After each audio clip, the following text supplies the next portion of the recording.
Hello. Oh. Morning.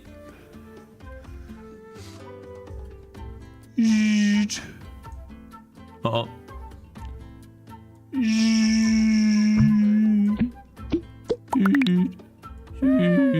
Hello.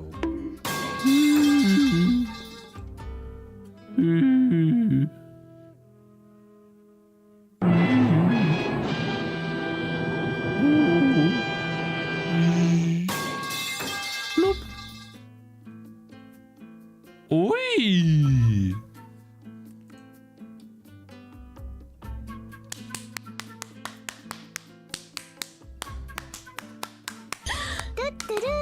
Hi. I saw something on Discord. Someone had to do it. Someone had to style, huh? He had to do it. Why? We had a W yesterday. No. He had to one-up us. Oh, these guys are better than these guys. I can do better.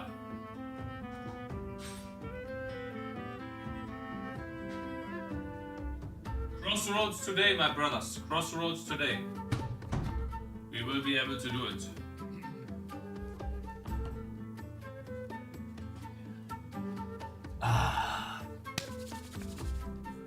So smart.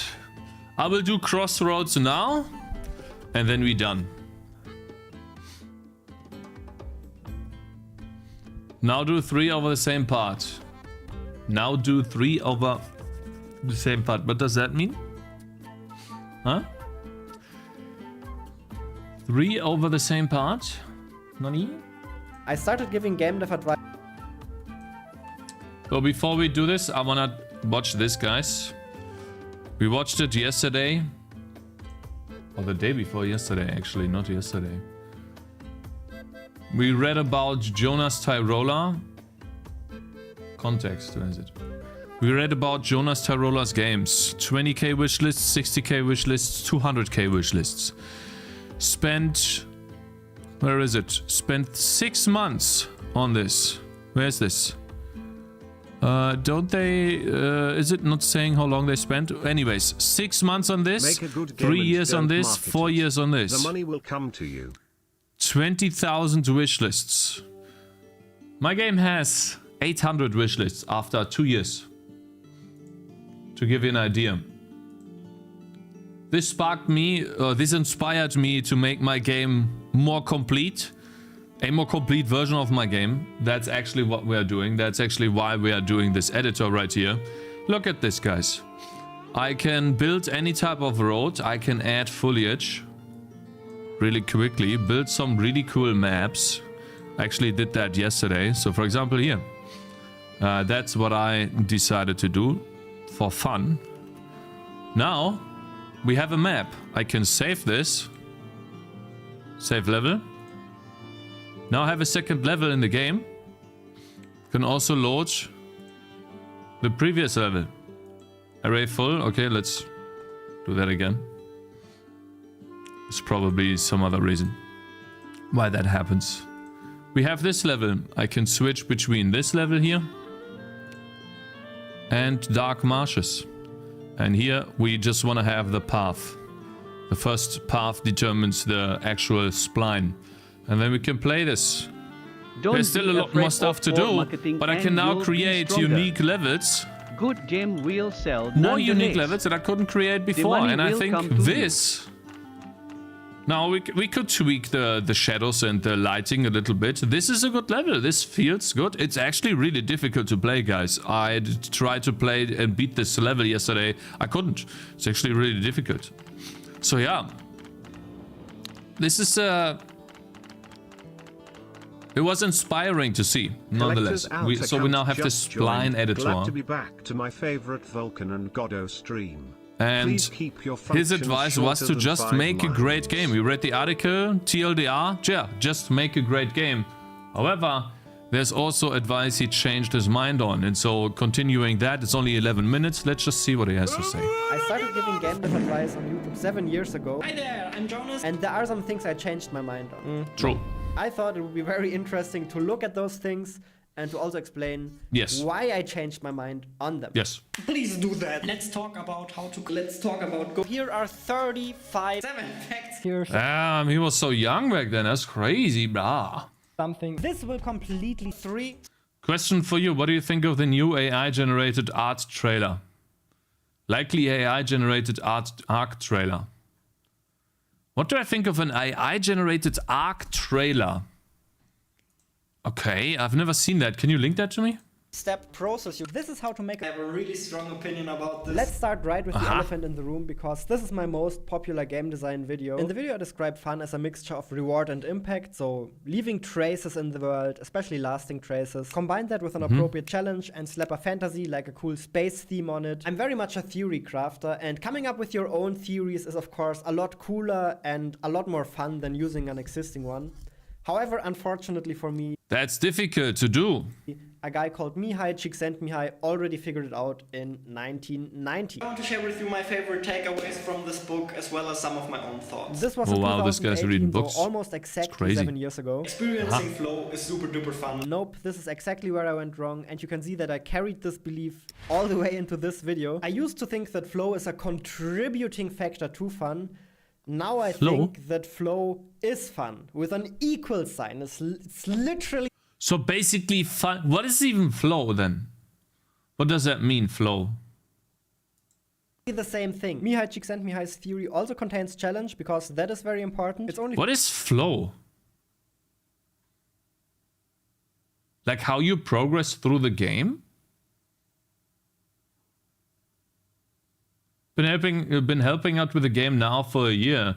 Gone way better than expected. I think we flew past 20k wishlists after dropping the 1-year anniversary trailer. You wanna link that game or say the name of the game, Mr. Media on YouTube? That sounds interesting. Flow is the balance between difficulty and progression.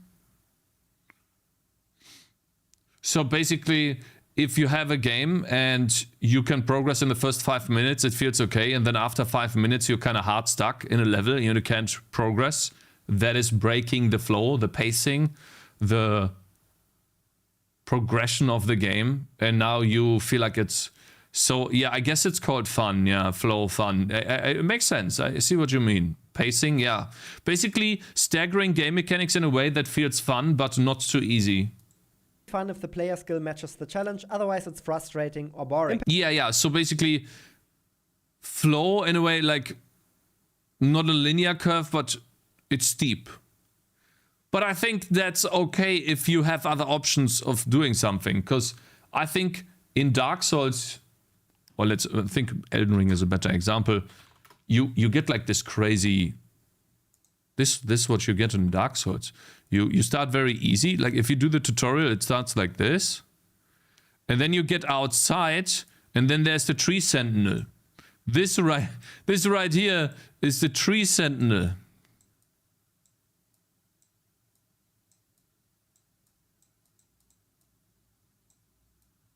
Oops.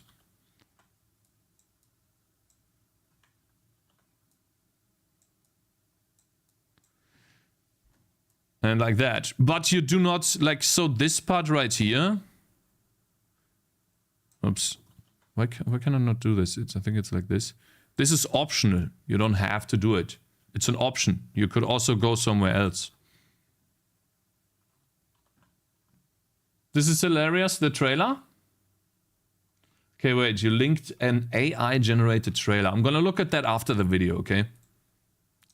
Impact and reward is something Mihai also talks about. He just has a different word for it. He calls it control, which is arguably a better word for it. As for fantasy or mimicry, that is something he does talk about as well, just not as a fundamental building block of flow. And the reason for that is, I think, that it's not necessary. So this is the point where I went the most wrong. I think fantasy / role-playing / wish fulfillment, whatever you want to call it, it makes your games more appealing, It makes your game, it even makes your games more enjoyable, but it doesn't make them more fun. I arrived at this conclusion because every time I ask myself, why is this fun? Why is this not fun? I managed to explain it with flow. If you're just playing the game and it's like a gray box prototype, then maybe it's already fun, right? One part of your brain, the part that is playing, is already in flow, but your eyes are bored and your ears are bored. So when you add all of those juicy particle effects and sound effects, then more parts of your brain. Ah, that's where you add in the menu animations and stuff. Okay. Yeah. I'll think about it. Okay, yeah.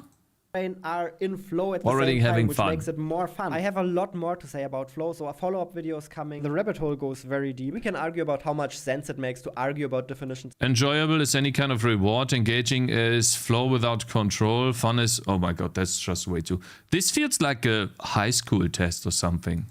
In the first place. I feel like I'm back in school. Frameworks you have very much impact how you make games. And the next example that I want to show you really illustrates how dangerous misbeliefs can be. Let's talk about how to come up with the best art style for your indie game. At the very top of my priority list was that it had to be attention grabbing. Second place, it has to be a good fit for the target audience. It needs to look clear and clean, beautiful. It needs to be self-explanatory. I would rank that first or second place nowadays, but definitely not last place. Having your art explain the game is super valuable. The fact that I didn't value it very highly was reflected by the art styles I developed back then. But that wasn't even my biggest oversight. My biggest oversight was something I didn't even consider at all. Cohesiveness? And that was role-playing, wish fulfillment, fantasy. Something I now know is incredibly important for selling What is he saying? games. The result was that I ended up with 4 very unique and interesting looking styles that all would have made for a horrible commercial product. This is the art style. They look shitty. They just look bad. They look... Hey! They look cheap. Huh? I decided to go with. It doesn't explain the game very well, but most importantly, it doesn't scratch an itch that people actually have. And I continued this mistake for a while, all the way into my next solo project, Will You Snail, which suffers from the same thing a little bit. If you're wondering how expensive misbelief... Why is he not going into specifics? Like, please go into specifics, because I like these types of videos, but we need to go into specifics. So, for example, I think this looks bad because it looks like Play-Doh. That's what I played with as a kid. And I never liked this art style ever. You know these Play-Doh films? Like, some people do, but majority of people don't. I don't know. I think this looks cheap. Play-Doh-like. An itch snail, which suffers from... And what is suffering? What is this suffering from again? What is the problem here? It's a pixel art 2D game, and what else? The same thing a little bit. If you're wondering how expensive misbeliefs can be, the answer is very, very, very, very... Majority because it's not popular. Very expensive. You don't just lose a bunch of time, you can also miss out on potential revenue. Another potentially very expensive fallacy that almost every game developer has fallen for at some point is this one here. You start out thinking that game ideas, especially your game ideas, are super valuable. Oh, I didn't waste any time on that. I know that my game sucks. These are I combined all of my favorite games into one type of game ideas, and you very quickly find out that they're not that valuable and everybody has billions of them. So most developers graduate quite quickly to the next fallacy, which is also the one I've been stuck in for quite a while. Game ideas don't really matter that much because any game idea can be turned into a great game with great execution. That's a fallacy? Really? So basically what he's saying is, let's make an example. This game right here, if enemies fight back, that's a good game because I can make it work. Yeah, your idea that towers get attacked by a boss, that's a fallacy that you can fall into. I have fallen into that, and I actually started questioning that, whether it makes sense to keep it in the game. Okay, so what is this? Am I graduating here now? What's the next step? Execution. And the main thing about this one is that it's true to a point. Any game idea can be turned into a great game with great execution. The only thing is that if you want to play in the absolute top tier of games, if you want to make things that are commercially viable and absolute bangers, then ideas do once again matter. What you thought made for a great game idea when you started is just not what actually makes for a great game idea. What actually makes for a great game idea are things like how marketable is it, how easily can you make it, is there a good gap for it in the market? So I have certainly gone through these. Aha, so basically it might work, but no one gives a damn about the game because they just play something else. They don't care about this. They don't want to play that. So what I hear, Cakez is cooked. I don't know. I haven't marketed my game in that way, so I don't know if it's marketable or at all. So basically, I've never made a trailer or a small little clip of a boss that is attacking my tangerines, and the tangerines defend against the boss attacking and slowly bring him down. I've never done a clip of that, implemented it in a very good way to know for sure whether that's a good idea or not. So I can't really make an assumption right now. I don't know. All I know is, based on your feedback, you guys hated it that the tower would smash away your tangerines. We have spent 3 years, not 6 years, bro, what you're talking about. And I will know this year if it's marketable or not. Beliefs in this. We have a couple of step plan on how to get there. Okay, bro? So Exact order. I think this is a common thing. Like, I think I'm not the only one, but let me know what you think in the comments. Next one, this one is from 2018 as well. Number 5 is nobody will find your game. I always had this romantic view that, oh, if I make something really cool and really good, people will find it automatically. That's not the case. They will. They won't find it. On Steam. I say that I did believe in this romantic view. Well, the funny thing is I do believe in this romantic view again now. The main reason for that is that both algorithms as well as the ecosystem of content creators are very good at surfacing what deserves to be surfaced. Now, Yeah, I think so some too. of you find it difficult to fully support my opinion on this. And of course, there's some survivorship bias on my side. And true, it's survivorship bias, but it's true though. I can see it myself too. I think this is correct. Like, good stuff will surface to the top because it's word of mouth through YouTube and streaming. I think it does. So a good game will go to the top eventually.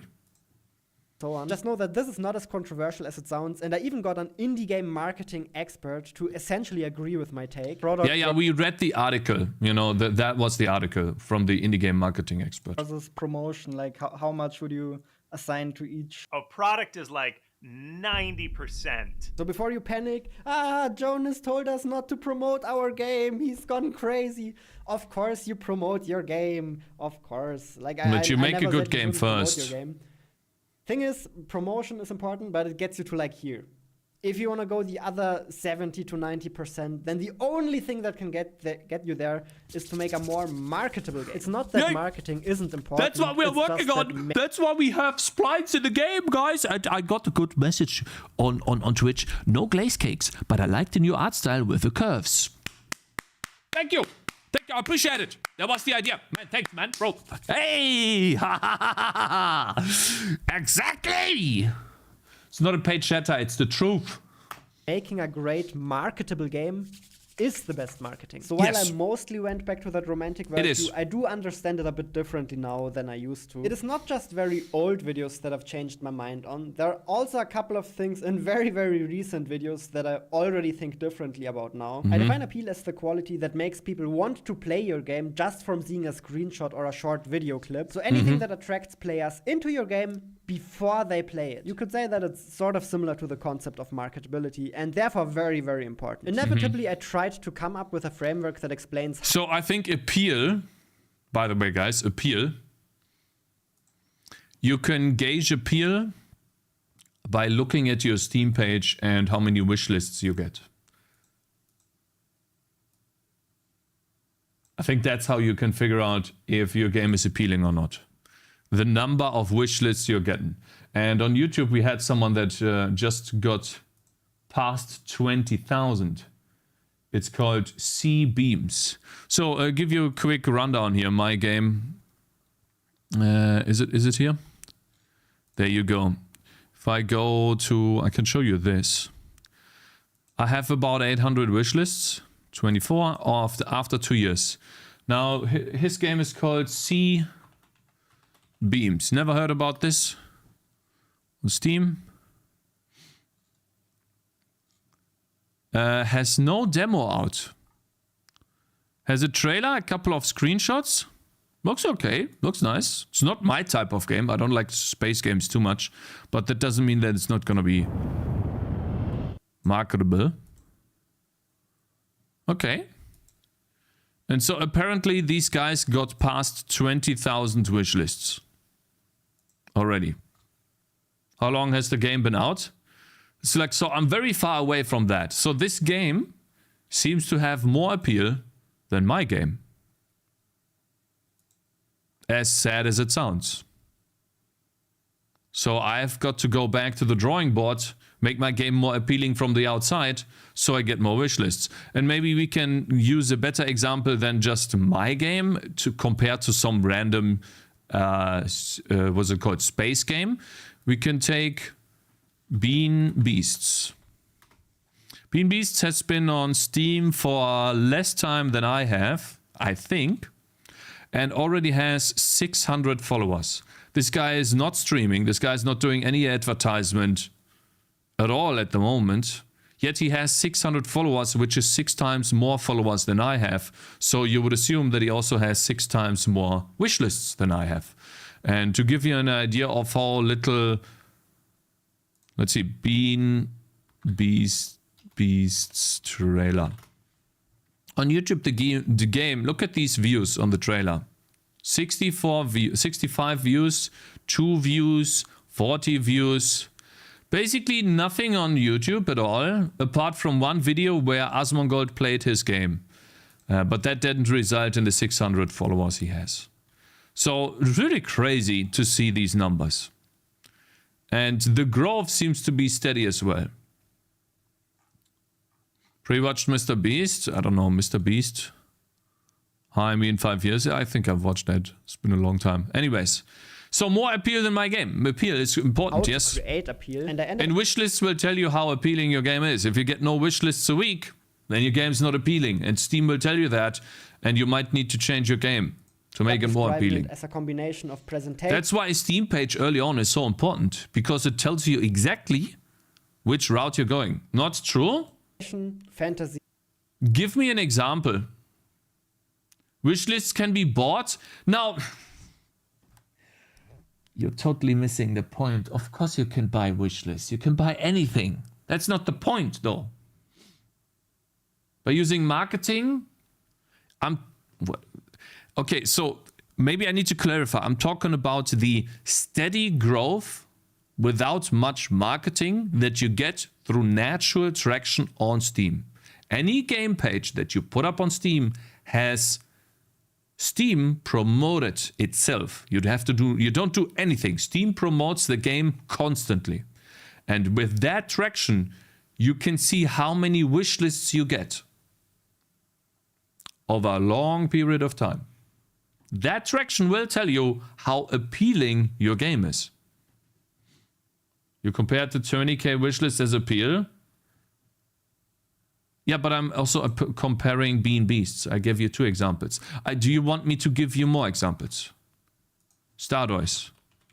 We talked about this yesterday. We talked to Dev Spudgers yesterday. Stardoys got about 200 followers every month.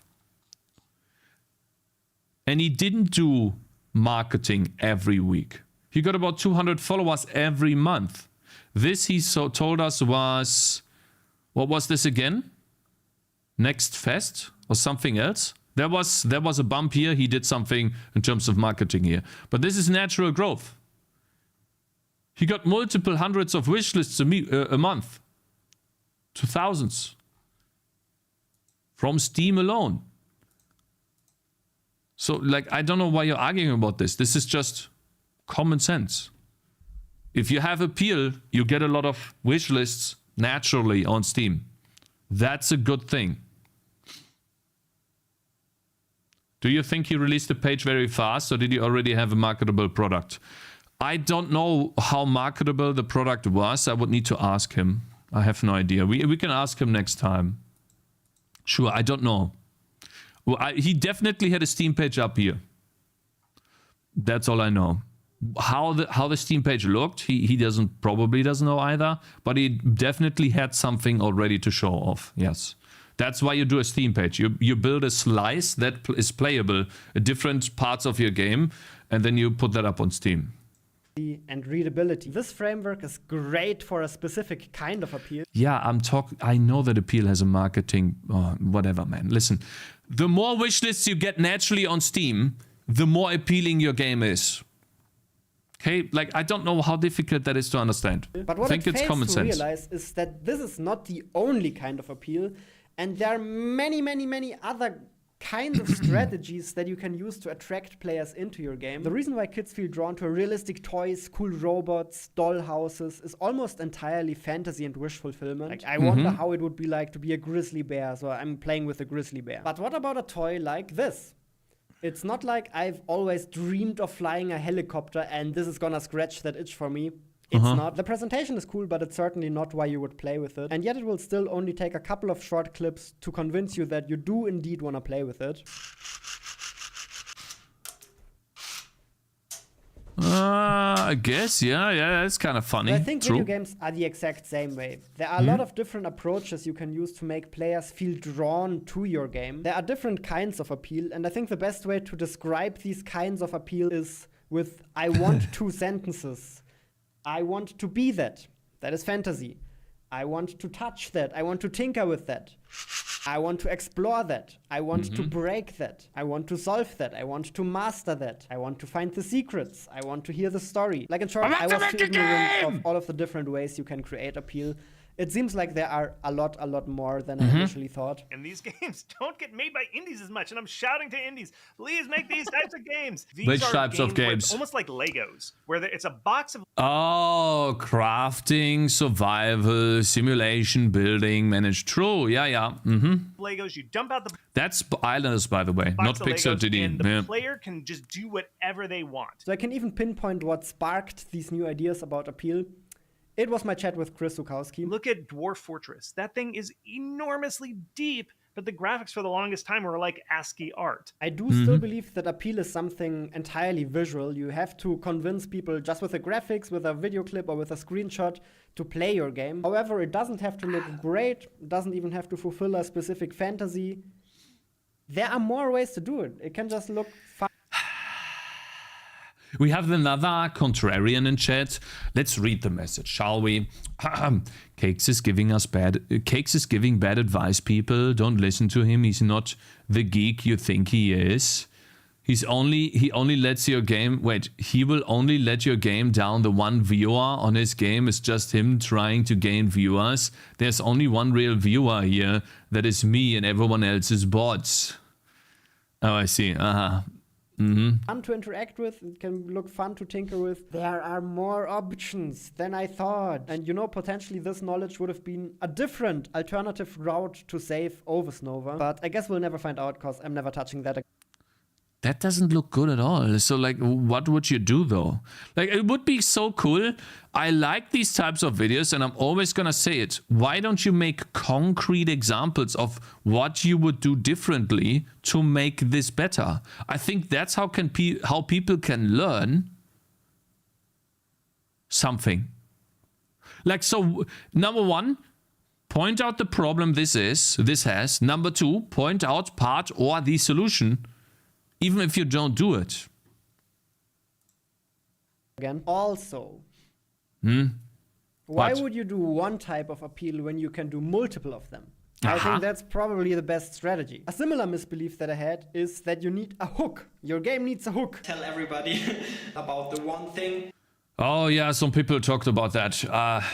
Okay, that I don't makes know. your game special. Like, if you've never heard of a hook before, it's usually a specific mechanic or something that makes your game very unique that you can point out in your pitch and be like, I make a platformer, but I make a Vampire Survivors clone. Gravity shifting, bada boom. I haven't believed in this for a while, but especially now with reconsidering what I know about appeal, maybe having a crazy hook like that is one way to create appeal.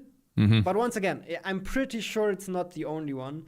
you can make a pretty boring, mundane game without any crazy new mechanics and it can still sell well. What's far more important than a hook is that you find a good opportunity in the market and you exploit it. What do you need to do to keep people's attention nowadays? What do you need to do to keep them watching? I tried going through my entire catalog of videos to find more things that I changed my mind on. Which one of the two is more important, fun or motivation? What would you say? For me, this is absolutely a no-brainer. I think motivation is much more important. The way I see it now is that fun is a source of motivation. So it's Yeah. Fun or motivation? I know that motivation is the cause of action. So when you want to do something, motivation is an afterthought after you start doing something. So you get more motivated because you see results and therefore you do more action and therefore you get more motivation. Until the results stop coming in, that's when the motivation goes down.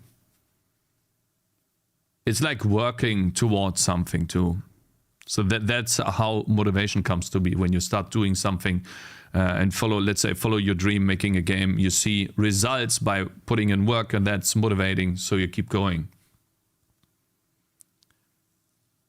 And so I think having fun in a game, seeing progress being done, that's more motivating to play. So I think this part is more important. How can the game be rewarding, which aka fun, so that you are more motivated to play? I guess that makes sense, you know? Just a very bad question to ask in the first place. But unfortunately, the cringe became unbearable. Welcome to another design video from somebody who doesn't know all that much about Welcome! On top of that, you wanted the AI to talk. Brackies. I accept your challenge. Toilets have always been one of my favorite things.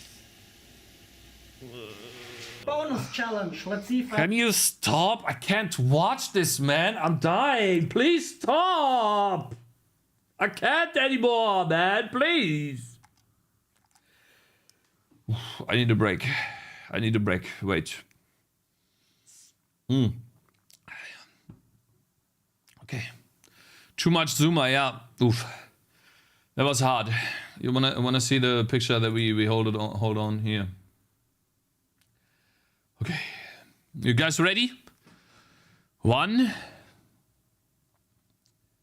2. I can actually fix a bug like this. We're just gonna make a viral game today. And then I'll let you know what I, as an intellectual, think. Stop!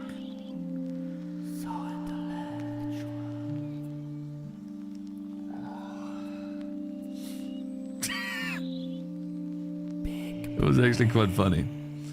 I would love to know what you changed your mind on. I would love to learn from that. Leave it in the comments below. I'll probably have to change my opinion a couple more times. That's normal. That's He just grew up. That's what happened. Yeah. healthy. I hope you do the same and talk to you in the next one. Peace. Bye. Yo, my man. Thank you very much for the video. Awesome video. Like the dude, he's very successful. Very happy for him. We're still waiting on our first game. You know, guys, we're working on, you know, that part, right? You know, where you keep, you know, so getting some money from a game, you know, and people like the game and stuff. We're working on that. We're getting there, hopefully. 800 wish lists only needs 20 times more. Read the comments. Read the comments. Which game beliefs did you change your mind on?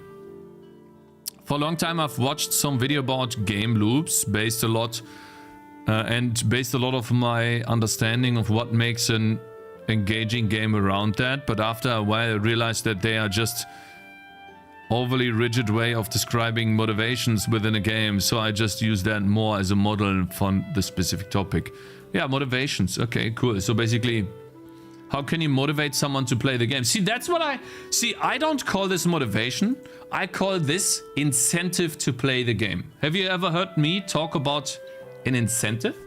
You'll get there? I think I will. Yeah, we will get there over time.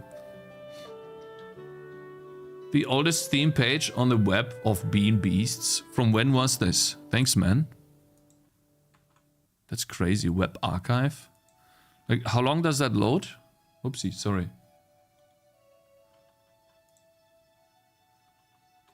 I'm gonna load that here. Oh, it's faster here. Is it? Let's wait. Yeah, so basically I call this, what incentive does your game have? Why should I play your game? From the outside and when you're playing. What's the reason? Like, where do I go to? I don't try to hold strong beliefs about game dev. Instead, I try to observe and go with the gut. Yet, yeah, I know it's not empiricistic approach, but can be. But what can you do? One thing that I always advise on is don't give up. True! Also, what works for some might not work for others. Just be honest about what you're doing and maybe you'll get somewhere. True. Bean Beasts, the earliest page. Wait, so that didn't change much. Then looks exactly the same. Release date 2024. That didn't happen. That did not happen. From when is this? 2023. The 20th December. So basically over 1 year old. That's what he had a year ago. So you already had all of this a year ago. How come the game's not done yet? What's missing? Like, he had the ice biome, he had the swords. He already had this. We played the demo here. Interesting. I wonder what happens. Yeah, we saw that. Like, all of this was already in the game. Interesting. Motivation was missing, maybe. Like, when I got to the second level in this game and I started losing a lot, I wasn't able to do the extra challenges. I felt like, why am I playing this? That is true. Yes, the second level sucks. Compare the store pages. Okay, sure. I'll compare the store pages. So, but I don't see much of a difference. It looks exactly the same. So this is the first Steam iteration, the first iteration of his Steam page. Almost the same picture here. Maybe a little bit more stuff going on here. And then he has the ice level first. Here the ice level is there. It's almost the same picture. It's just more stuff happening here. More stuff on screen. Essentially. I don't know. I don't feel like this makes much of a difference. These pictures. He didn't post his map. Yet he posted his map here. Hello Phoenix DPI. Good morning.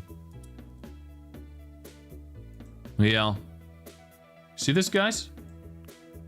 I don't know. Like, there's just a couple more pictures here and then the trailer and the trailer here.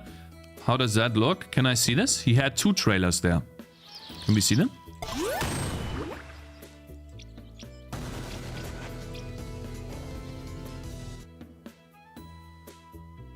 Uh-huh. Okay, so he had a small trailer here on this one. Play? Is it not playing?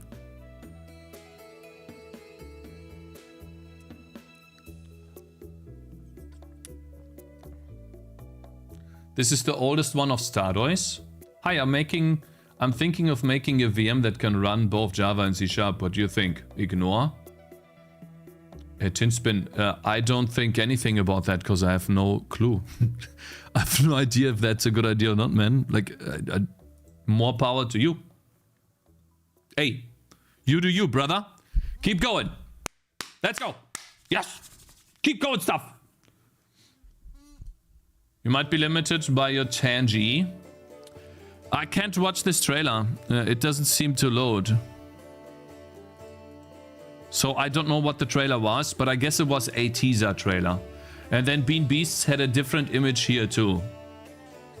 It already had the logo and some pixel art, but it didn't have like a real capsule like this one. And then this one does not matter too much, but it already looked really cool too. So he didn't really need to change this too much. To be honest, I think this is even better than this right now. But I guess that's just personal preference, isn't it? And so this is the Stardoise one, you say. This is the Stardoise, the game here. Stardoise, about 200 followers every month. So a lot of followers every month. Really good stuff. So let's see what that looks like. As early, oh my god, as possible. So this always takes a long time. Anyways, a very good video. If you guys would like to support Mr. Jonas Tyrola, what you can do is watch this video at 1% volume in another tab. When you're coming from this one, don't close the tab until the video is over. Watch it in its completion and then move on. You can change tabs or whatever. Just make sure that it is at 1% volume so he gets the full view from you, aka the watch time. And then hopefully the video will get more traction. That's how you can support him. Sure, bro. Yes. Bro, stop.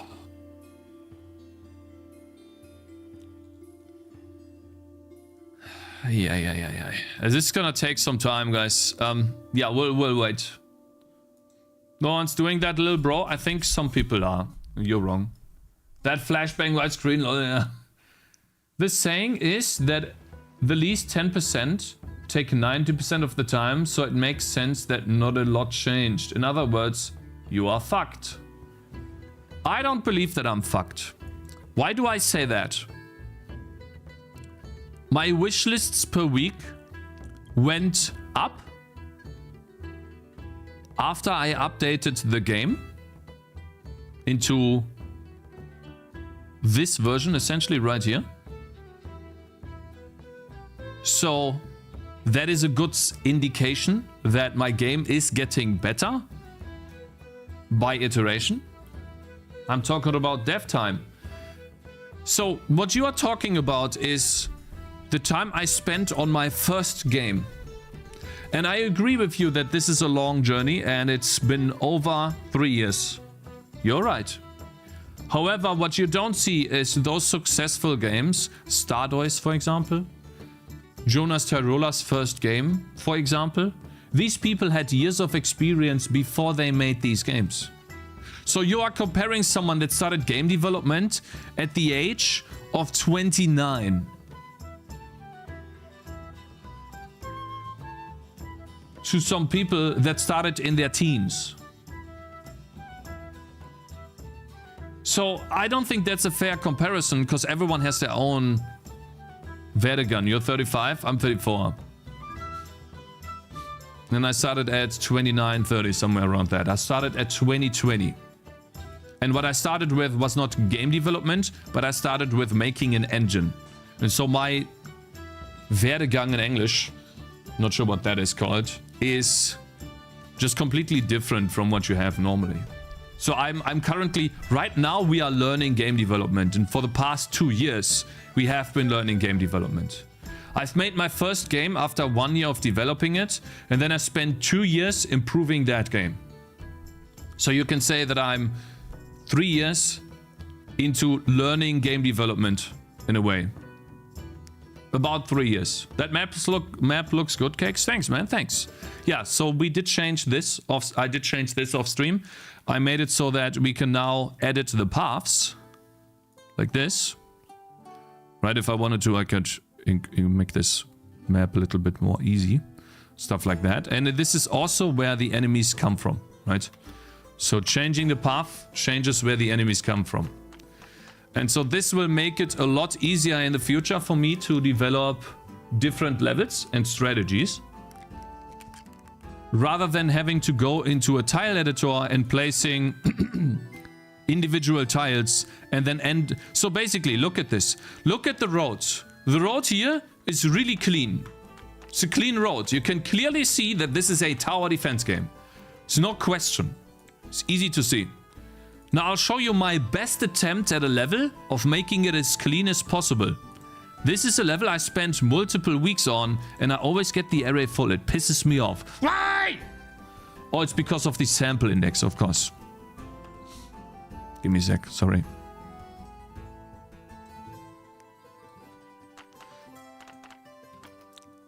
So this is my just a random attempt of making a map. You can clearly see, sorry, you can clearly see the roads. It's very visible. And now I'll show you my best attempt beforehand. And you tell me which map was easier to read between the two. This map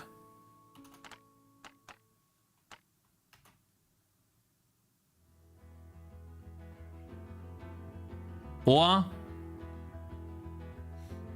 this map. Guys, I'm talking about easier to read, not cooler to look at.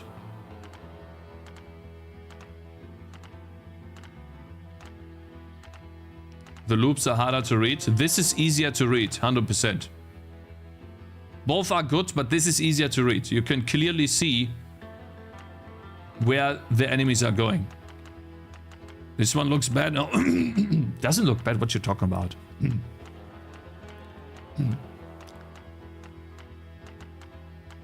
Unfair comparison. There's no overlaps in the new map. Yeah, we're working on the overlaps today. It's easier to understand the path in this one, yes.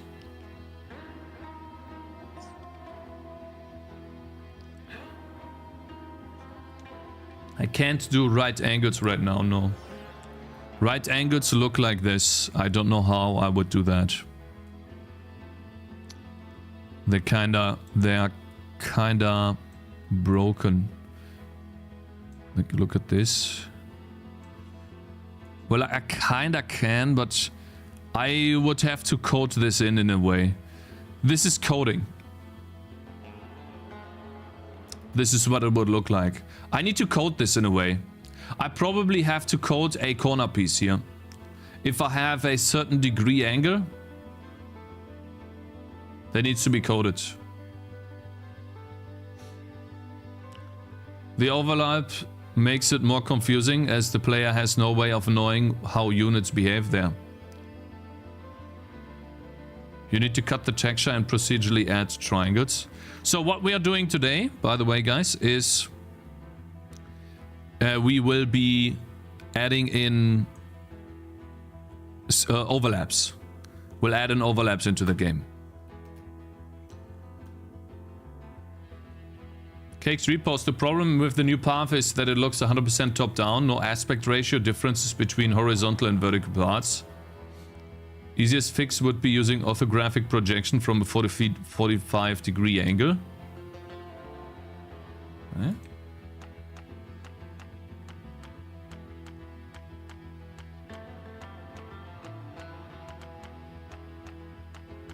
I don't see it.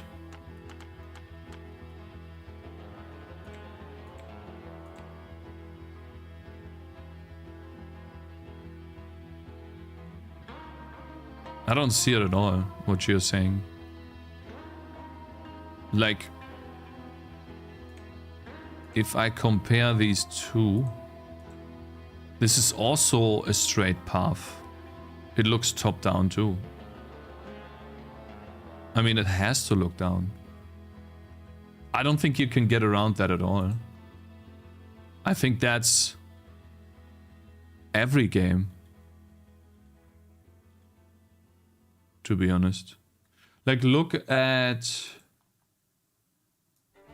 these maps. No, this is Bloons TD5. Didn't we have Bloons TD6 maps here? Where are the maps for Bloons TD6?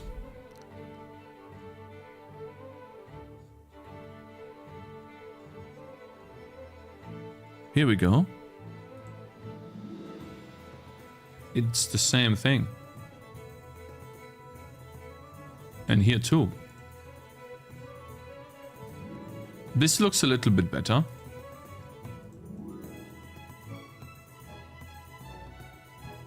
Your game doesn't have a high and low grounds, Cakez.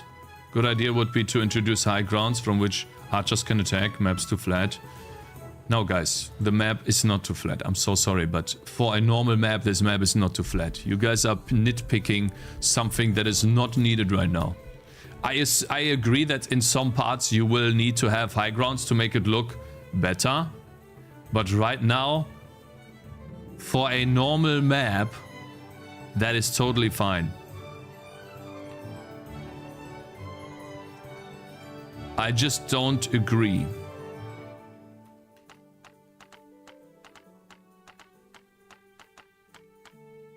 I just don't agree. And I just don't agree. And I think we are wasting time here. But anyways, so today we are going to do intersections. And Mr. Supercool, obviously, Mr. Supercool had to do it. This is my first game. Yeah, my first commercial game. Basically, what he's doing is he has a texture piece for an intersection. And he repeats that texture piece at a certain position that you can adjust yourself along the spline path. And then for the next couple of path points, it draws this mirrored piece on top of the already existing spline. Bloons has a high ground mechanic. Yeah, a high ground mechanic is true in Bloons. However, that is not in every single map. You don't have that in every single map. You have that in some maps. Not all the maps. Anyways, so what we do now is we'll delete some of this stuff. And then we move this here. And we will work like this. So we would like to do an intersection right here.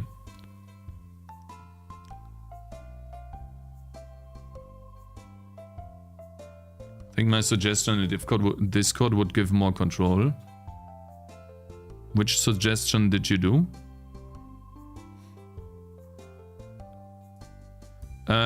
Click on lines here to create a node, probably based on percentage of the curve you clicked. Start a whole new path from the node.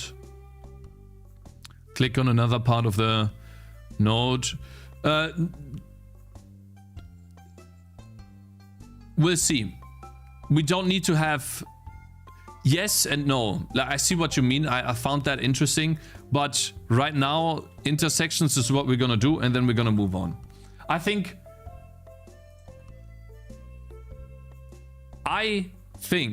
that being able to make straight corners, loops, and intersections will get us 90% of the way there.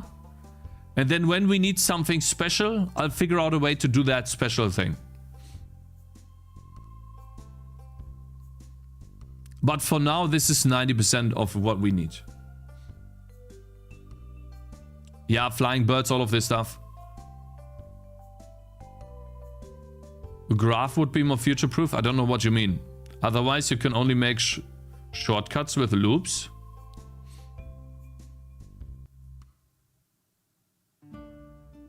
Cakes, you also need the other fix that Superco did?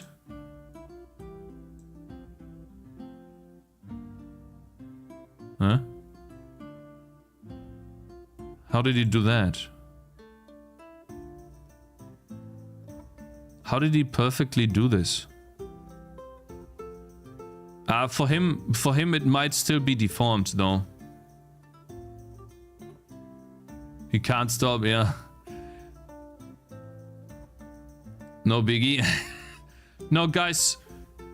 I think the biggest difference between Superco's thing and my thing is that he doesn't have...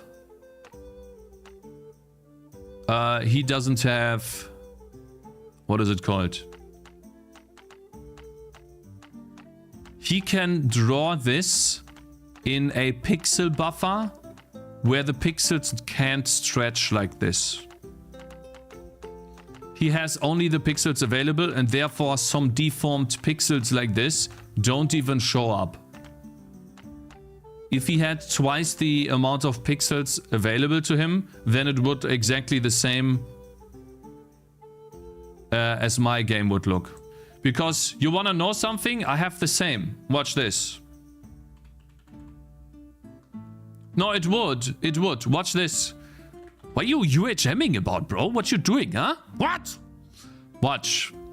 Where is it? Guys, I have the same he has. I spent all night coding this. Watch. Where is it? Look. Scrolling. You want scrolling? Fine. Watch. 32. Watch it scroll. Eh? Oh wait, no, sorry. I'm not using these. I'm not using these. Watch it, watch. Now watch the left side scroll.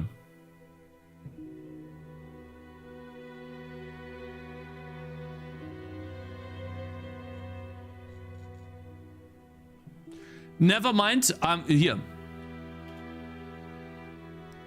Now, now watch both sides scroll.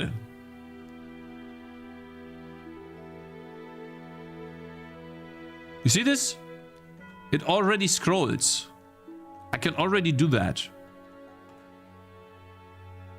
It's an offset into the texture. I'm sampling the texture repeatedly. I'm repeatedly sampling the texture. I'm already doing this.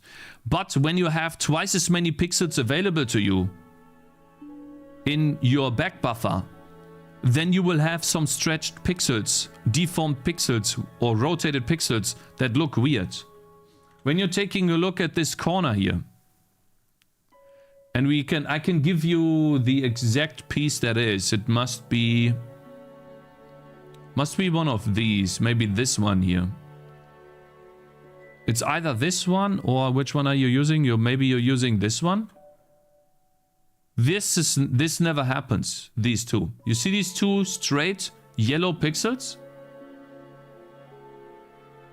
My outlines are independent from another. I advanced 2 separate UVs. Yeah, I did that too, by the way. I did that too. Super cool. But that resulted in that, like, I can do this again. I have the left side and the right side. And then I used the left offset here. Left offset. Wait, bottom middle. Wait, bottom left, bottom middle.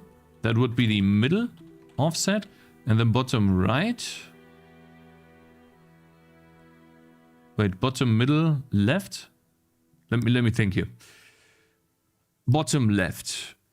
Bottom middle to the left. So that it would be the left offset. You need separate quads for that because of the interpolation. Yes. Watch. I have. Here. I have the same as you. I tried to do this with one quad. It didn't work. I have the same. So I used the left offset, and then the middle from the left was the left offset too.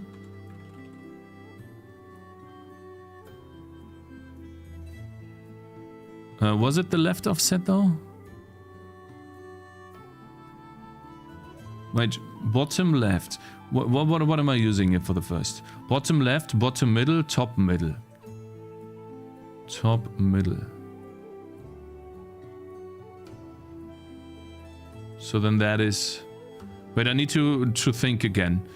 Bottom left, bottom middle, top middle, top left. So then this is left offset. And then this is also left offset. Think. Yeah. So I did that. Right? And we can also do the right offset for these here. Or the middle offset. But you can see here in the middle how it stretches. This is the same offset. It stretches here. Because when I use the outside as a value for the UV,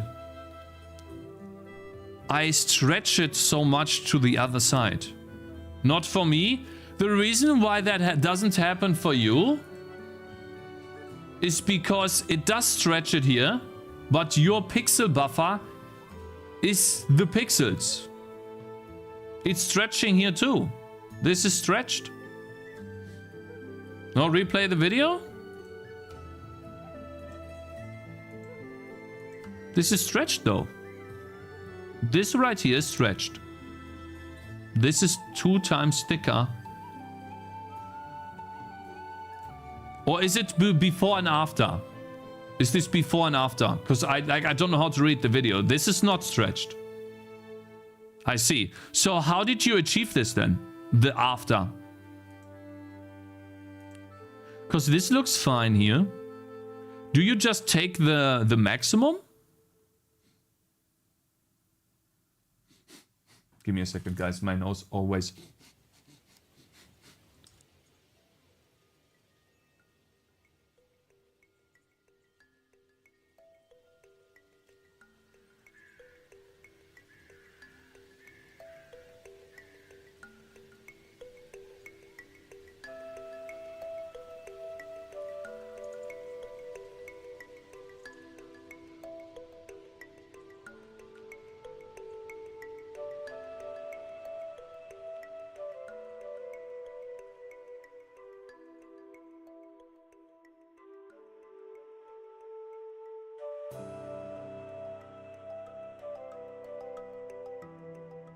Oh, I'm sorry. Yeah,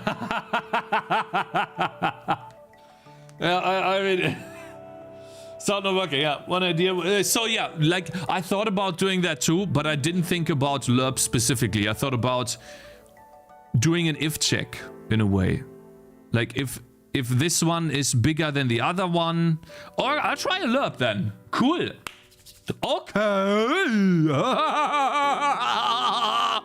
Cool. Let's see. So we have the middle. Wait, so we have the left offset.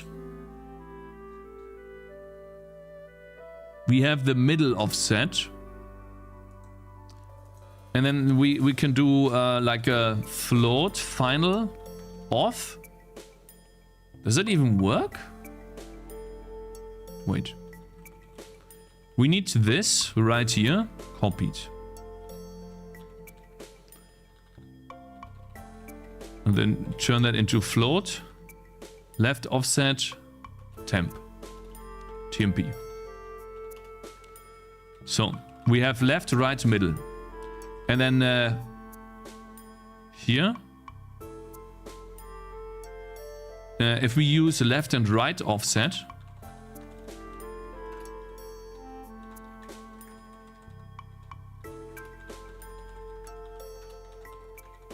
Then we need to calculate the right offset by adding in left offset is equal a lerp between the left offset TMP and the middle offset TMP. By 0.5, correct? And then for the same, the right offset is lerp between the right offset TMP, middle offset TMP, and 0.5. Am I seeing this correctly?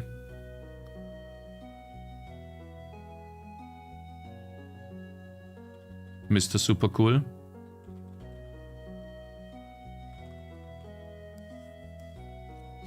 Is that correct, sir?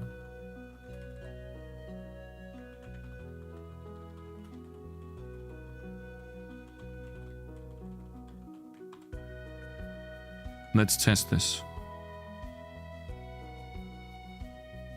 It does look better. It does look a lot better. It's not perfect, but it looks really good. Thanks, man. Thank you so much. Very nice. Thank you very much. Let's turn off the lines. That's what it looks like, guys. Wow, that looks a lot better on the curves now. Thank you very much, man.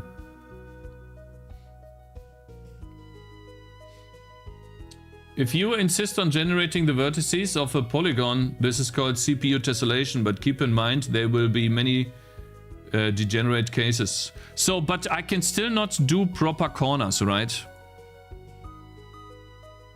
We can get very close.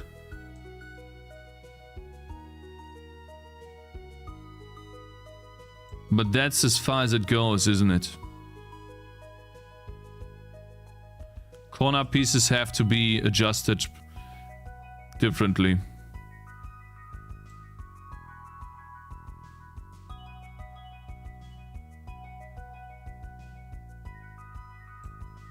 We could do it like this.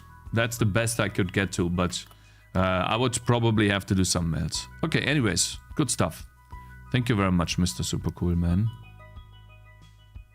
Yeah, I mean, Mr. Supercool is the inspiration for why I'm doing this. I had the idea, but he was the reason why I did it. If you use the masking, will that fix the corner issue? No. Because the vertices need to be generated differently in the corner.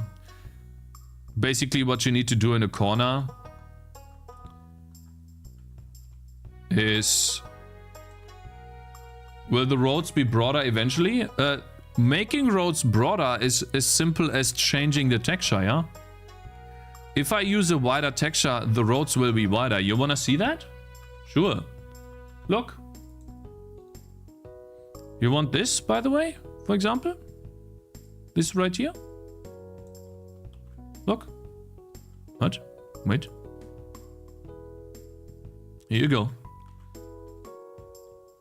How much do you think Netflix is paying game devs to make games for their websites, or are they buying the rights to the game outright? Ooh, I have no idea. I have never played a game on Netflix. Do they even have good games, bro? Here. So essentially all you need to do is... Let's say you want this piece.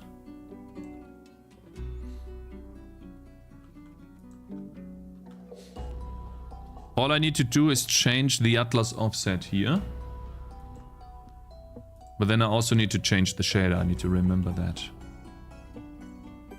Bloons is on Netflix? No, it is? Really? Then they are paying them, of course. Let me see here. Atlas offset.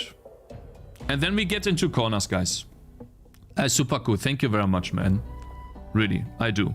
Like, really, without Supercool doing this, I would have never tackled this because I thought it was too difficult.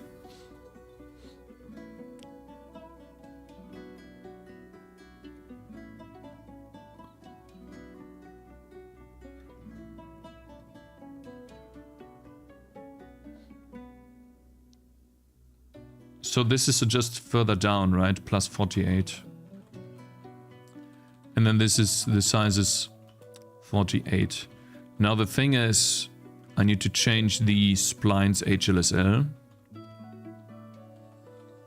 to do plus 48 here. Yeah. Would you look at that? Looks amazing. Then we also need to change that here. This is what it would look like. There you go. So that is a thicker track. That's what that would look like. Now I have a thicker track. And it works as well. Looks good, yeah. So basically I can do any thickness now if I want to. Couldn't you create textures for corners and then if you're ready, if you really need to corner, place them there? Yes, that's what we'll do.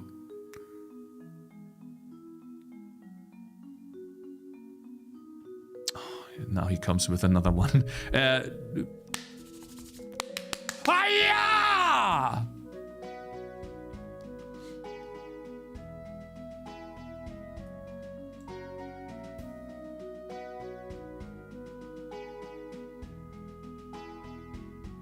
Huh?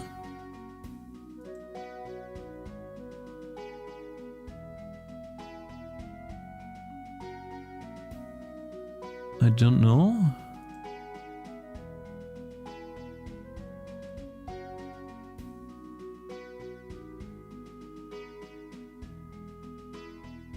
So making this thinner. And what is Magetsub's idea? I don't understand. What is the idea, he says? Hey bro, what's up? How you doing? I'm new to your channel. I'm also a C++ dev too. Hey, my man, welcome. Cool. Hello, sir. Hey, hey. Where the curve intersects itself.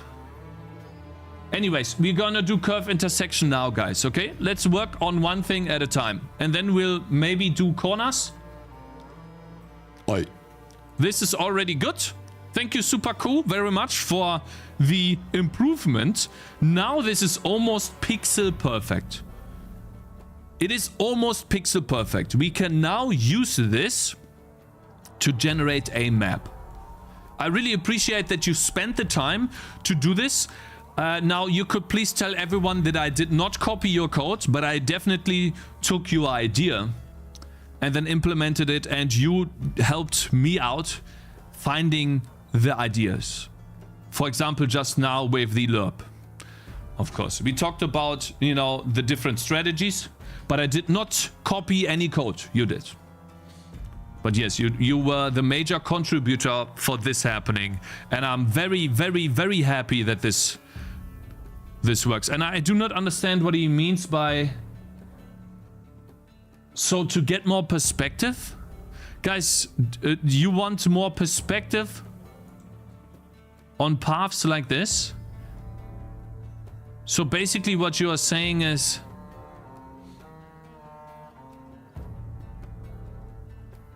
I don't want this. No. Guys, the reason why I want the paths to be the same thickness everywhere is because you can clearly tell it's a path. That's the entire reason for doing this. I can create perspective differently. Look how flat this map looks on screen here. Look how flat this is. This looks flat too. Some of them don't look as flat as others, but there's a lot of flatness in these. Guys, stop. Stop. The reason why, and we learned this, the reason why the road almost exclusively would need to be the same thickness is so that it is easier to read. It is easier on the eye. The moment you introduce different sized roads, it starts to look harder on the eye and is more difficult to read. We can try and experiment a little bit with different colors. Who told you that? My brain told me that. Just look at this road here. It is the same thickness all around. It is just a bit darker on top than it is on the bottom.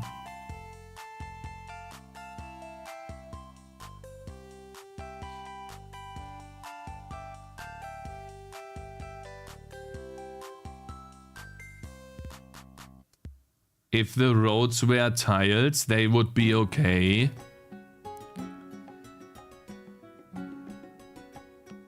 Forsaken Valley looks like a butt. True. Actually true. This looks like a frowny face.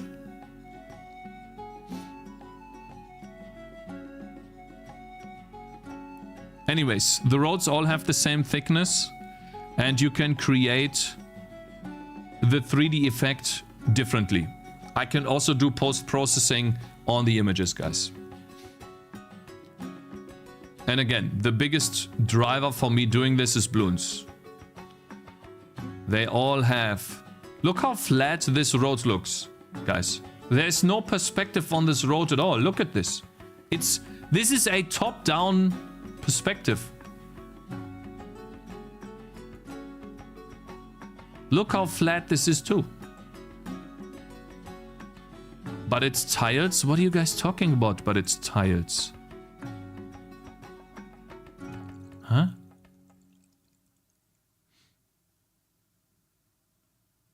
The other sprites and trees create the dev illusion.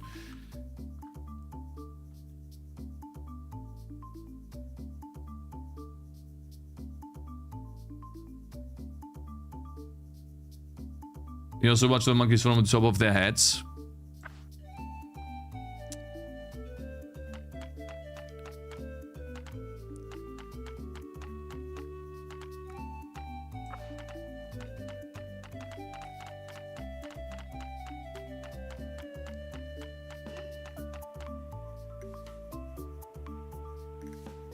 The tree said enough of an isometric feeling.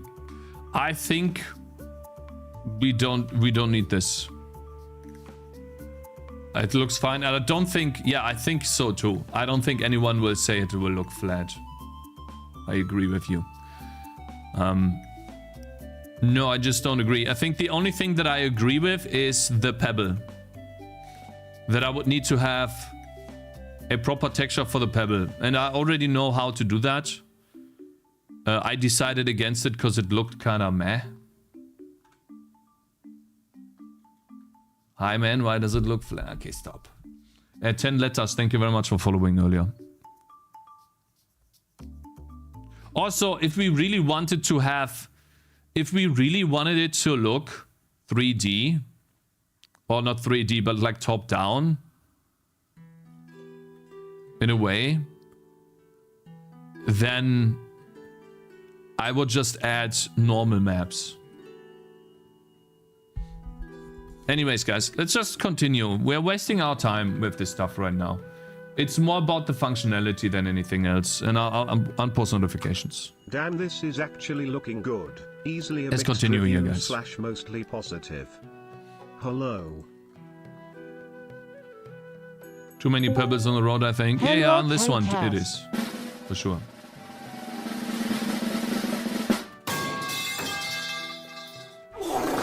Anyways, guys, let's move on. Okay? My lord chat. My lady Cakez. Pepe Neil homies. Fuck Cakez. Fuck piratey software. I base. think this looks good enough. Especially this one here. Sorry. I just don't agree. Hello, how are you, bro? Cakes Good? got How are you, 0 man? res, and that full release is never dropping. The tree shadows don't apply to the rock on the bottom. It looks bad. No, it doesn't look bad. Maybe it looks out of place, but you're not noticing it.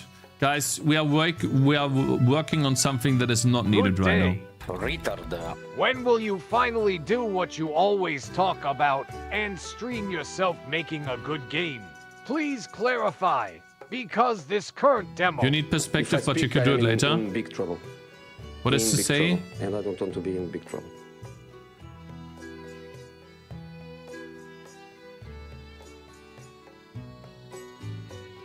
Can you try to draw the path first with transparent inner part and then set the blend operation, set that to minimum, then draw the tiling rock texture to only fill in the areas with the missing alpha? I don't know the proper blend operations for that, which should allow the roads overlapping in a more flexible way.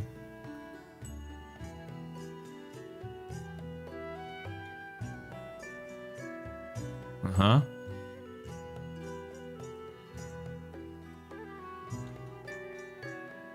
Cakes Rico is positive today, Mortem. Okay, one message is not positive. You're wrong, man. Stop telling me that. Also, stop telling me what to do. No. Okay, let's begin coding this. What we need is the lines again. We need to have some sort of control point. Oh, wow. Now that is difficult to see. Maybe not. JK.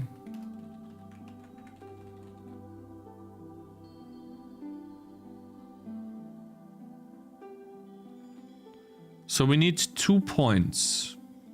And we need controls for that. Since this is on the path. Oof, how do we do that, man? Holy. How would we even do this? Let me save the level first.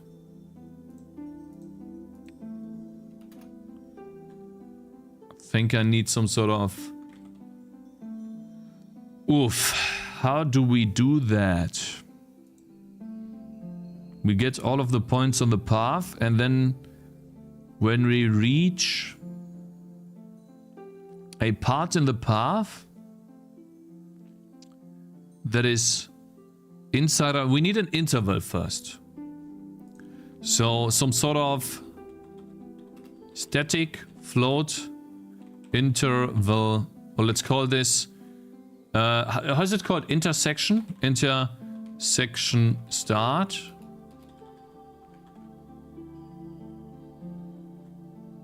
Is maybe an int. Statica. Static int. Intersection start. And intersection end. Now, if intersection start and end are different,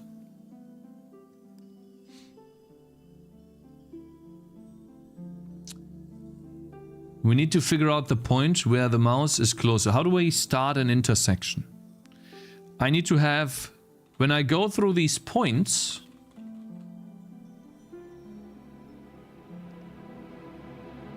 here, probably here, intersection. Here is when I want to figure this out. If intersection start is unequal to 0 and intersection end is greater than intersection start and intersection end is unequal to 0. Well, if it's greater than intersection end, then it is. Okay. Did Cakez play my road crossing video? Yeah, I did.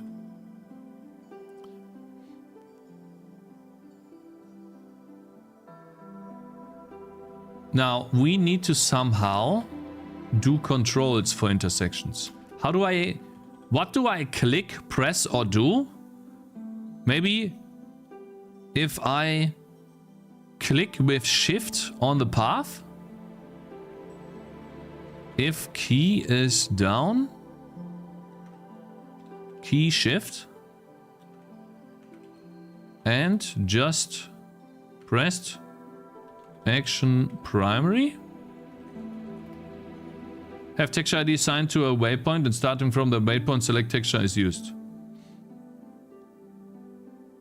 I think it needs to be a specific... Well, we also have the chunk, right? We would need to... No, I'll just draw that on top. I think. I would probably just draw that on top.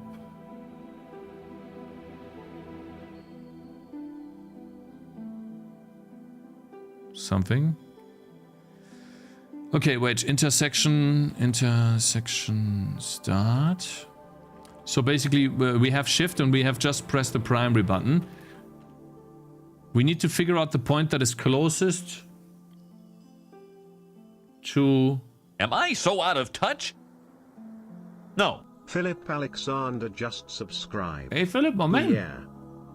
Thank you very much for subscribing, bro. Float start distance is 10,000. We will figure out the closest point. Start distance. Wait, how about this? We just click this. Then we set the float mouse dist. Mouse dist to point is point minus input mouse position world length squared. There we go. Mouse distance to point. And then if mouse distance to point is less than...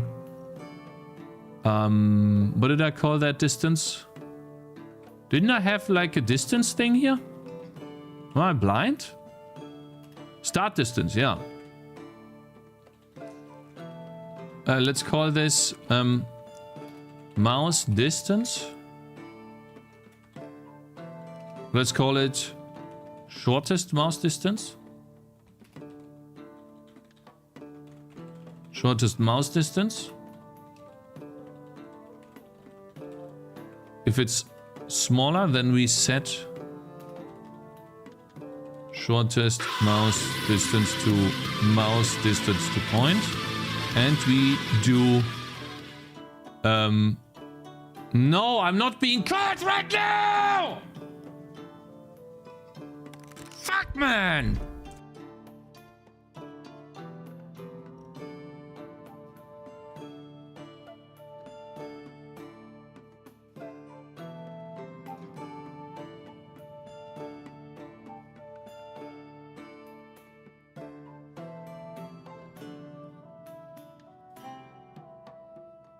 The healer is healing enemies? No, she's not. She's not healing enemies. Oh god, she is healing enemies.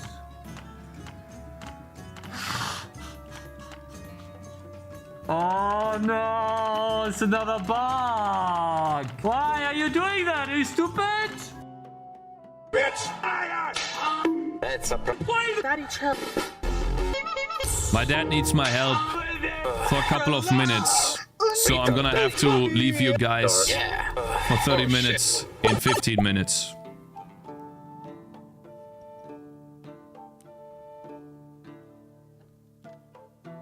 I will not have two intersections. Oh, I do have I will have multiple intersections, yes.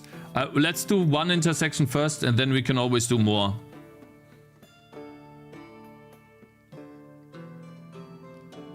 Let's see, shortest path, mouse to distance. What was I doing? Oh yeah, then where's the intersection star? Where's that intersection thing? Here. Static int. Yeah, well, we could put this here for now inside, so we can see this. There you go. Now, intersection start is I. There we go. So we have clicked the shift key and the primary button. There we go. And now we do the same thing if we clicked, I don't know, I guess the shift key and the action secondary. But instead of, we do the intersection end. Oh no. Now we should give us an intersection. And if the intersection is bigger, then we are gonna break to draw nothing. Let's see what happens. I don't know what that does. It's interesting. So basically I can shift click.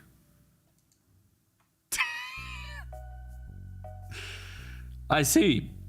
Wait a minute. Basically,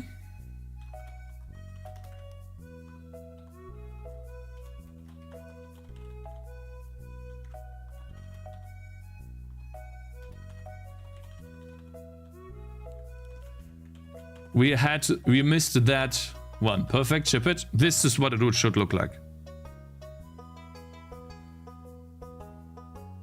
So basically, shift, control.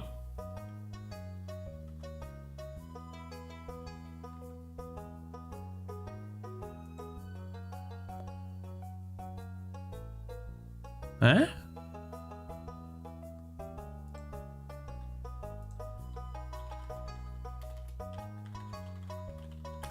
Intersection start.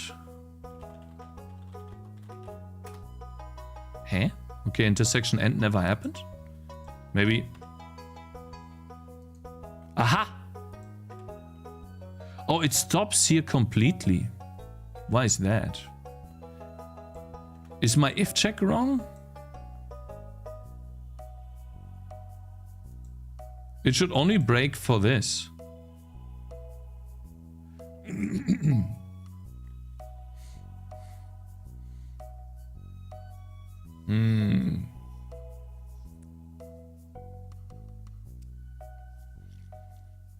It should stop drawing stuff. Uh-oh. Uh-oh.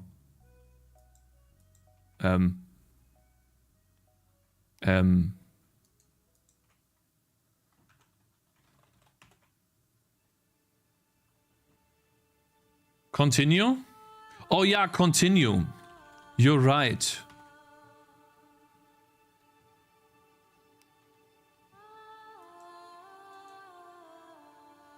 Hmm?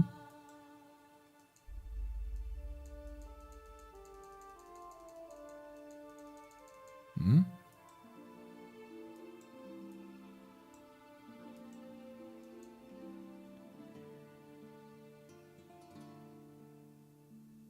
Oh, I see what it does. It's drawing... Interesting. Okay.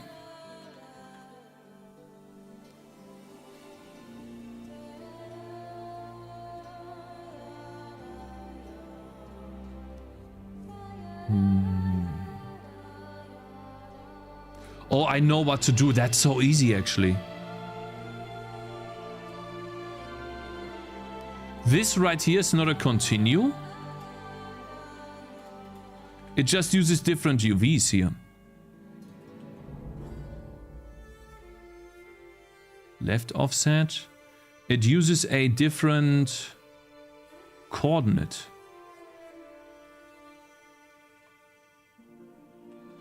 And then we just don't turn this into const.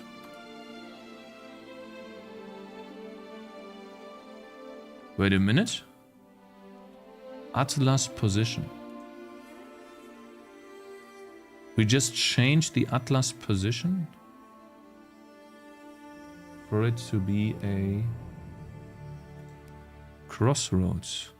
Give me a second here. A crossroads is this part, but without the middle piece.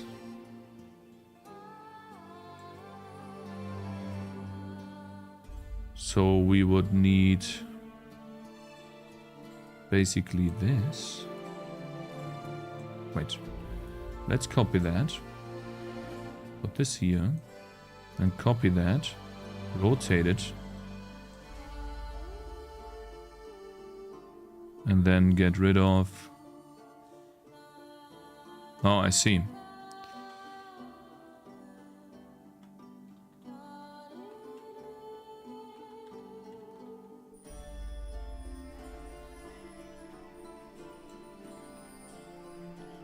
There we go. Let's see. We're just gonna do that.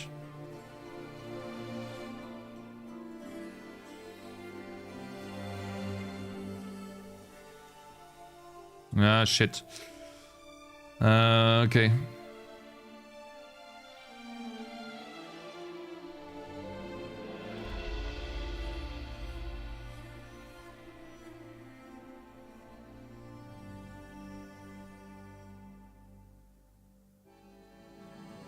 There we go.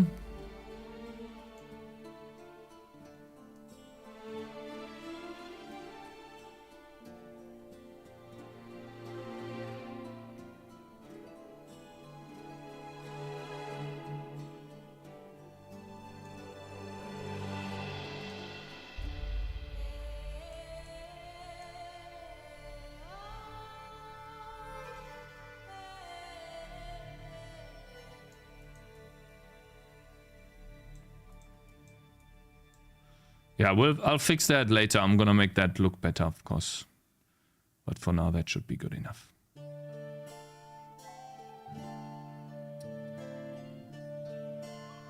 There you go.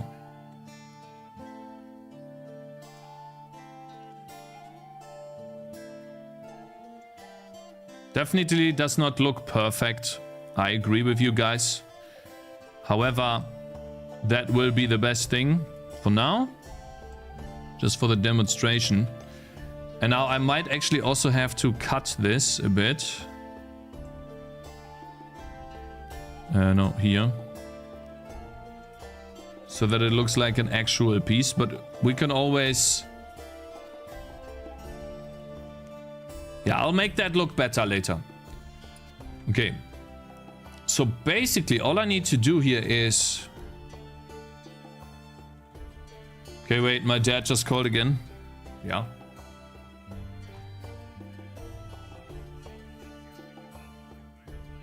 Okay, alles klar. Guys, I have to quickly take a break. The only thing... you guys wanna watch a video or just... Like, I need to put something on screen? Text? Quickly helping my dad.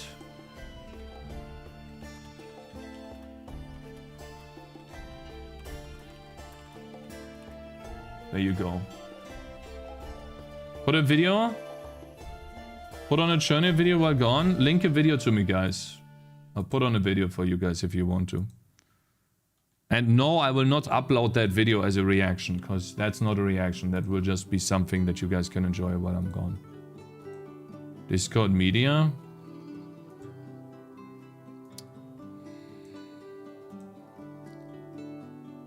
Your gameplay video on Dark Souls? Okay, that's my own video. YouTube watch. Rick Ashley? Okay, you're banned.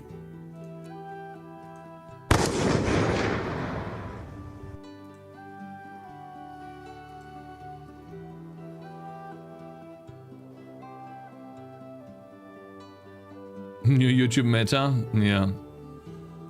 Okay, which one do you want?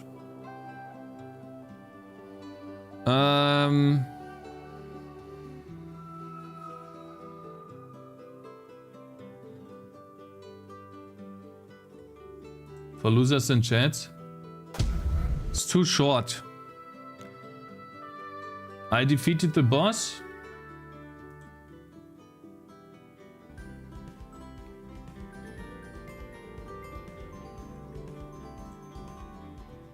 This one, please. Okay, you're banned too. See you later. Fine. You guys can watch Shade 11.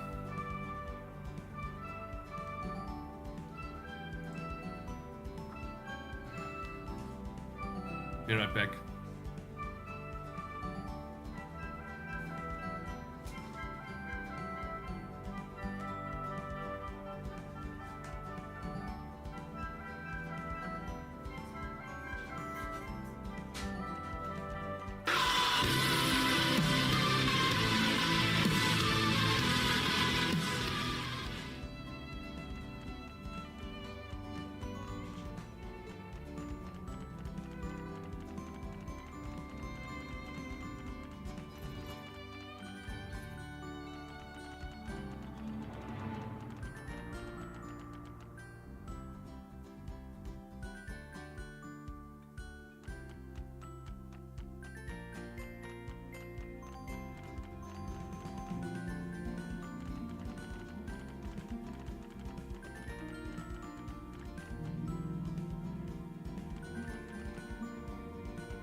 Yeah. Yeah.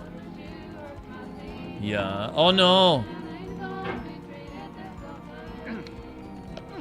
No. I'm not falling down again, guys.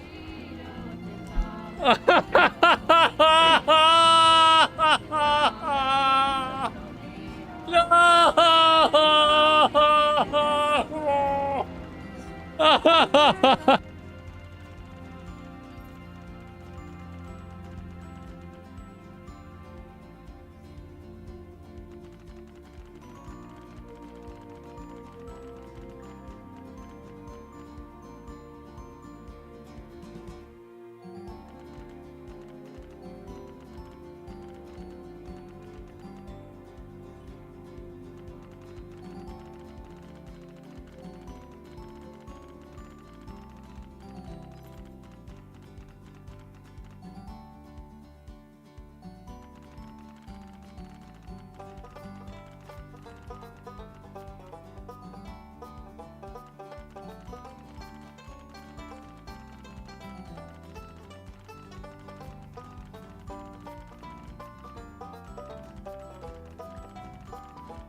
directory to that. No, direction to this. And that worked.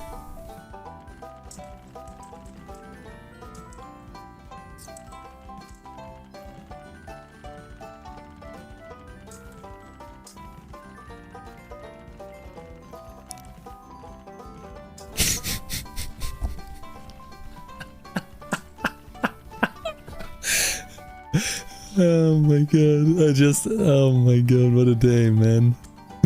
What a fucking day. Oh my god. I just can't anymore. Oh my god, and the me and engines, man. The fucking UI rotates even here. What? To add in a proper options menu in both in the town and in the main menu. I want to make it so that the options menu is now a drop-down menu, or not a drop-down, but like a pop-up. No, it's not a pop-up, but it's like a fuck.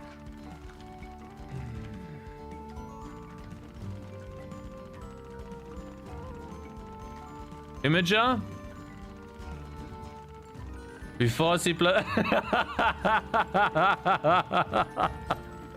Oh my god.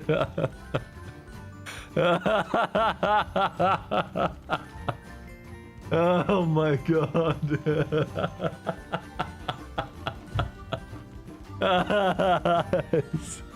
Oh my god. Oh my god, man, fuck. Oh.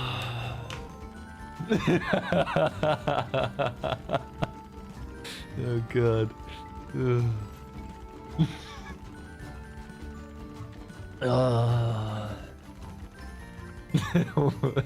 Great meme, man. 20 years older because of C++.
Junge!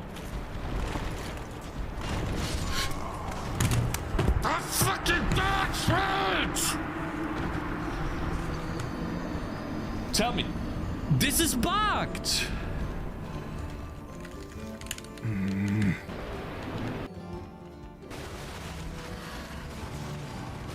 Oh my god! What happened? What did I do? No, I'm sorry! What the fuck is that? Microsoft Office? I didn't want to start that trash. Jesus, I'm sorry. Oh my god.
Thank God I'm back.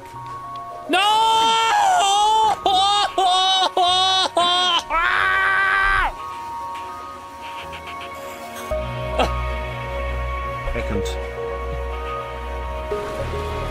Yeah. So I don't think it's misogyny or misogyny.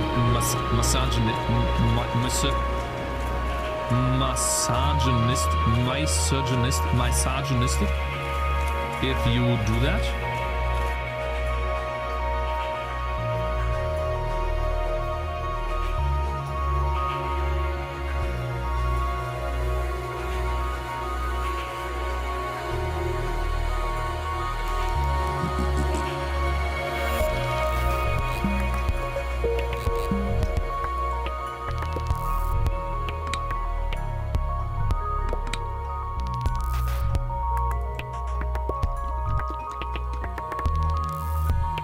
Someone putting his dick in water? What is this? What the fuck? Oh, yeah!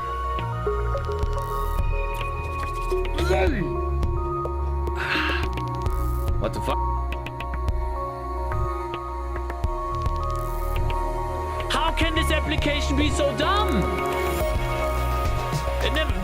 No, I don't want to deal with this right now. I have... No, this is fucking trash!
Spudgers, we just got a raid? I just got back.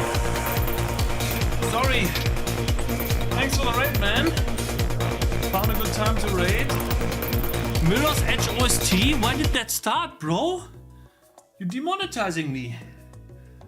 Oi. Hello. Oh, Dev Spudgers, we had a question earlier. We were talking about advertising your game and appeal to game. And then someone digged up your oldest... Is that your oldest page of Stardust on Steam? Wait, no, that's not it. Guys, is that supposed to look like this? So that's what you have. Oh my god, we can't even see this. Is this normal? Oh, can we do that again? Like, how many gameplay features did you have in the game already? When you first released your game, how much appeal did you have? Because, like, people need to be incentivized to buy the game, right? So, how did you... We were talking about that and then we were trying to figure out... The cool music gone? Any backers? Yeah, sorry guys, I'm back. My dad needed help. He is... By the way, I figured out the solution. While I was in the car with him. Of course. I figured out the solution, my brothers. It was half of what it is now. Yeah, but what I mean by that is, what type of gameplay features did you portray? It was enough to play for 20 to 30 hours, really? Why did it take so long to play? Was it like building up the ship took so long? That's crazy.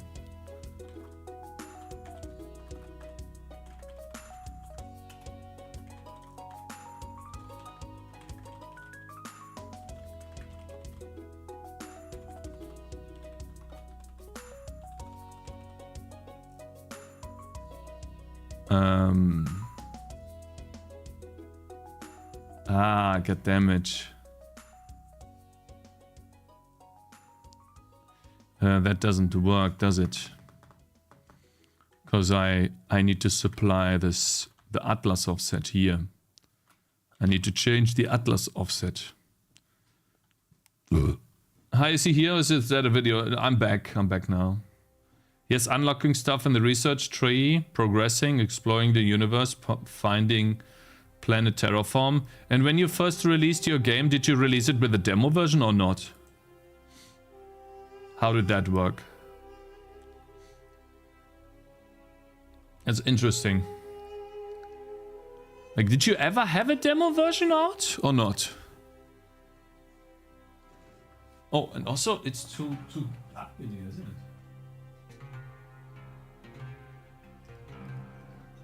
Yo, Pulley, Pulley, thank you very much for following. Yes, demo was up from Kickstarter days. So wait, you did a Kickstarter first before you made a Steam page? Is that what you did?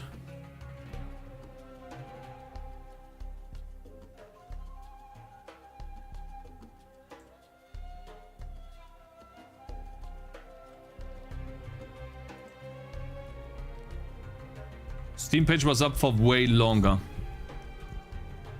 And the Steam page, like, oh, yeah, I mean, when you first...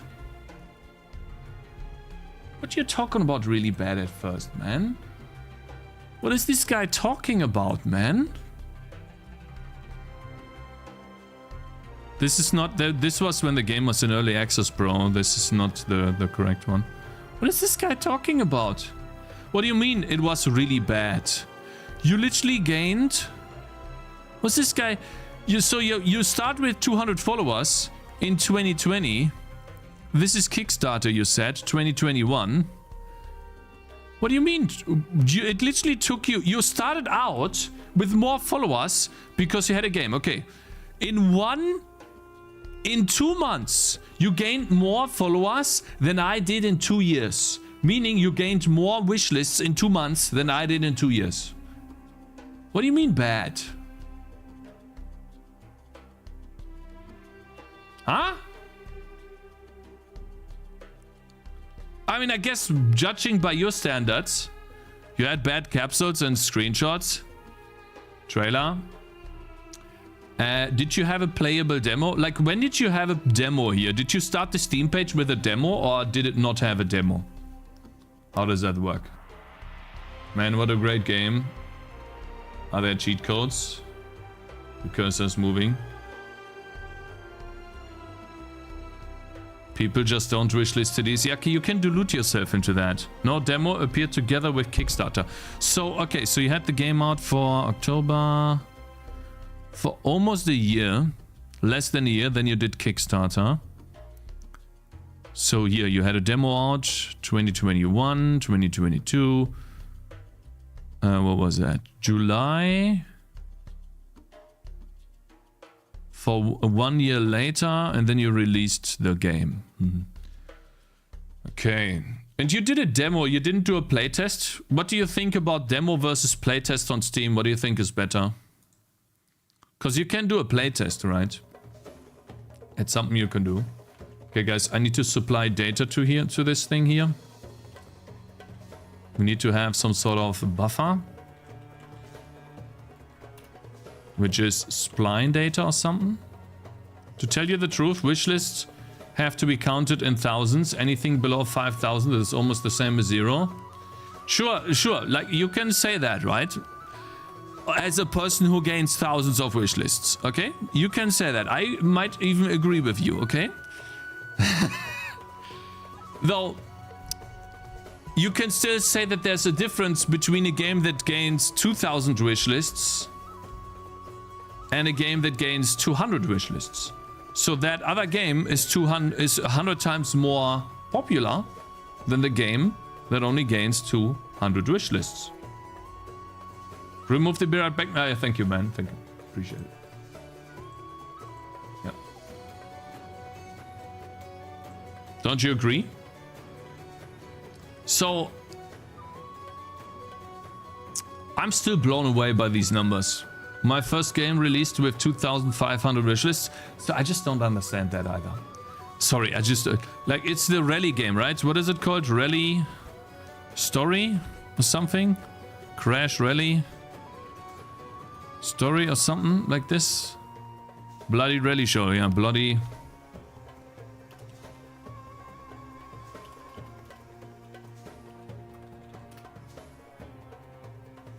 How come this game gets more wishlists than my game? I don't understand. Maybe it's because of the trailer? Maybe I need a trailer?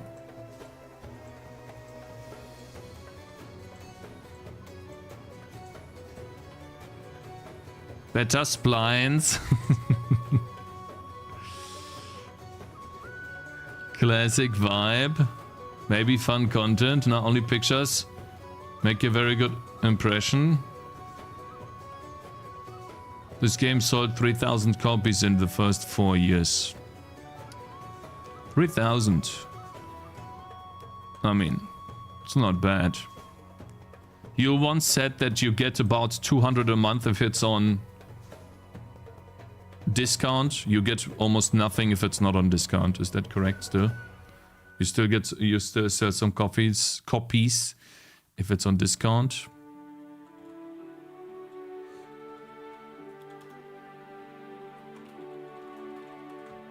Okay guys, we need to supply a spline.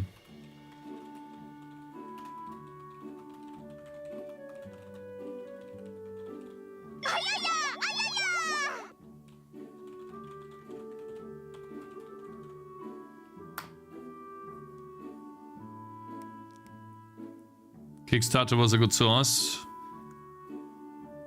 The main way was publisher. Yeah. So did you have a publisher for Stardust from the very beginning, or did you not? You said once that you had a publisher towards the end, but not towards the beginning.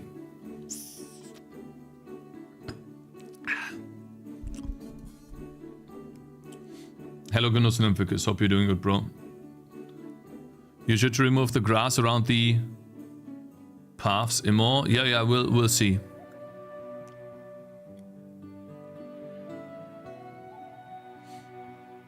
No, the publisher appeared way after the Kickstarter. Yeah, so your game gained.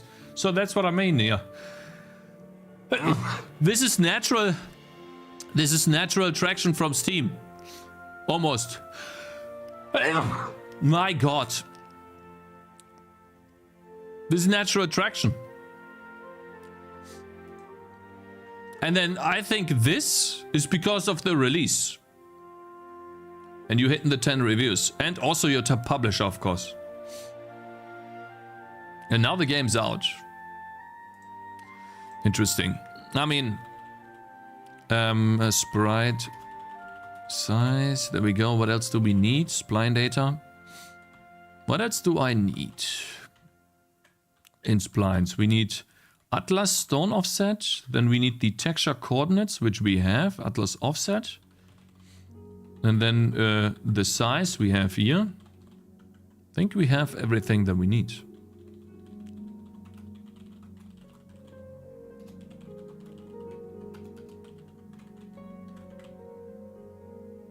Why are you complaining? Spline data. Spline data, there we go. Currently, I currently think that releasing a game with less than 30k wishlist is a huge risk to financial failure. Nah, I mean, Spline. I'm not going to reach 30k wishlists for my game, so I'm gonna release it nonetheless, because I have already invested a lot of time. I have already invested. I wanted to say something differently, but I lost my train of thought. Why not try finding a publisher? I don't want to have a publisher, no. I would rather advertise my game over time, maybe grow as an internet personality, and then publish the game that way, rather than have a publisher take 30% on top of Steam's 30%. Now, what I'm thinking about doing is maybe big mode. I don't know if you have heard about this.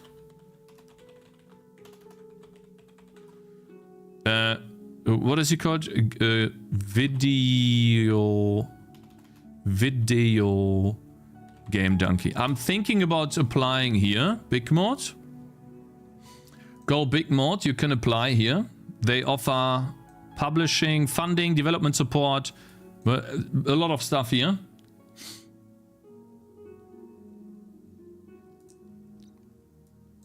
And then maybe go that way. This is also what Animal Well used. Even Jonathan Blow has heard of big mode, yeah? I think this could be a reasonable approach. I don't know how much percent they want to take. If it's not 30%, I don't think it will be 30%. If it will be, I'm just not inclined to do that. The reason for that is, I'll show you something. Now, it's not... My game is not a good game, okay? Tangy TD. My game is not a good game.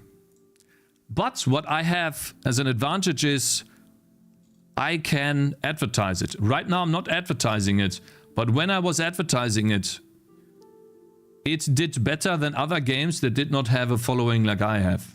And so I think over time I can keep this game alive simply by advertising it, by being online.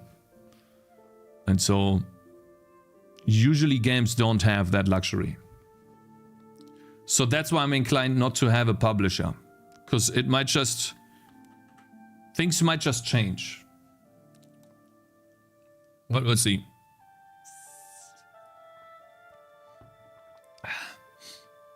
My game is not a good game. No, my game would be a good game if it gained more traction. And it would... Maybe it's the Tangerines, I don't know. The look of the game is also not great, but this one is not the best map. I just quickly made this. We are currently building on this map, but still. We'll have to see. I don't think publishers will do anything for your game, to be honest. Publishers take 50% most of the time. Yeah, so that's why, I mean, me being active on the internet will will basically give me a constant flood of income from the game too, because I'm advertising it. I could choose to advertise it, which would then be an advantage over a game that doesn't have that. And so then over time, it would just be consistent. And I can always, yeah. Maybe, we'll see. I'm gonna make this mistake. And then for the next game, maybe I won't make this mistake. We'll see. But I just don't, I don't know. I don't want to, listen, man. At the end, a publisher coming in and then they're like, do some advertisement. You know, they let 1 or 2 big streamers play the game. Listen, if I can write those emails myself, I could even pay Google Ads myself. I think you suck at promotion and Steam, but you will likely learn this stuff. I think you suck at promotion and Steam, but you will likely learn this stuff. I think I'm sucking at Steam too, yes. I should do more stuff like this. Where is it? No, it's not here. I'm currently working on a huge update list, including all of the updates with screenshots for my first post. And then I want to be more consistent with different posts and learn this a lot more to advertise my game. Bean Beasts updates look amazing, but they look the same, man. I don't want to say anything bad about the game, but this looks exactly the same as it did look in the very beginning. Like, it looked like this before. Like, I don't see anything change. The change logs. Oh, the change logs, I see. I get it now. Okay, yeah, that's something we could read. Read, Cakes, read. Read, Cakes, read. Yeah, I misunderstood. Okay, anyways, spline data. We need to upload that. Linking again, he got 35,000 wish lists with just having a fun game and fun store page. Wait, this I can do this graphics. With what? Broadcasting is a big thing, right? We need to add a broadcast to our game too. You played this? Can you though? Okay, bro. Interesting.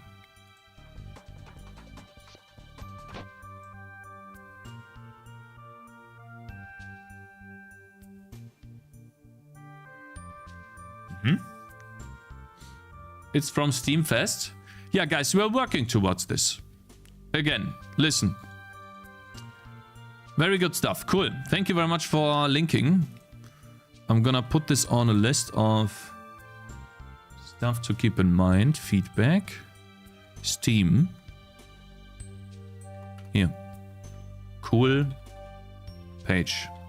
That's inspiring, man. This page is inspiring. Thank you very much, bro. Stuff to yoink list? Yeah, like a learning list. For me, this is a learning list.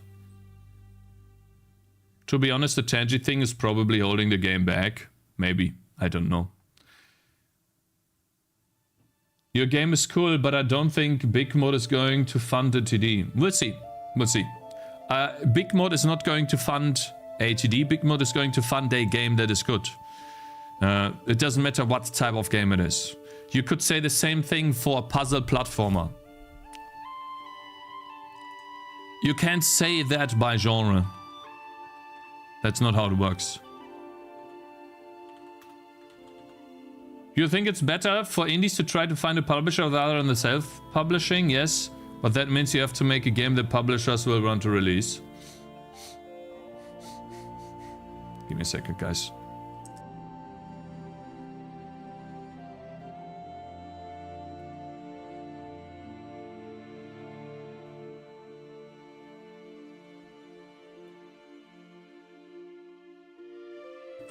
You can't say how much you pay your publisher, right, guys? Devs budgets. I would assume so too. That 90% of publishers are a scam. I can't, yeah. Oh, excuse me.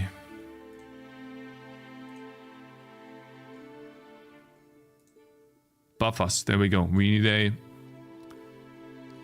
global data. Well, should I just put it in global data? Or maybe not. I mean, I could just put it in global data and then be done with it. Maybe that's easier. So basically spline data. Put that in global data. It's here somewhere. Oh, it's in the shader header. See.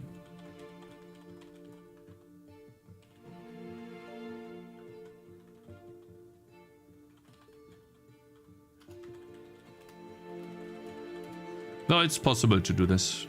That's fine. I wonder if this works like that. But we probably need padding here.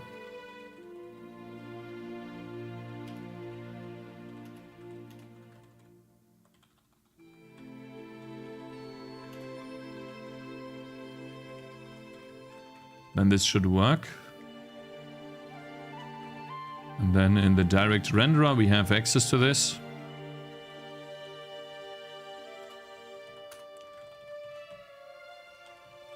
Global data.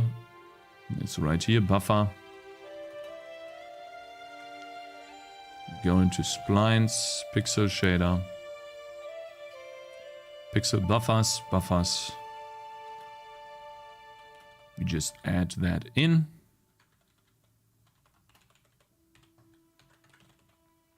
Failed to compile shader because the global data changed too.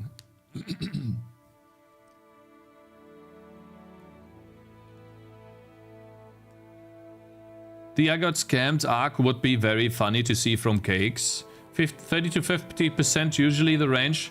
I used to make the deals and scam devs. Sage.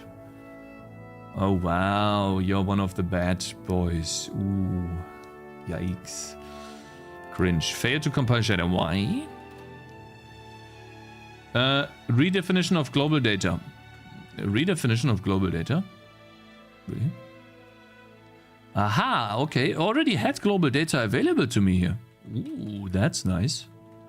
So we don't need that, actually. Cool.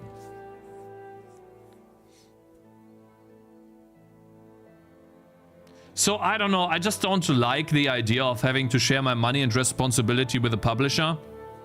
Because right now, like the urge of making a good game and having it be successful increases.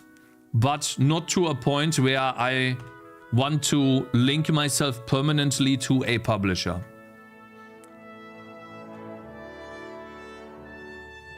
That's how I see it.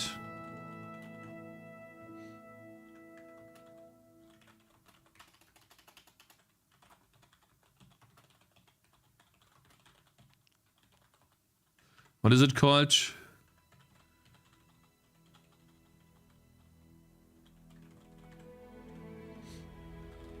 A lot of publishers start doing the right things when all their games fail and lose their money. Then they get greedy. Wait, a lot of publishers do the right things. Then all their games fail and lose money. Then they get greedy. I've seen the cycle over. Okay. It's called Atlas Position. Atlas Position. And then status. Global data. Spline data dot stone position. Now I'm not supplying these and invalid Atlas position. Yeah, I can't spell Atlas position. Yeah, guys, we have a problem on our hands. My dad is getting old, and he has no one that will further his business. You know, sad. My middle brother was supposed to be that, but these two cannot. They don't work together very well. Invalid zone position. Can I spell correctly, please? Stone position. What business? Installing garage doors and what is it called? Haustüren in English? What is Haustüren in English, guys? What is that called? Aha! Lol, funny. That actually looks really cool. Not gonna lie. Front door, yeah, front doors, stuff like this.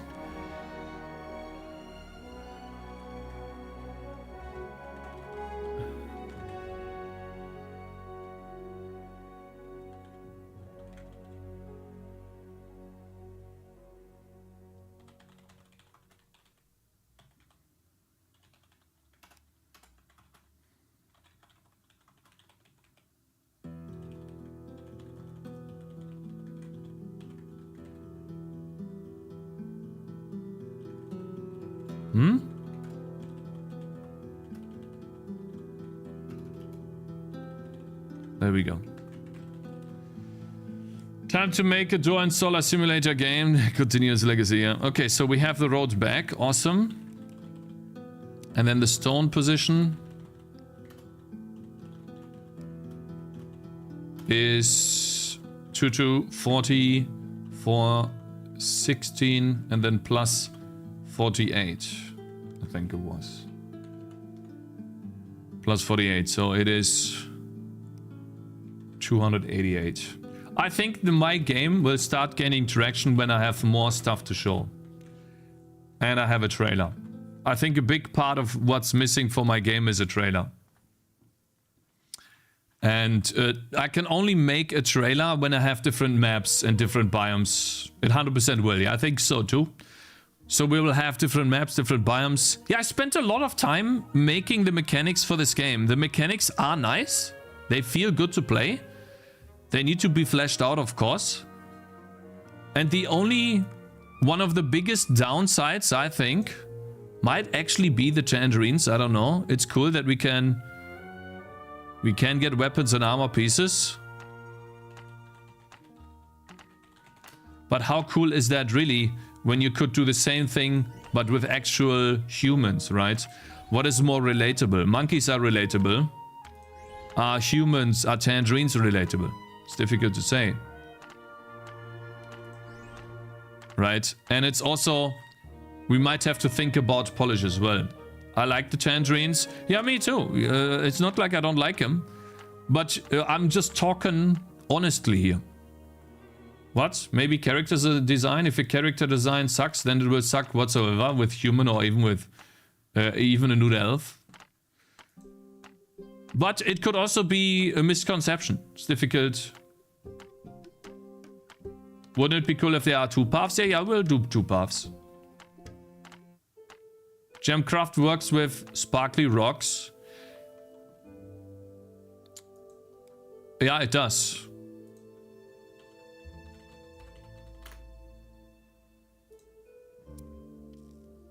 Let's see here. Different biome.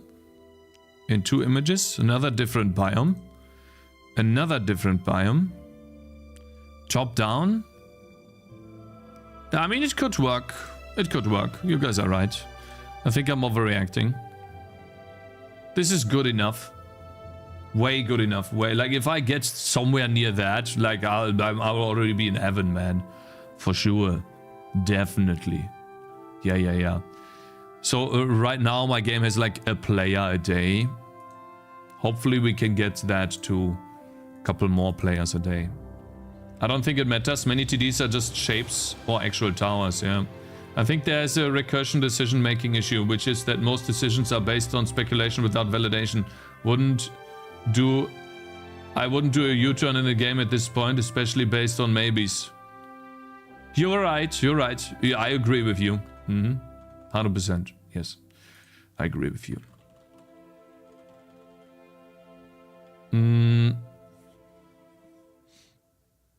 I want to do this here.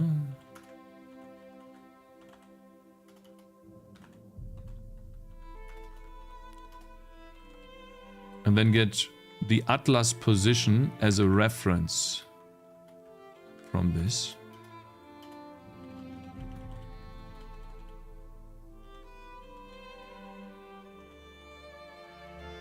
So now what we can do, guys, is the following. Well, how do we do this? Maybe we upload the Atlas position after this. So we just define the vector2 Atlas position to be this. Right. And the vector 2 stone position to be this. Right, and then this right here, we assign that later. And stone position. Oh yeah, we also need to define the size. And then after we are done with the entire calculation and stuff like that, blah, blah, blah, blah, blah, we generated all of those points, those vertices. That's when we upload data to renderer. And then we do like this. It should still work. Nothing should change. But the difference is now that in... Where's my if check? Please tell me. I still have the if check. What we do here is atlas position dot y is increased by 48. But that means, or we assign it.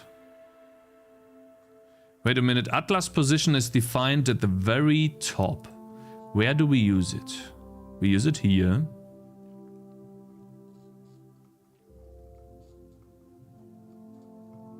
And then over here we do plus equals in a loop. That doesn't work. So then... oh, I have an idea.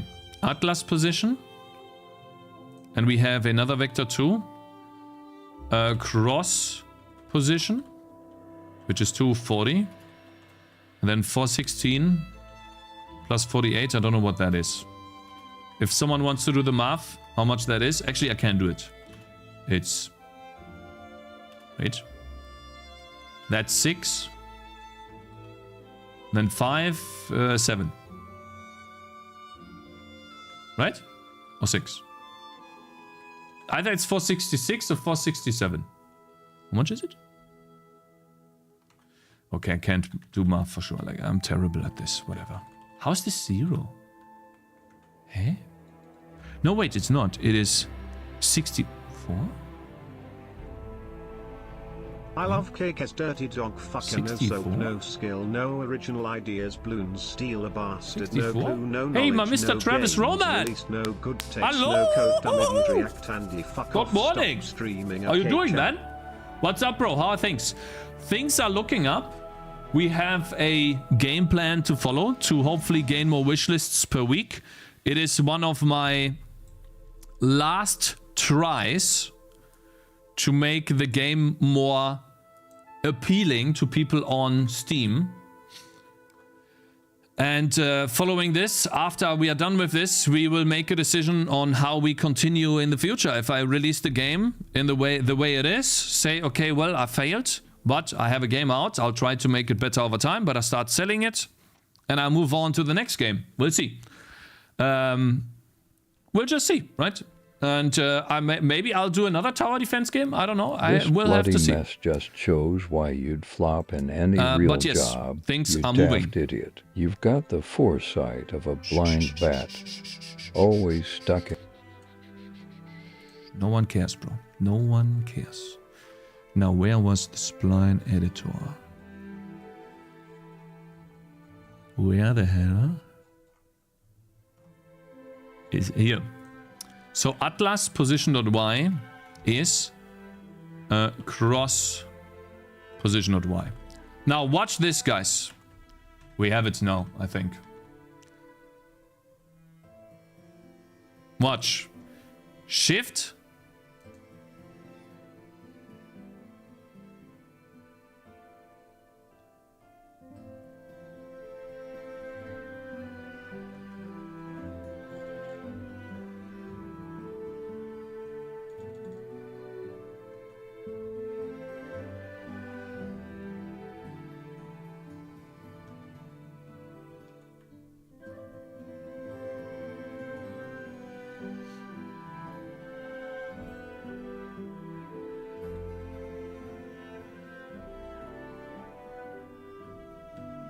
Huh? That's not supposed to happen. Why is it? Huh? Not continue.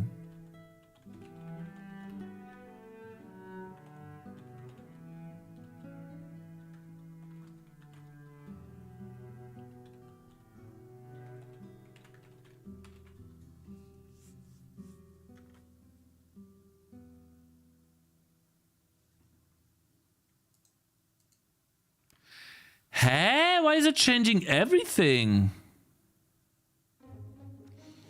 Oh, I see.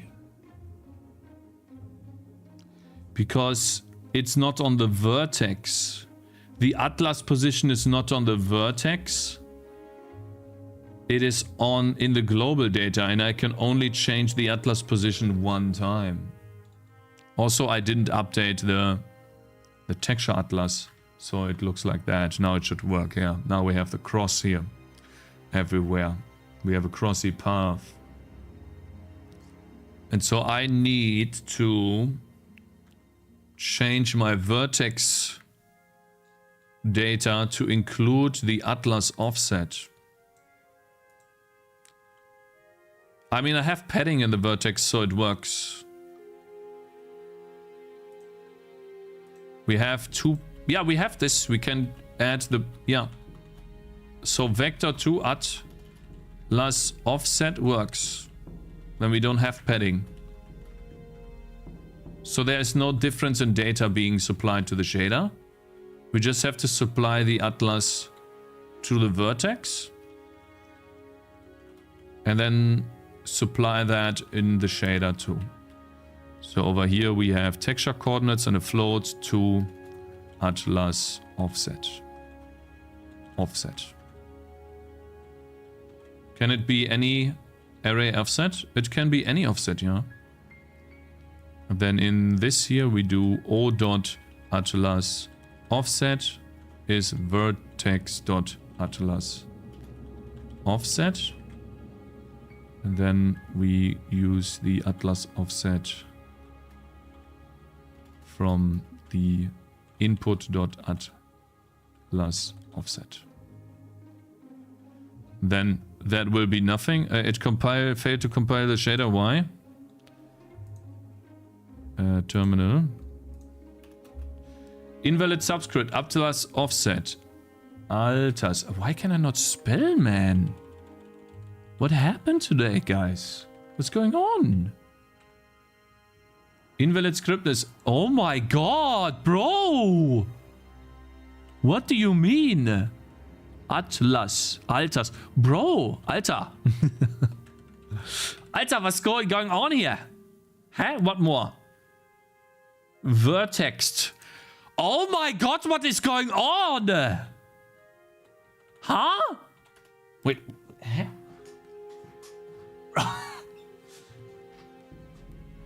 Okay, now, this time it will work. In out.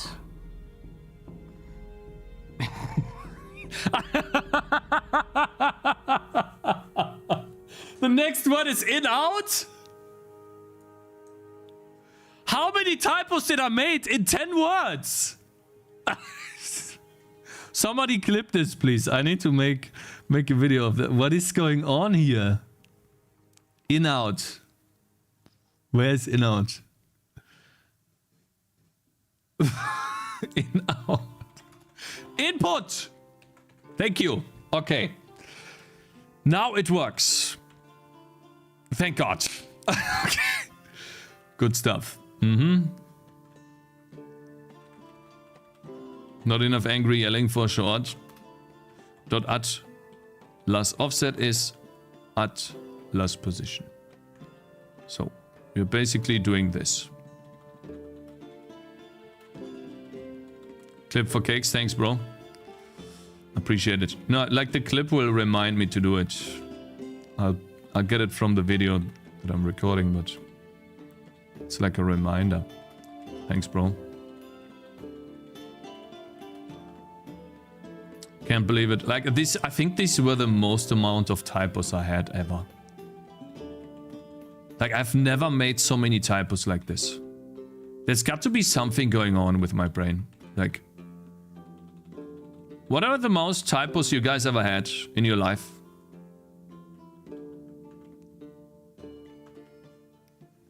How many? Ah, 0, of course. Of course this guy would say that. Why does it not stop though? Like it ends here. Also, this feels like it is it's deformed because the offset is different here. I get it. When I'm on my own, very few. I typed clown wrong and came to the stream. Okay. I'm actually gonna ban you for that. 2 minutes. 3 per sentence. Never had any. Oh, okay, you never had any. You're lying, bro. I can't believe it. Hey, Cakez, how are you? Hey, Majestic Lego. Sorry, I didn't see your message. Good. Thanks for asking. Do not mod Rico. He's a big hater. Yes, Daniel, I know. Fruits. Make more fruits. Tangies are boring. You could have apple, banana, grapes. I don't know. We'll see. I screw up typing all the time on stream, though. So, guys, my... where's the end? Where's this? The end section here. Section end is 476. So there's got to be, after we have gotten in here, there's got to be another... I is now 468.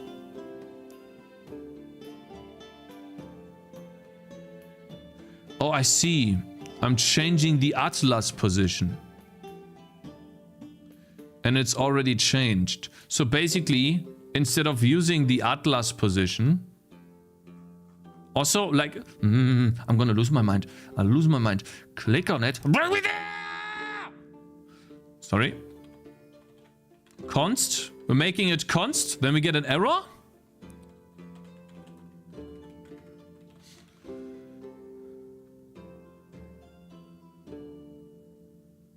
I'm at the studio and trying not to laugh at behind my desk. Amazing. Thank you for this.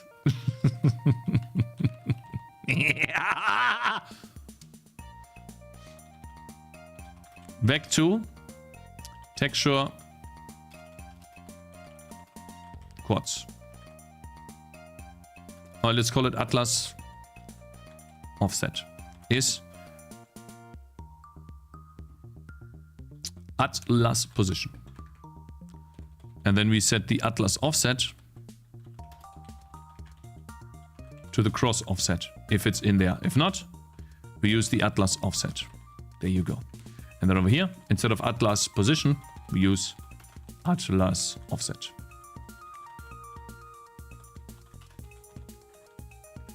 Over here too. Hey, I made a mistake here. Atlas offset.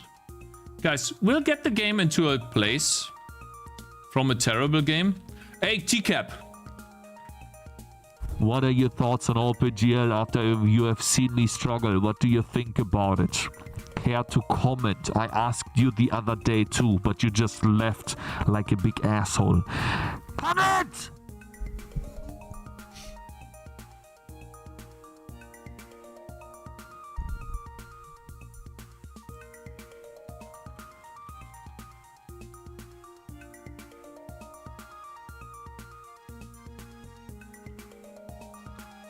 That's annoying.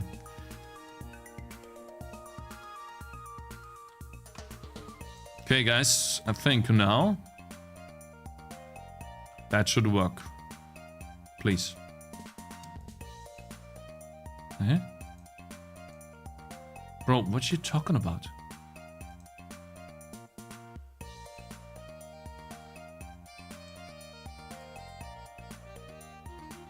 Eh?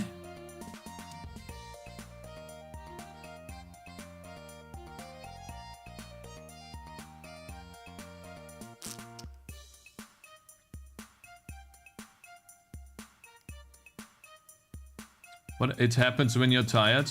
Yeah, I could be tired. You're right. Hey, but it works though. Atlas offset is the cross position, which is different.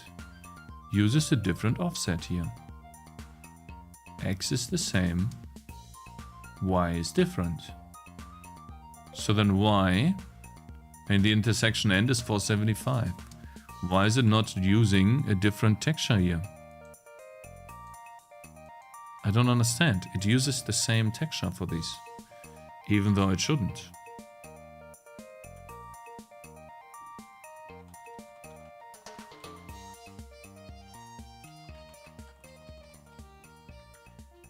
There's no way this doesn't work. I literally continue. Yeah, it does work. So then why is it not using the different offsets? I don't understand. Oh, because it's still using the Atlas position instead of the Atlas offset here. I'm such a dumbass. Oh, I'm such a dumbass. Of course, that's why it doesn't work. See, it is how it is. Atlas offset.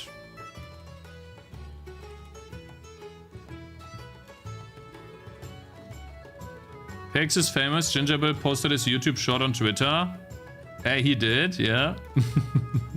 What an asshole, man. Okay.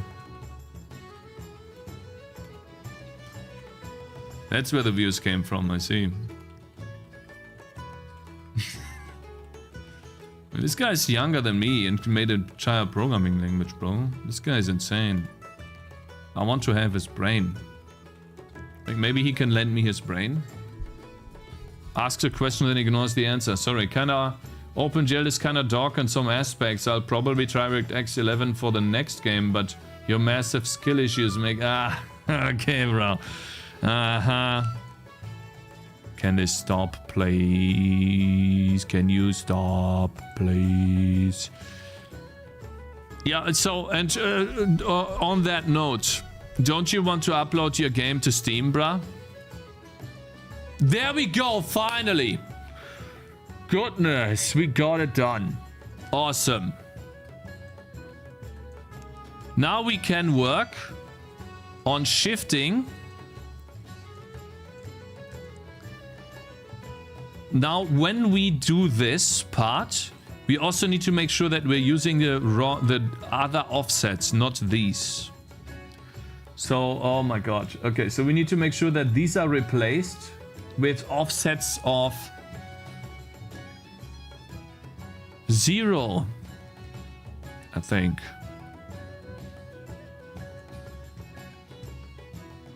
These are static variables, or no, float variables that increase over time. They need to both be the same. So these need to be replaced by their alternatives here, which means we need to have float, left offset, TMP. I just hate that, man. Okay, I'm gonna call these left offset accumulation. And then right offset accumulation. And then over here we have float left offset, which is left offset accumulation. And then right offset, which is right offset accumulation.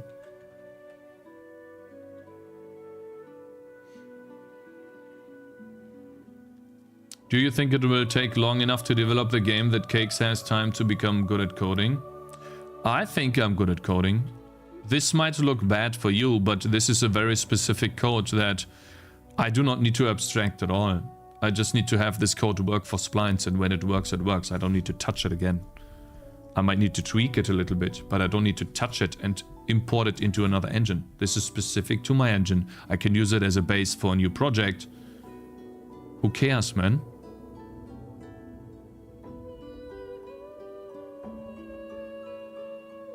Really, it does not matter. What matters is if it works. The player is not gonna see this, so who cares? As long as I can maintain it, I can read it, it's fine.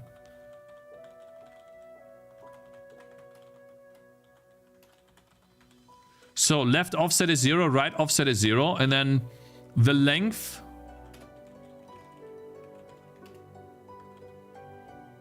We need to increase the accumulation. Oh wait, we need to do left offset plus equal. No, wait, that's bad.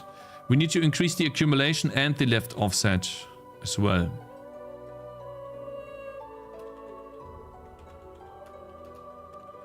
We need to do both, and then we just use left offset. Wait. And then for here we remove accumulation. Accumulation, and we also remove accumulation here. There we go. Okay, so now I think we actually are winning. I think this is an actual W now. Go SDL, you can still do all the low-level stuff you want, but leverage people's knowledge on how to deal with those APIs.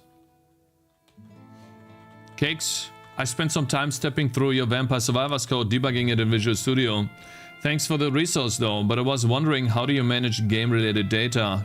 I know some people use JSON, others use a dictionary, or should I read the code harder, lol? Well, give me an example of game-related data that you want to, that you're talking about, that you have in mind. Give me an example.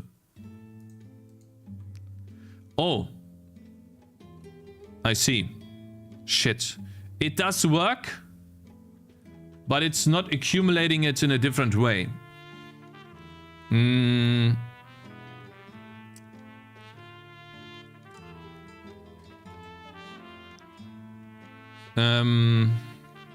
If it's in there, I need to count up 2 different ones. So let's call it...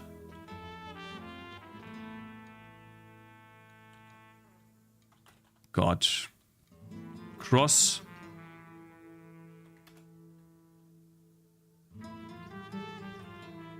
Cross offset accumulation. On left offset is cross offset accumulation, cross offset accumulation, because it's gonna be straight, not coarse. Let's say an RPG that will have stats for different enemies. How would you organize that data?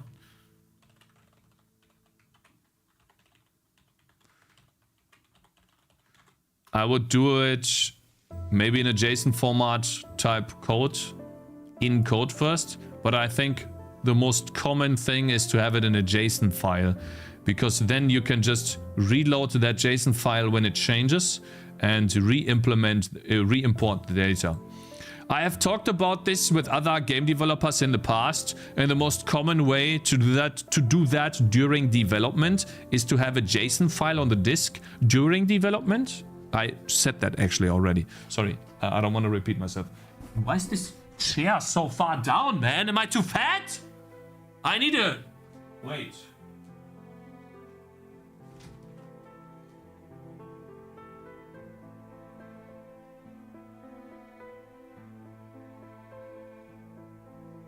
I feel like it's too far down. I'm sitting on the floor, bro. What is this? Less salami? The salami's not making me fat, bro. That's wrong. It's the wrong assumption that it's the salami. Oh, feels better now. Oh, wow, that actually feels good. How tall am I now? Damn, I need to adjust my camera a bit. Tiny bit, maybe. Does it look? Damn, I feel large now. Holy. Hello, guys. So what was I talking about? I've talked about this with other game developers before, and what they typically do is when they have an enemy type in the game, they generate a JSON for the different types of enemies, makes it easy for non-gameplay programmers to read and edit this data. Like, for example, change health, attack radius, whatever you want to change, and then on file change, re-import the JSON file and update the data with enemies in the game. When they release the game, however, when it gets towards shipping it to the user, what they usually do is create a binary format of all the data in the game and then load that binary format once at startup or whenever it's needed. So for example, if you have a level that consists of 5 enemies, you're loading the level, then you're also loading the 5 enemies, as to not load too much. And that would be done through binary loading. So yeah. You can do it that way. I decided to put all of my data in code because I'm the only person that is editing this data and I can read this. For me, it's easy to see what I need to change to make a difference. And then this code, when it's updated, it hot reloads itself into the engine. Then enemies use these stats.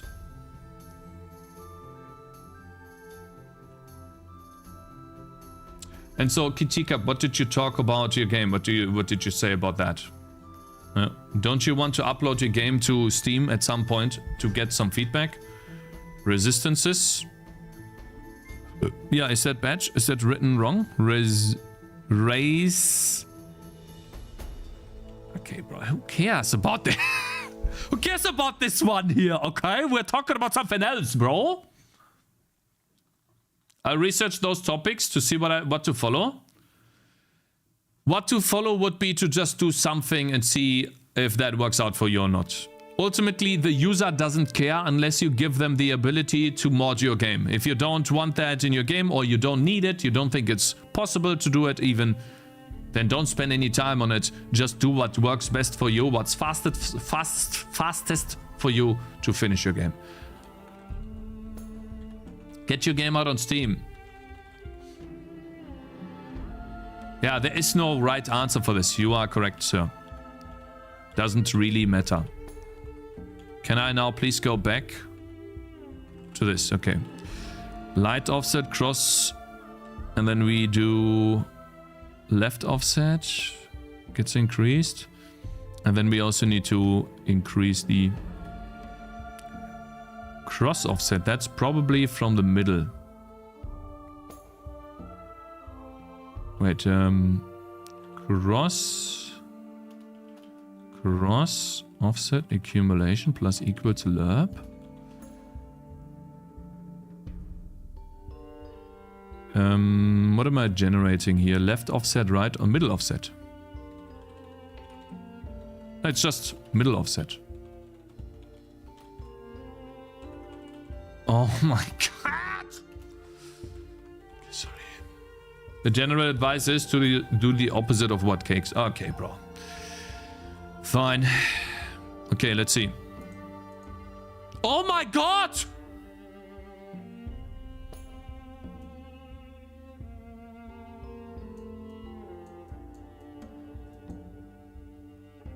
Oh!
Shouldn't it start off at 0 here? So then how come...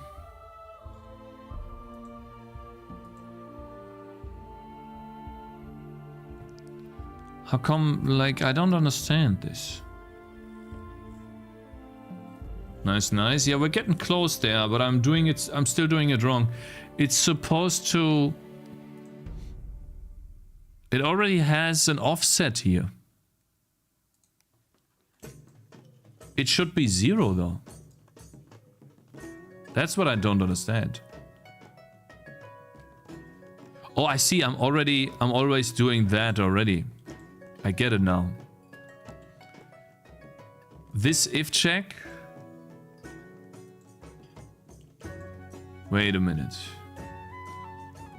So I might not even need to do that, do I? When do I increase this cross offset? I think I increase it here. That's when I have to do it. And then that should work. Oh my god, yes!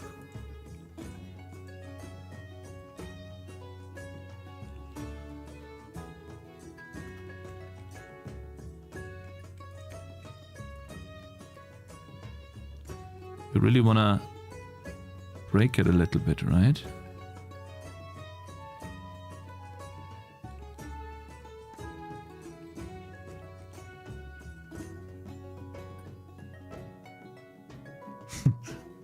Can you stop?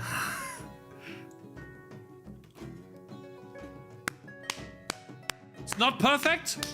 Hey, I take the W, man. I take the W. We have a crossroad. Uh-huh. Would you look at that, my brothers? Mm-hmm. Oh. Oh, yeah. Oh, yeah. Yeah. Ooh. Awesome.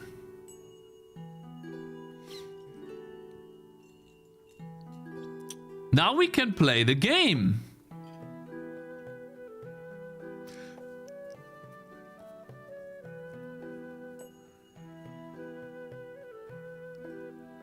How's your roller coaster simulator game going today? You see that, bro? Don't you see that? Nice. So we managed to do it.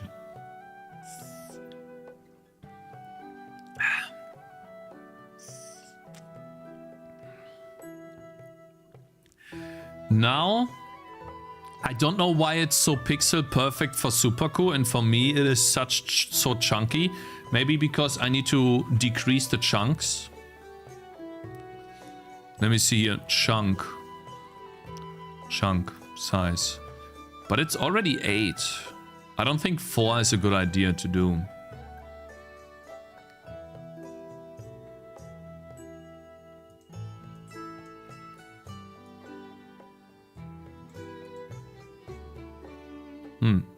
That works surprisingly well. Okay, now one thing we have done. Here's another thing though. Right, we go here. Let's add another path point. And let's make another intersection here. Let's make 2 intersections. We can do 2 intersections now. That should be fine. That should be possible. I hope. Let's test this. It's gonna get harder and harder to generate that type of map, but it should be doable. Let's test. So what do we do here?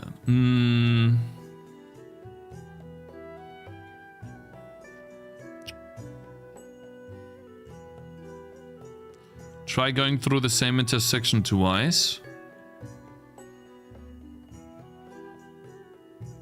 Now, I don't want to do that. I don't want to do that. We can always break this, code and agree. But why would I try to break this now? Just curious what happens. I mean, it will just be on top. It will be drawn on top. If you want to know for sure. Uh-oh. I don't have enough sample points now. Okay, I'm getting angry at this point right now. Then how about 2000, man? Can I just please?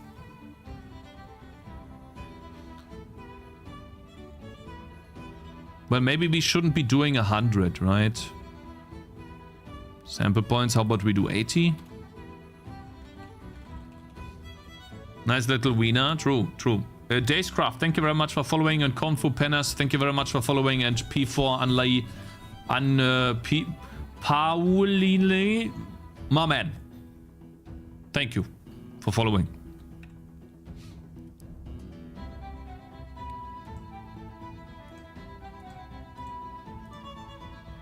Let's load the other level. Endless... no, was it Dark Marshes, right? And then we do the spline from the road. We add a little bit more stuff for the path here. We can try doing something like this, right? Building in multiple intersections. That would be the last thing that I want to try today. I don't think this will work at all, by the way. I don't think this can work. It needs to be straight, so we would need to have something like... where's this? It will work here, but I don't think that will work.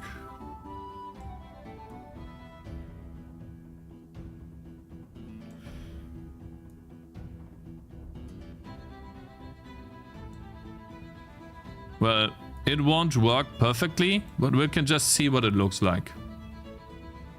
Right?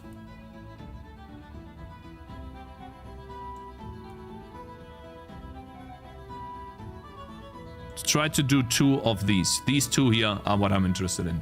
Let's do Control K. Save the level like this, so we don't have to always go back.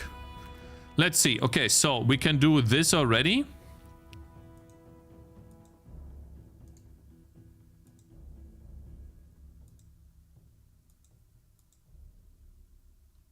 And then we need to do some adjustments here because it's not perfect. Like that. Then we have our first intersection, in a way. It's not perfect. I need to adjust this sprite a little bit. So for example here, that's why it looks out of place here.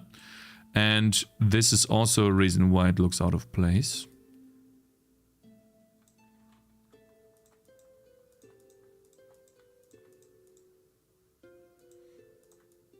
There we go. That might be a bit better, but I think I'll just copy over this part here.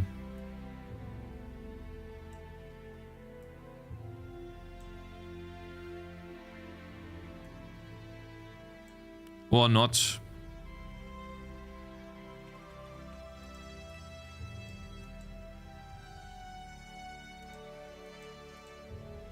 Something like this.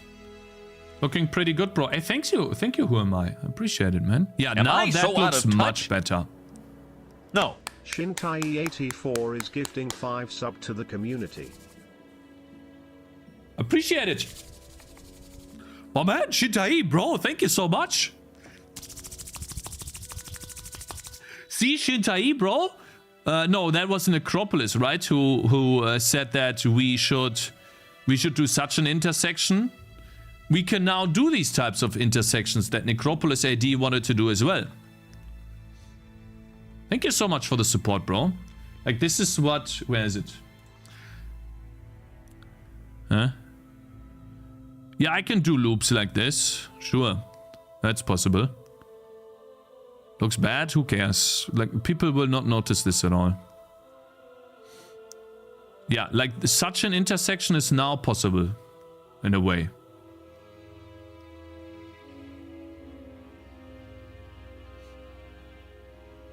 Two L's make a W? What do you mean 2 L's? We got a W already with this today. What are you talking about? This is a W. Look at this road. Now we're gonna add another intersection here. I just need to figure out a way to store this data. Where do I store that spline data? I can take the path, but then we have these start and end points, right? Shortest mouse distance, intersection start, intersection end. These 2 need to be extracted out now into permanent data. I don't want to add them to the level yet, because that is another complexity thing. The level has data, it's a binary file. I need to change the binary file. I need to have a list of start and end intersections. And every time I click Shift, I add a new start point. And every time I click right click, I add a new endpoint. And then the moment I have start and end defined. But then how do I make sure that I can select multiple? Let's say I'm editing this part here. Am I so out of touch? No. Tonios2 is gifting 5 sub to the community. Bruh. Tonios, appreciate it, bro. Can you add a balloons like a bridge like in Bloons? Yes, I can. You wanna see that? Watch. I can. I'll show you. I'll make a really fast one, okay? Watch.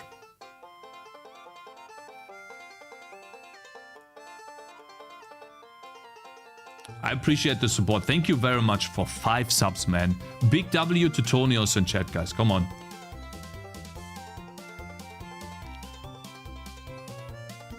You want to have a bridge. So I'll make a really fast one because I'm bad at art. Right, but let's say that's a bridge. Am I so out of touch? No. Azenri's just subscribed. Mr. Almeida, Thanks my man. to Mr. Almeida for my sub gift. Appreciate it, bro. Now, I don't know how to do a proper bridge. Let me see here. How would a proper bridge look like?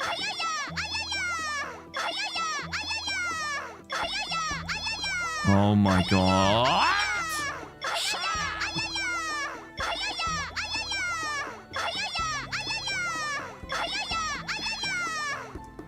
Oh, you're so lucky. I guess like this.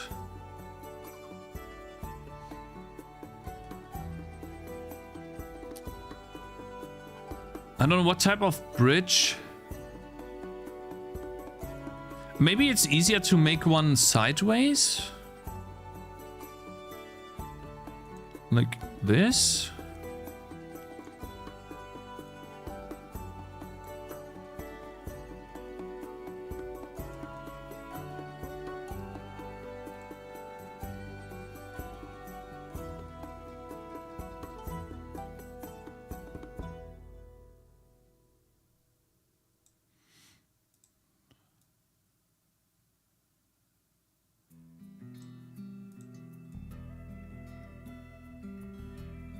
I don't know. I'm just gonna make it really I have no idea, bro.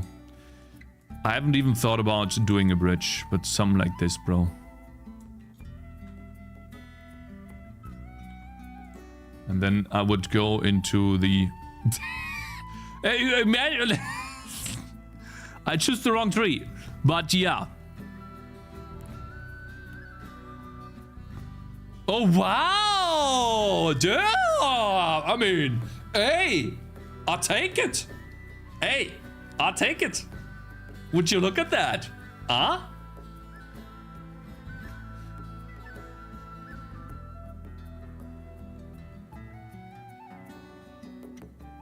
Poggies, it just works. Yeah. Okay, this one's annoying.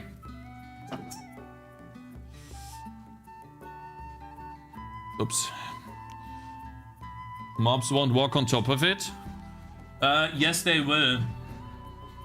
But only if I place the bridge perfectly. Watch. Only if I place the the bridge perfectly.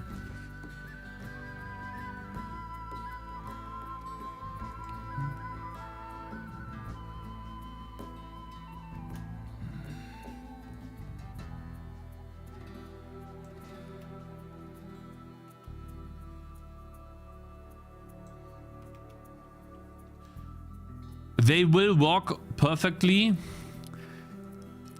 if... Wait. Okay. It has to do with the pivot point of this, bro. That's all it is. Nothing more. Just the pivot point.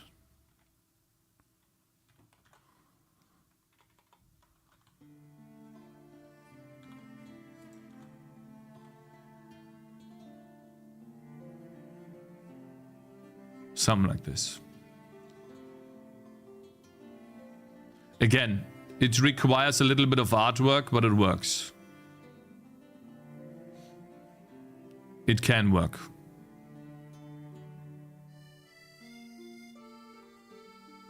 It's not perfect, but it can work.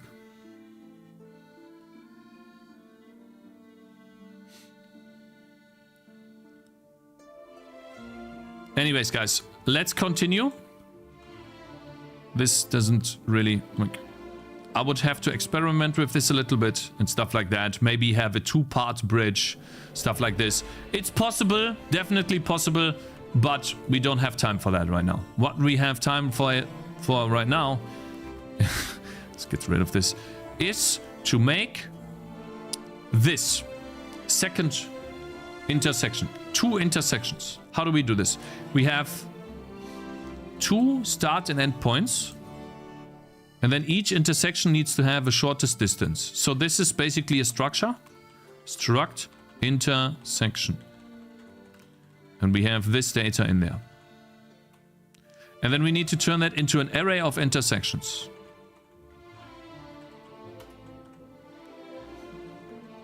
Cakez, please look at what Real Superku does for the stones. You just look wrong.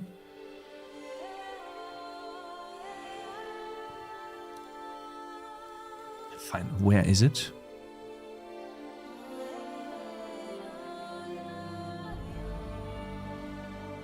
What do you mean? There's nothing. Huh?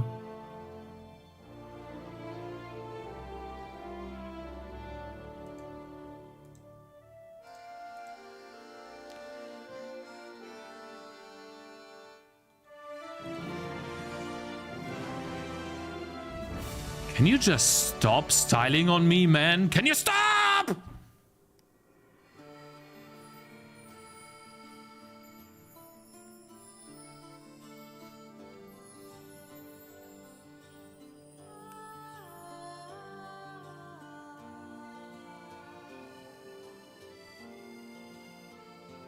What I did was toggle the node type by pressing X. During mesh generation, if a node was set to crossing, then the next vertices were set to intersection. And then the U texture C coordinate was reset to 0 for both sides. That's it. Oh, and then after the intersection, you start back again. I see. So, but you still needed this, right? You still needed the intersection. But what you did instead was you didn't introduce a new variable here. All you did was you just reset that back to 0 and then you started counting up again. I see. I don't have any intersection database. Yeah, well then how do you know where you clicked? How do you know which part of the path you clicked on where the start and the end is? You're telling me that you don't have any start and data? Or if you click, you reset it to 0. That's all you do. You click it, and then at that point where you clicked, you set it to 0. I click nodes to select them. Sag. When I press X, it toggles the active node. Node? What is a node? Is that a path point? Or is that a... What is a node? Man, why does it look so good? Fuck, man. Can you stop? Can you stop styling on me, man? I'm trying my best here. Here are the nodes. Bro, I feel so stupid. So wait, what are nodes? Waypoints? I think your result is beautiful. Ah, shut up, man. Shut up. I'm heating up my coffee. It's cold. Leave me alone. God damn it!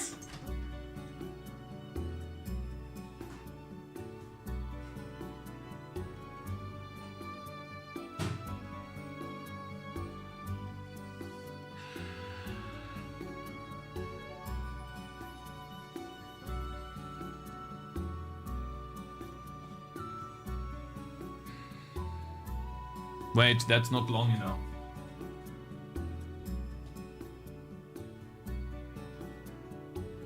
It's gonna be 40 seconds at minimum.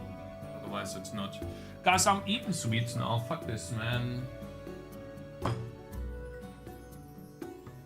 Time to get fat. I hate this guy.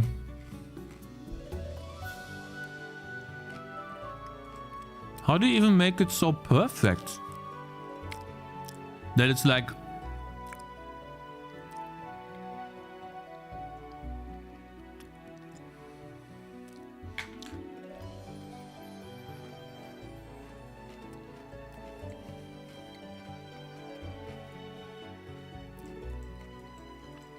For me, it moves in intervals of 8. You see this? How it moves in intervals of 8? For you, it's pixel perfect. I don't know what that means. What is a node? I don't understand. I need to understand this.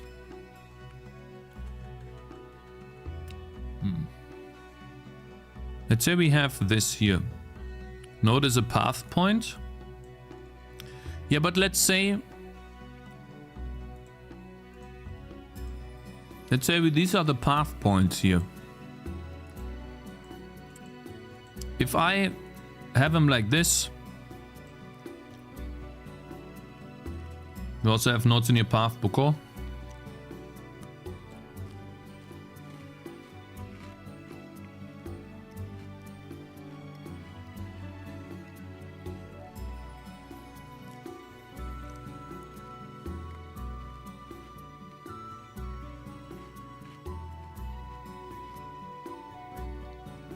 Wait. So you guys are saying this is a node. This is a node.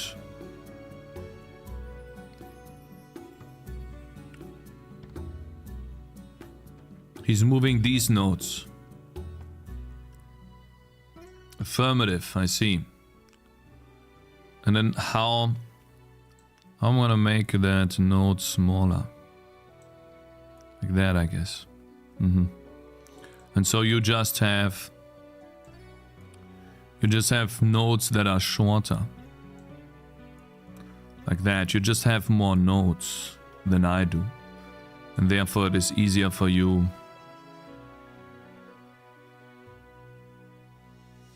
Like, how do you make them longer? I guess you do it like that, huh? And then you have these two nodes next to each other here. Like this.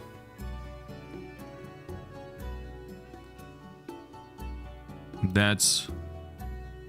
But for you it's still perfect. Well, for me it's kind of perfect. No, it's not perfect. Interesting. So that's what you have. You just have more nodes.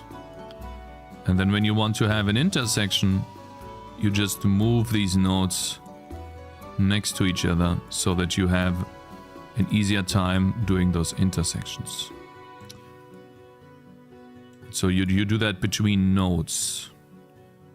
Each node toggles the difference.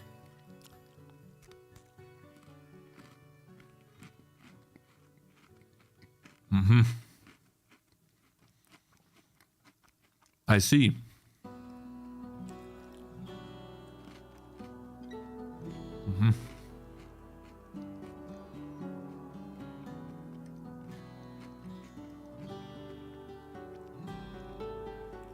I understand now.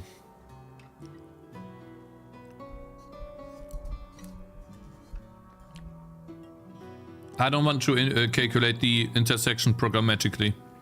Why would I do that?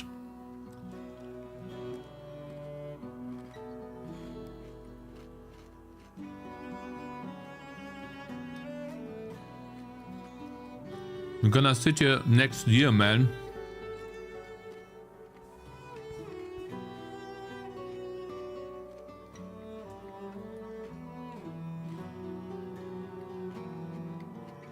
Okay.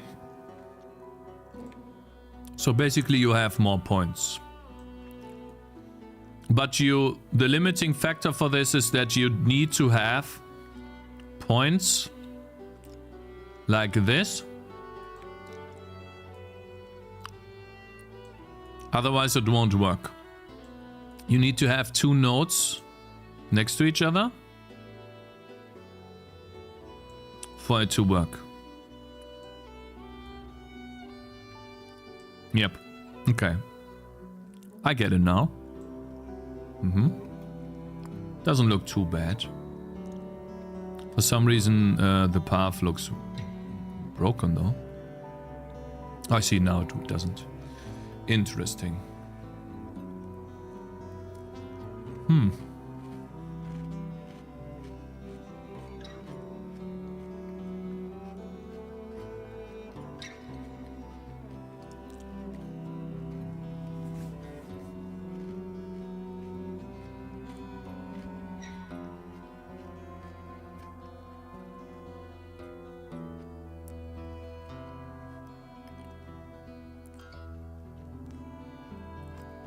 So basically every time you encounter a node, damn, but I only have the path.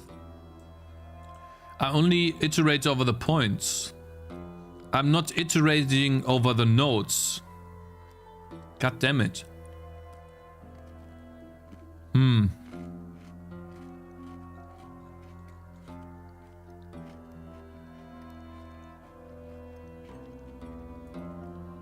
So these are the sample points. I need to generate a sample point while iterating over the nodes here.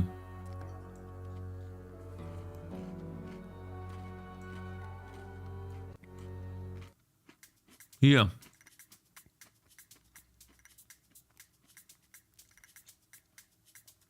Last sample point. Why do I need that? I don't think I need that. This can go away. Or first sample point. Doesn't matter. Don't need this.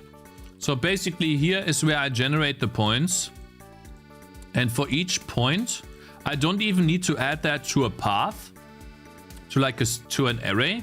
Because basically I can generate this stuff in here. And then I just use that sample point as a position.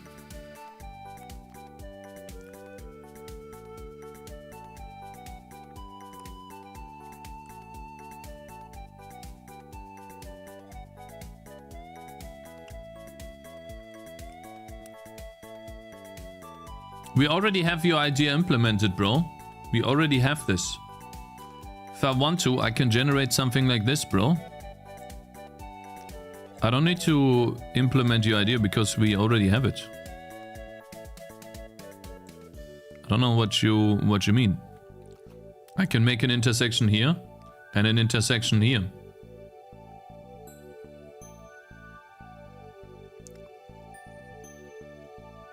What you mean is add this on top. I would just have a foliage piece like this. Like drawing a house with a continuous line. Yeah, you're right. But I can do other ways of doing this. And this will be a picture anyways. So I can just make a picture of this and then paste that over.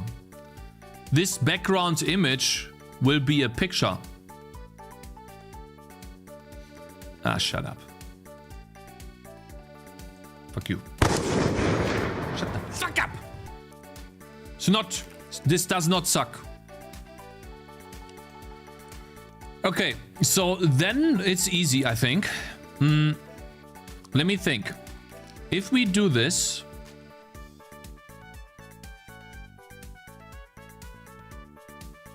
then basically I need to copy... I need to copy the entire code.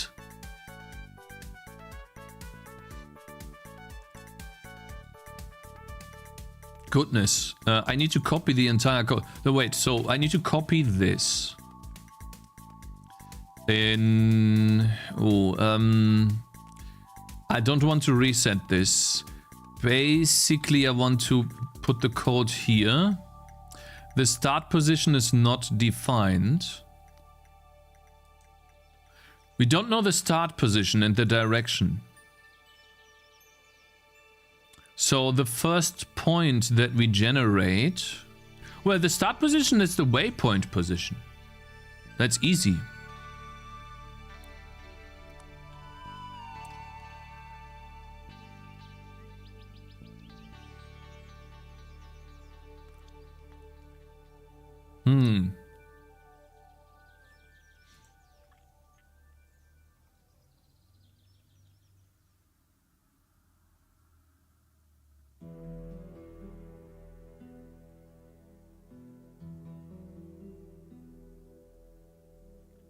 Yeah, I get it. Like, we can add a shortcut here. But you know what I will do, Mr. Necropolis?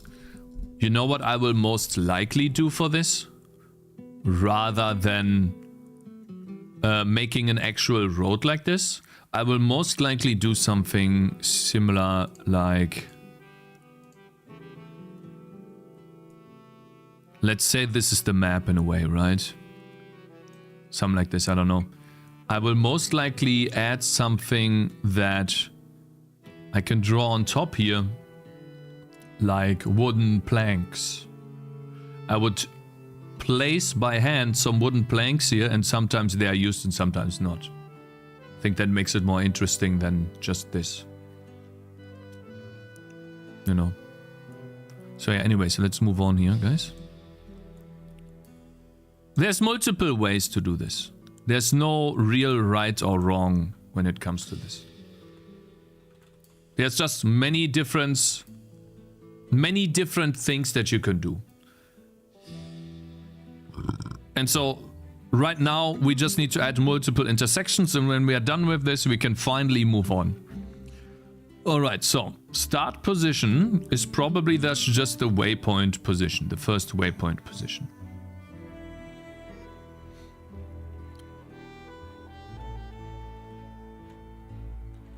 And then over here, if path.count is less than or equal to 0, then we break out of this. Now that we know that we have something, we could say... we don't have a break here. Great. It's not a loop. Great. I guess we'll do like this. If start position is the same as vector to 0, then we need to generate a direction and a start position.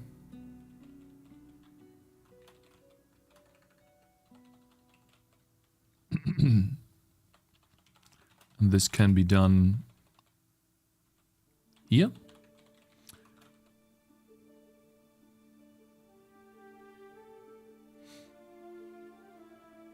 Konnichiwa, Cakez. Hey, Mom and Cheese Cat. Long time no see, bro. Hope you're doing good. How about it happens like a highway over path where they go over? Will you export this as a static image, or will my CPU keep calculating this stuff each frame? I will export this, yes.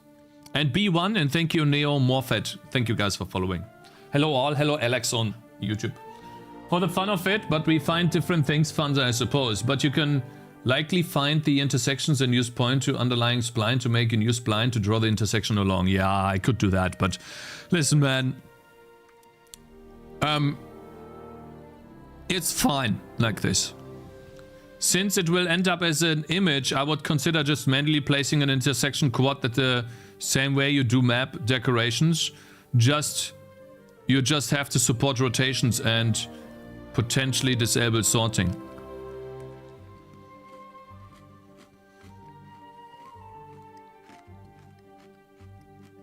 Yeah. We would have been done with this by now.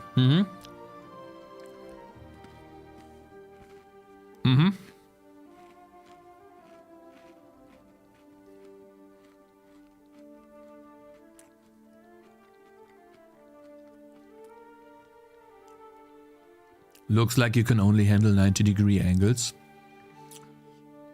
No, I can't. And if you were listening, you would know that!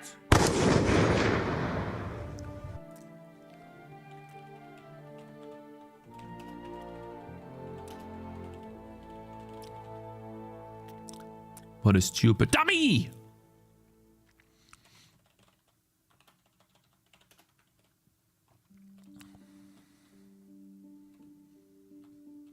Can you stop removing the timeout, bro? Hmm? Huh? Can you stop? Huh?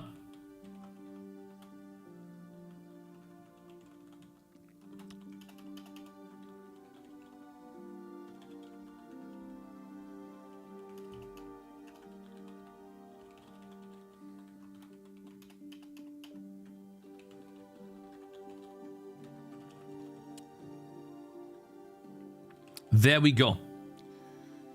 That was an unfair ban, needed to be removed. That was not an unfair ban. I literally said multiple times that I was gonna paint the map anyways. I'm painting the map. Guys, this is an illustration. This is just an idea. I will take this as an image. Then I will do a screenshot of the image. Boom. I will go into Sprite. And then I'll go down here. And then I will remove this stuff. I'll move this thing down. And then I will paint the broken pixels!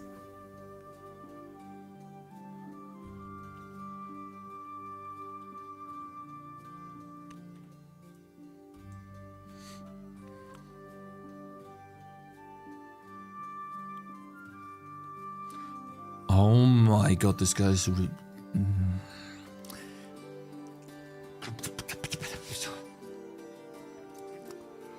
Oh my god, you guys are so... I'm gonna ban these two guys. Okay, goodbye. Goodbye. Dummies. Holy shit. People can still edit the maps. They just can't do everything. Because I can't program everything. Do you guys understand now? Goodness. And that's so far down the line. That will be a problem for future me. Okay? Now, goodness. Okay. Now, what do we do here? We have this intersection. We're gonna move that out. Accumulated distance. Now, the accumulated distance is something that we need probably here. I don't know why we would need that accumulated distance. Oh, for the things, right?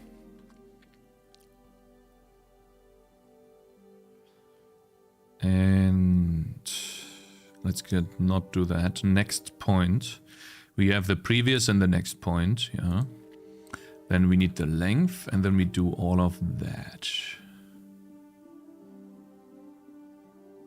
There we go. Future Cakes is cooked? No. Future Cakes will have different problems than today's Cakes. It's not banned for speaking the truth. You're literally wasting my time. Okay, bro? Now let's move on here. So we have a new point. The sample point is the next point.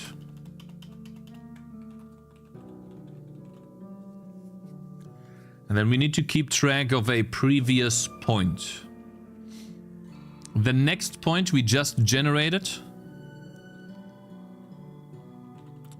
And then we have the vector2 previous point, which is nothing. And then if this is 0, then we do previous point is start position. Cakez, I hope you're aware that with the current system, you only have one single road. You can't split the road, which you probably want to do. So instead of having an array of nodes, you probably want a graph. This was pointed out by Necro... Shut the f... Yeah, let's make a graph when I can't even make a single road. Good talk. Good idea. Yeah, let's do that right now. Awesome idea! Woo! How about we fly to the moon before we can even swim? Let's go! Wow! God, see, people are so stupid.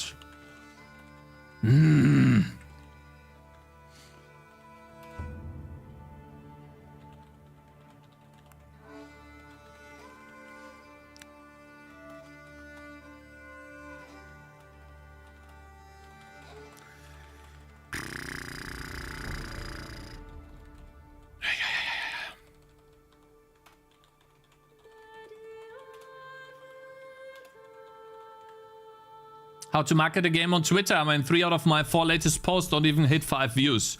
Make something interesting. Show me your posts. Let's talk about it. Why not?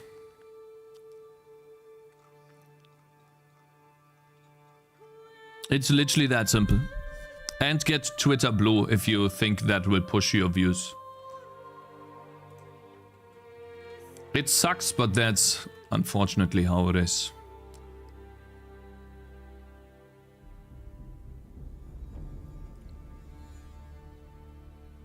Okay. Whew. Okay, we good now. We good now. We got now! Okay.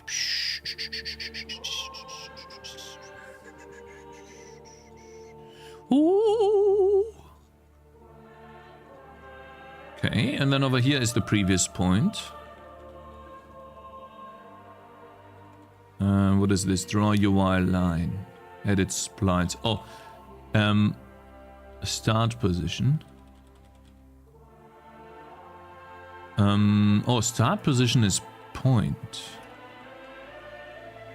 So it always takes the start position.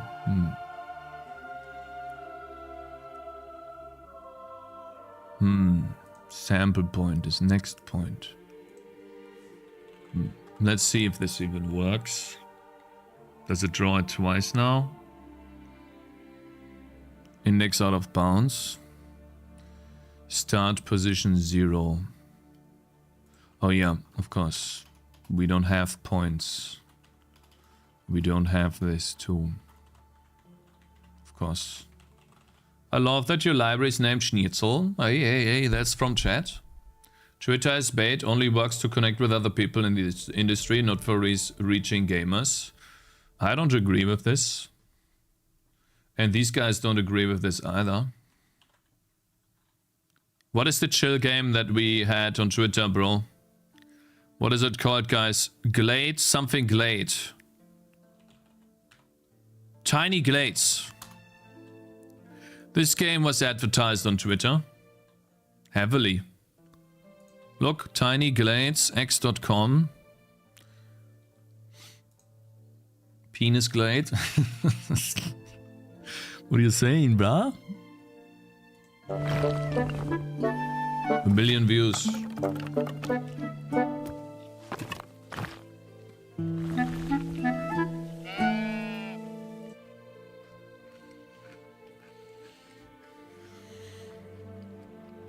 Yeah, let's not look at any successful clips, pretend they don't exist, and say this is an outlier, this will never happen to anyone ever, because it's 1 in a million.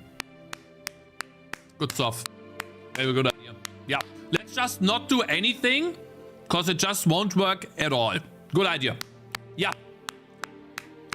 Yeah, how about we just stop?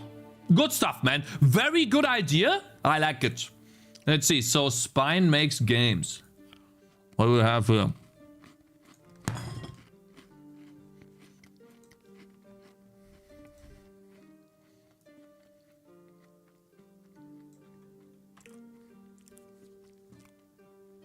Asshole. Thanks for leaking Twitter.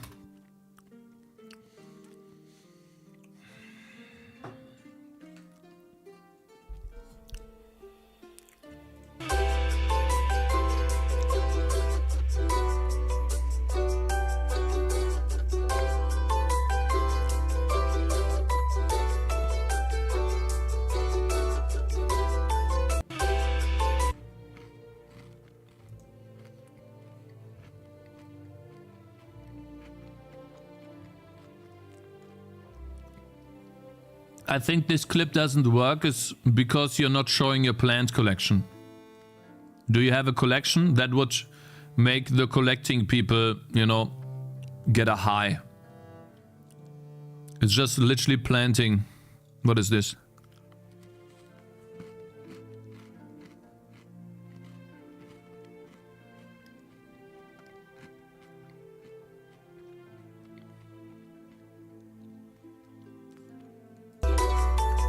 Ah, you stop.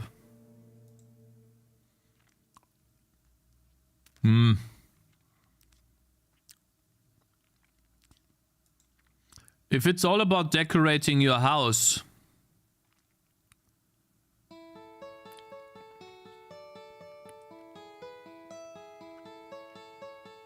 I mean, it definitely feels nice. You have good animations in your menus. That feels good. The camera feels a bit laggy from what I can see. Work in progress, that's just a plant. Yeah, people scroll past that. This too.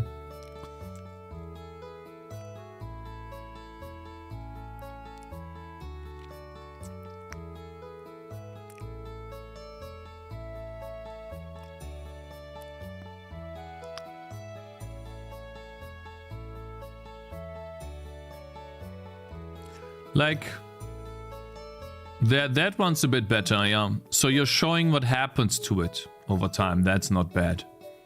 That one's better than the others because you're showing what happens to it. It's slow. You need to speed it up a bit more, but that's good. This clip should be 10 seconds at most. That would make this clip better. Like, you're spending too much time here, it's too slow.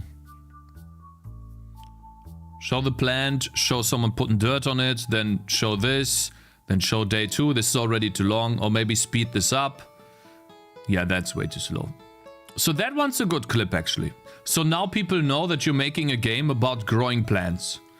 In the first clip, I didn't even know what you're doing. It looked like you are planting a plant. And then you're opening this stuff right here, which I think is totally unnecessary. And then you can give your plant a name, but and then you can... Basically, your game is grow plants and plant them in your house. These are the two gameplay mechanics that your game has.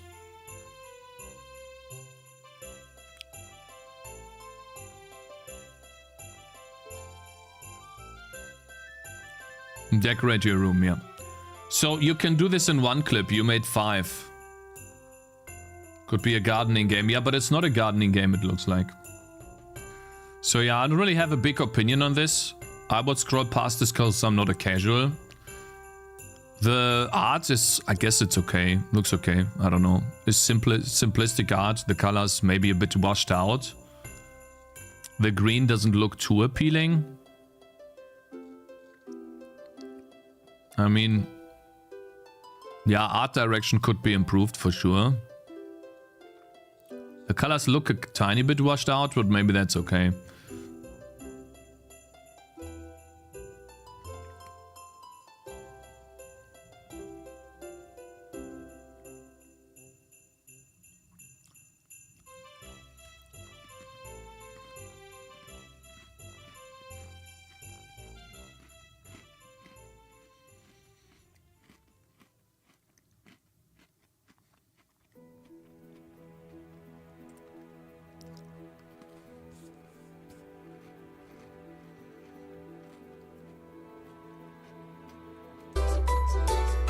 I hate that. I wanted to pause the video, not unpause it. Not unmute it. Anyways.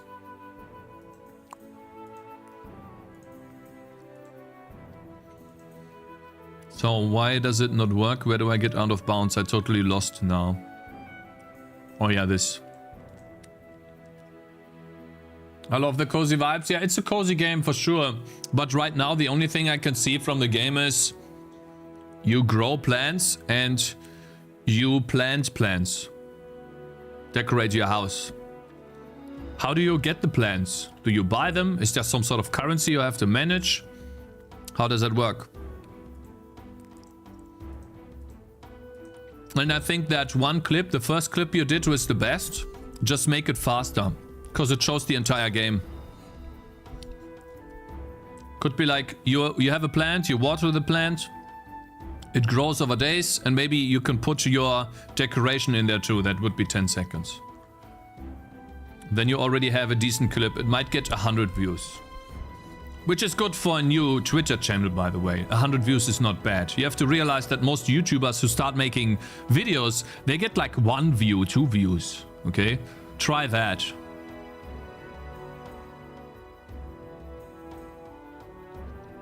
Anyways, let's see here.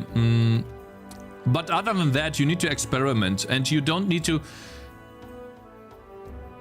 Yeah, it depends. Just try it out a bit. I think you can post more and more on Twitter, it's fine. But don't spend too much time posting on Twitter, posting the same stuff, because people are not going to engage with this. You need to show something new every time, if you can. If you don't have anything new, just save your time making a better game. Because a better game will easier advertise itself. Okay, array full. Why is the array full? 6,000.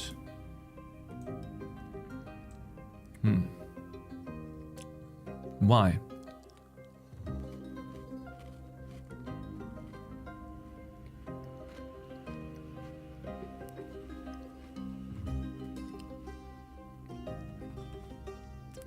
It happens here?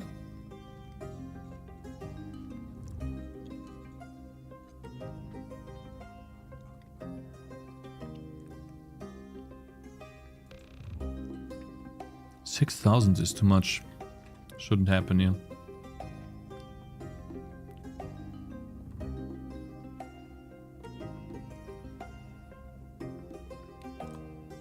Okay guys, let's finish this spline. It's already been way too long. I've got interrupted too many times.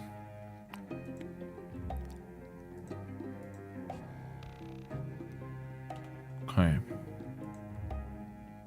So, accumulated distance. Oh, the chunk size should be increased too. Let's increase that to 16. Or 8 was good. Let's increase that to 8. It's a bit like those old school cat and dog pet games in Nintendo DS, but with lifeless objects, so we'll try to add a lot more cuteness. Oh yeah, the plants could move as well, yeah. Moving plants would do a lot maybe too. That's a nice idea.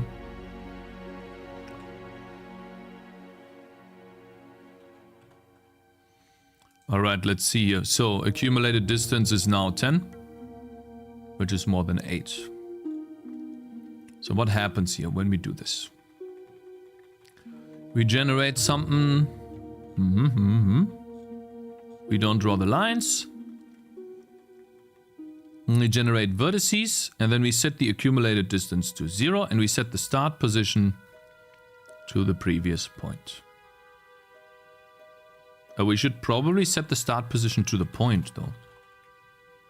To the sample point. Or the next point.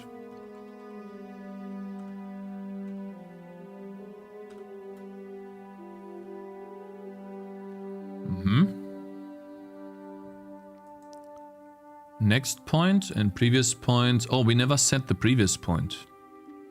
That's the problem. Next point. Over here, we need to set the previous point to the next point. When we're done with this, instead of adding a point, we set the previous point to the sample point.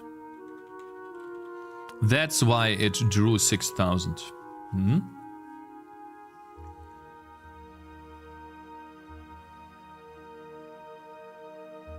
Plants with boobs would market better. Okay, bro. Okay, we still got max elements.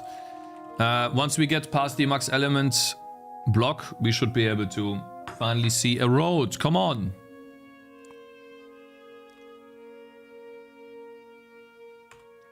Let's go.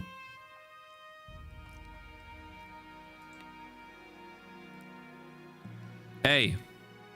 It's a beginning, huh? Certainly is a beginning. Goodness, man. Holy moly.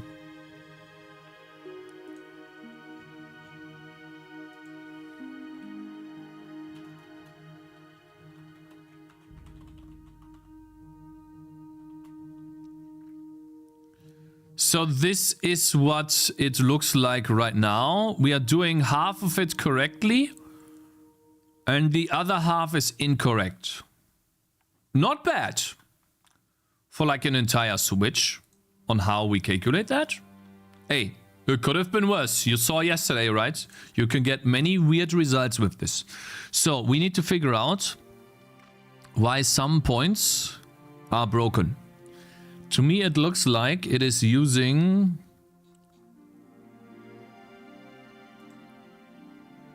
some positions wrong.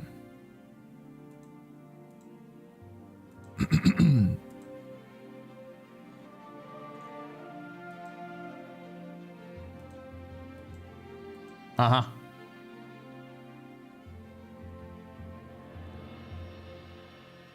Cakes, could you add this lovely sunflower to the game? Yours is far too tickly. Get that big, long, hairy tail.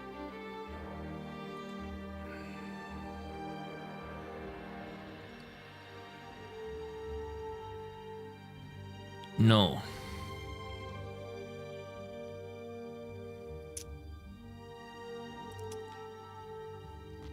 But I have to agree with you that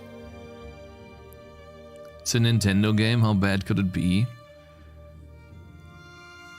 No, I'm thinking about something else. I'm not thinking about adding the sunflower to the game. I'm thinking about adding upgrades to the heroes to make them bigger and more menacing. Just like in Bloons, but that's a different story. Okay, let's see here. Draw a line. Okay, wait. First and foremost, we draw a line here somewhere. Where are the white lines drawn at?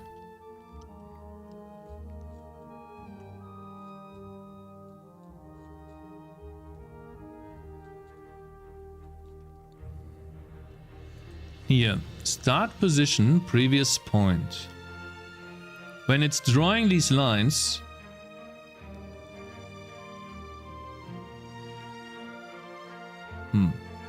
but that seems to be fine. So what's going on here?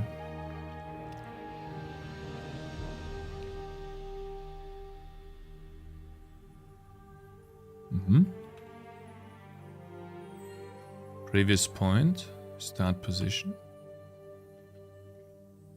So that works. At some point, one of these is 0.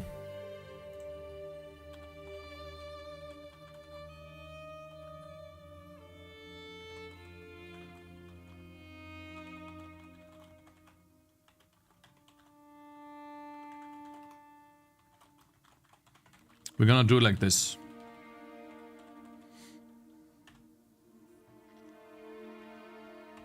Okay, so when does this happen? The start position is not 0. It's somewhere here. But then the previous point became 0. Why can the previous point become 0?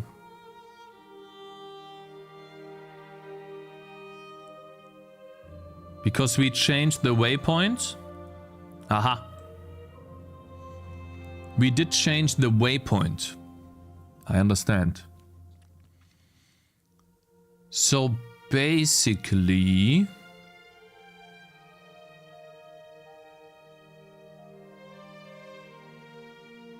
the previous point was 0 here.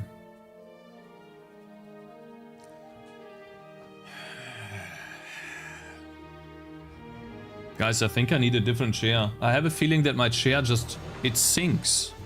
I feel like I'm sitting... Wait. No, that's not true. LOL? My desk is higher for some reason. Like, for some reason, my desk is just way higher than before. But I didn't change that.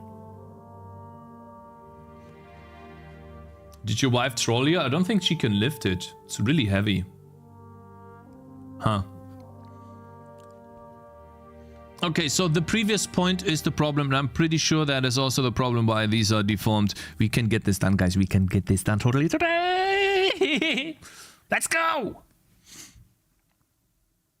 Zoe is trolling it, yeah. I think the floor is sinking.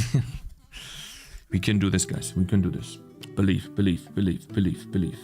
So the previous point. We go in here, we sample, we set the previous point to 0. That should not happen. Previous point should be stored outside. Here. That is, I think, the reason why this doesn't work. And now watch this as it becomes incredibly OP. Hey! Oh! Hey, my man! We're almost there, my boys! Look at that! Yes! Good. Now there's only a tiny issue. Let's draw the lines. We are missing a tiny bit. What are we missing? Max arrays. Oh, UI transforms. I don't have enough. Really? And make 5,000 out of it. 4,000. Hey, Rizoma, my man. Does chow mean hi or bye? My man. Good morning, bro. No, my wife's not calling right now. Not a single day, man.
I told her to fuck off, I hate you, and I have to do right now. No, I told her that everything's fine.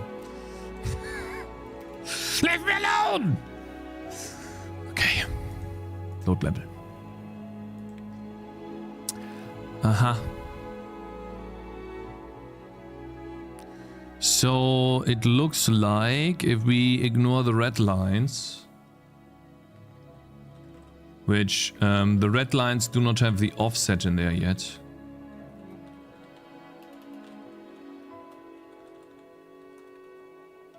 This will be a function in the future, by the way. Now that should work, yes. So if we ignore the red lines, it looks like the triangles are all kind of deformed. The start position here is not properly calculated for those.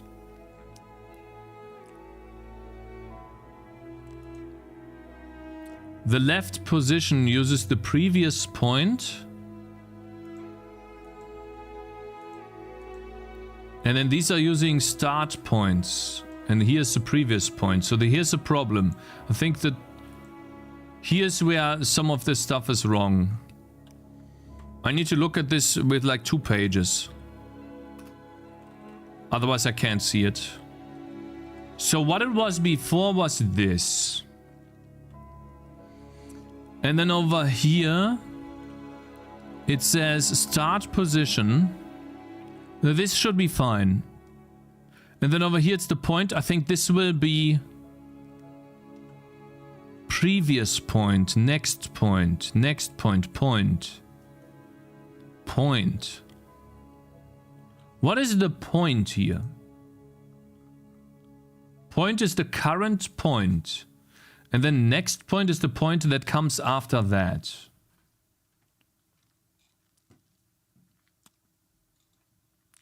And then it uses the next point to get a direction.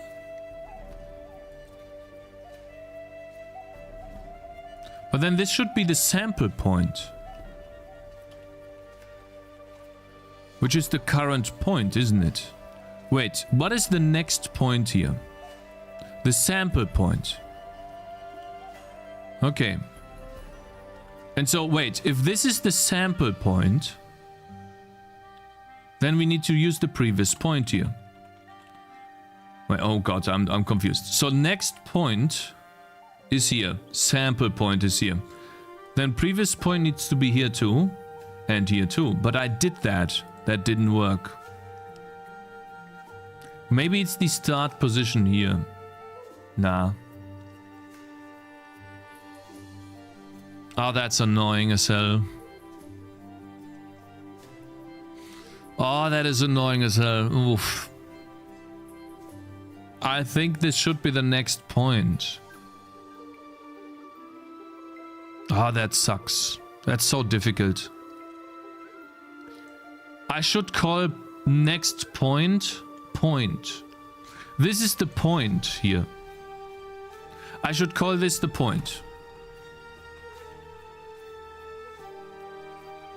And then over here we have the point. Point. Point.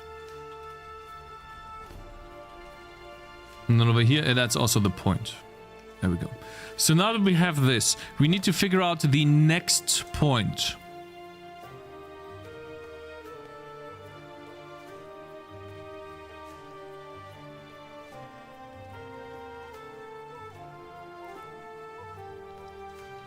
But I mean, I can use the previous point as the point.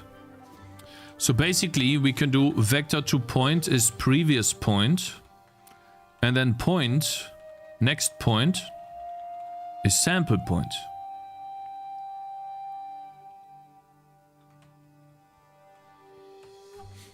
Does that work? No. Oh, we're so close. It's just my brain again, man. It's too stupid.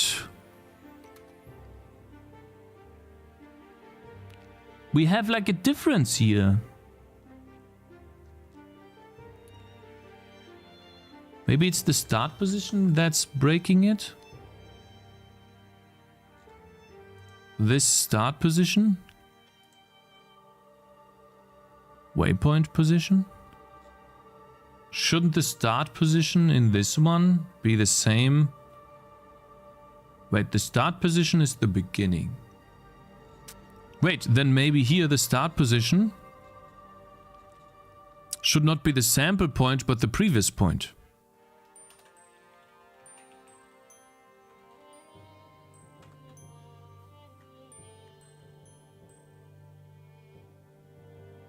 Oh, yeah. Thank God. We did it, guys. We managed to do it. Oh, thank you. Thank you so much. We managed to do it. I'm happy. Finally. Oh my god. All of that. All of that. Let's get rid of this. Goodness.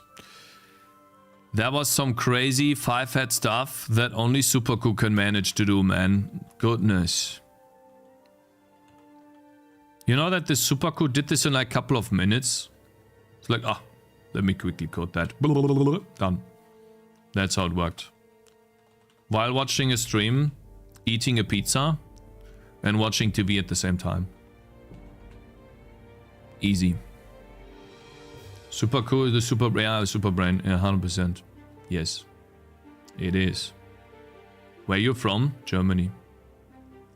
I'm from Germany. Okay, so now what we can do here is, if we have a waypoint,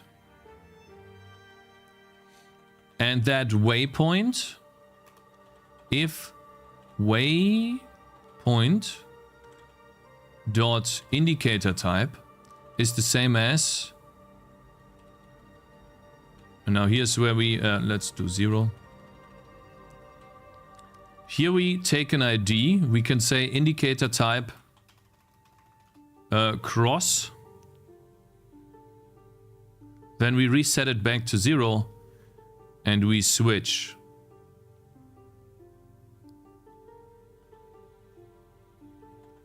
So basically,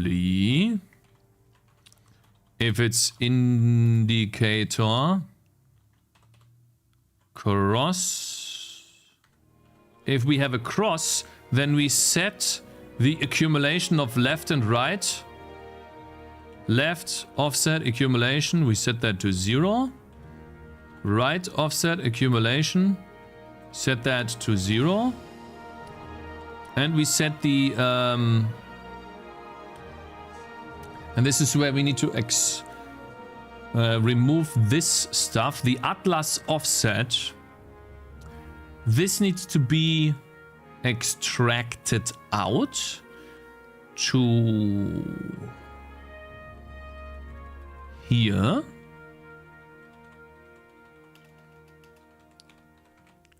We set the Atlas offset to the cross position. So that's this sprite here. Where's this? That's this sprite right here. That's what we do. There you go. And indicator cross, why is that complaining? Huh? Indicator cross. It exists, you stupid. Can you stop annoying me? Thank you. Thank you. Good. Else...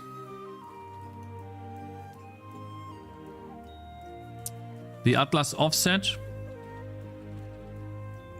is the Atlas position. There you go. So now that we have the Atlas offset extracted out, left offset and right offset no longer need to exist here. Think. This can go away. Y offset is probably also not needed. This doesn't need to exist. And then over here we can just put an accumulation on these. This doesn't need to exist. And so we made the code 10 million times better. Thank you, Supercoup, for the idea.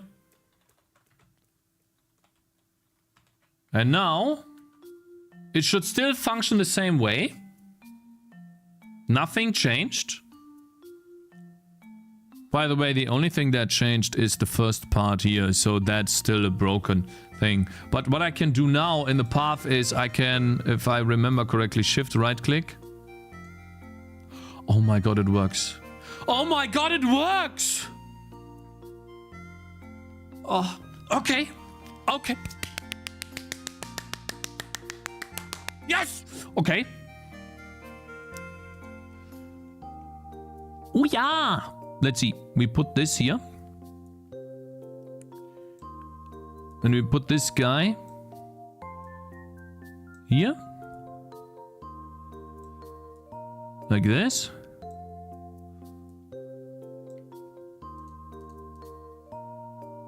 Oh my god.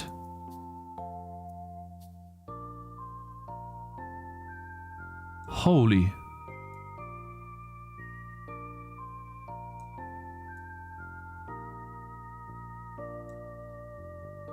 Hey! You see this? Ui! Guys! Watch this.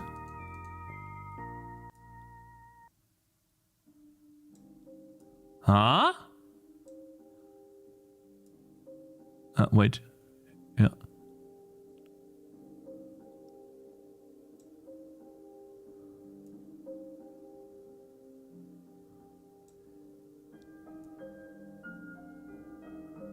Unfortunately, we can't really it can only go in intervals or in increments. Wait a minute. Kinda wanna make it straight. Why does it look so bad? Wait a minute.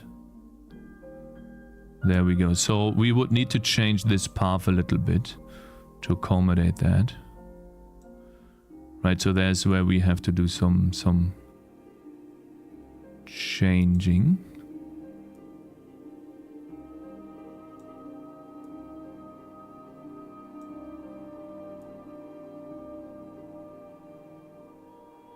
Yeah, I hate that. I don't know how to fix that. That it's so like it changes this. You see this? I don't know how I can do that better, so that it is pixel perfect. For me it flinks.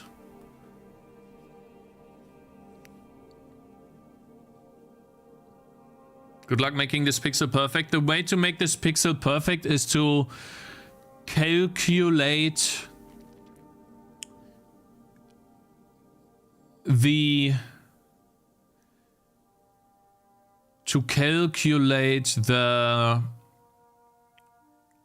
how's it called? It is to calculate the, what is that called, man? Listen, if I knew the name, then it would be so simple. The chunks, the triangles, to basically make a triangle. Basically, it is like this. I have a certain amount of chunks. It would be easier with a chunk size of 4. More triangles.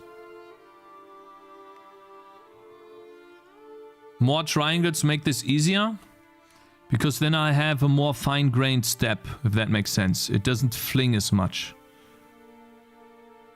So then we can adjust this a little bit easier.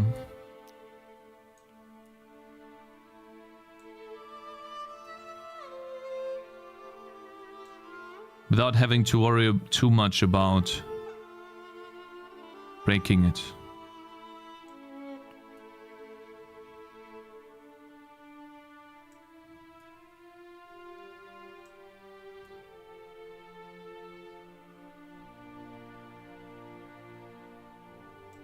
But it's still, I would have to insert a special triangle at that exact position for it to work.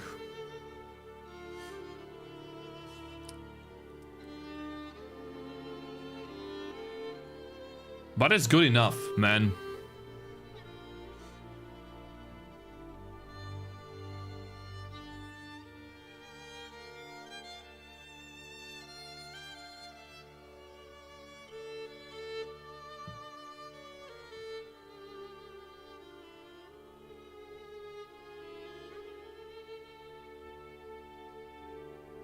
I think this is fine enough.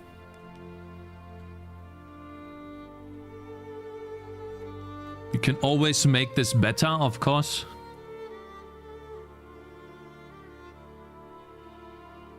But man, I'm happy. This is awesome.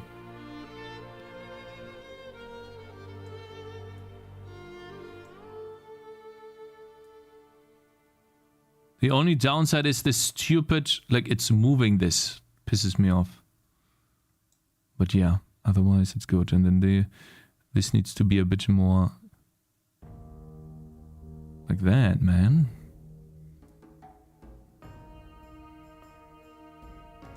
But again, like how much time would I spend drawing this by hand? And now we just have this, if this makes sense. We just have this available. So that's like a huge win. In and of itself, right?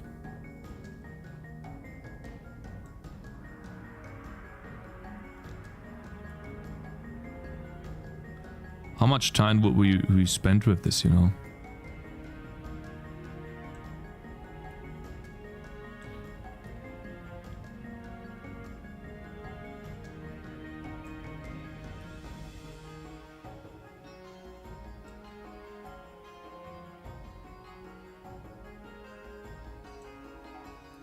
Would have to, whatever that's called.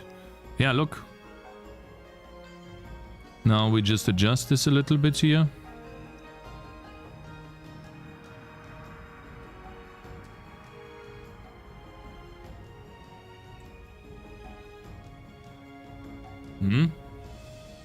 Looks okay.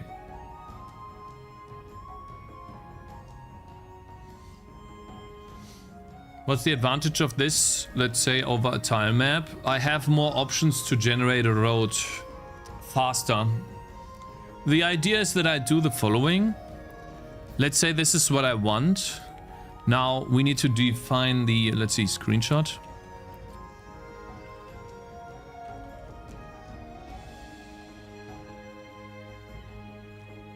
First,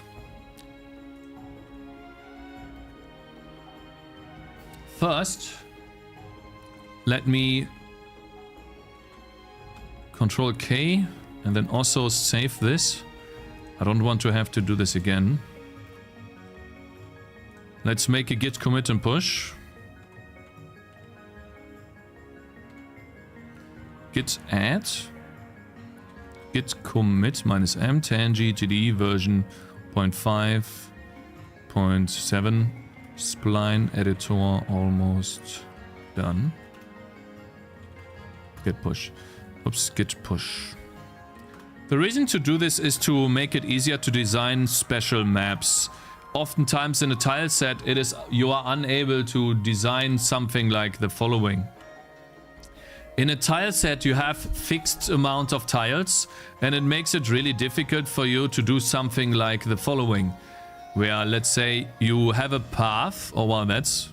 Damn. Look at this path, guys. That's the generated path from this path. By hand.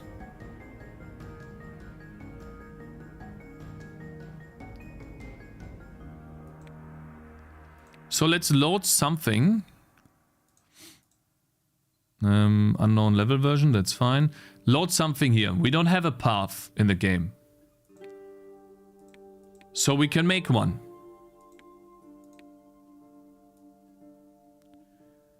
It is so easy to generate a path like this that looks really good in just a couple of seconds.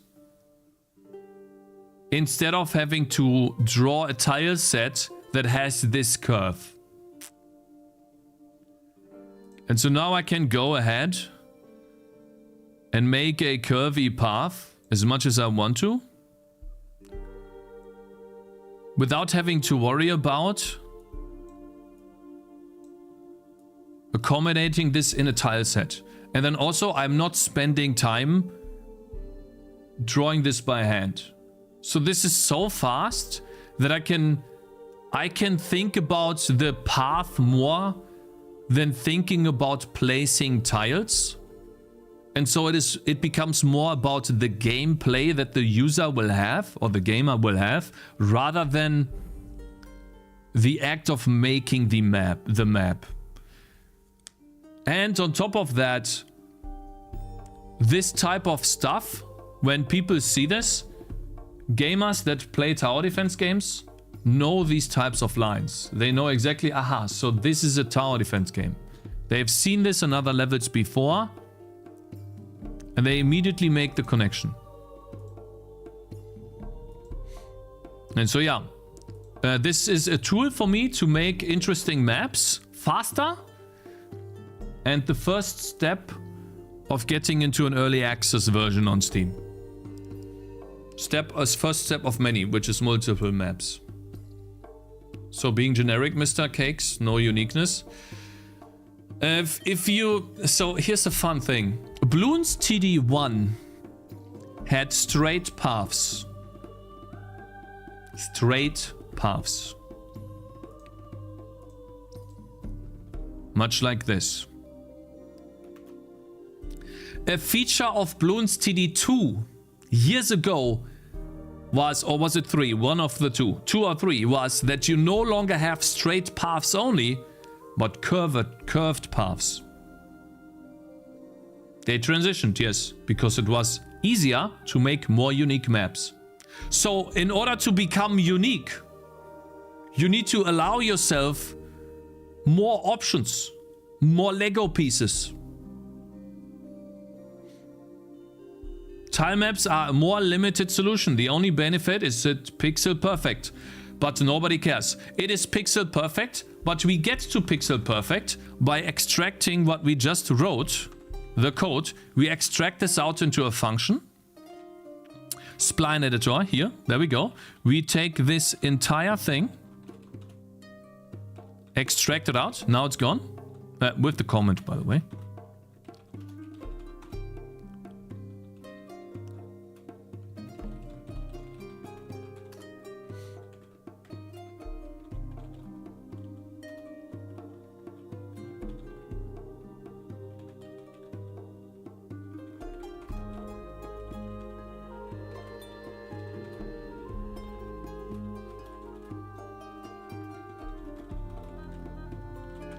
And then we add the offset from here.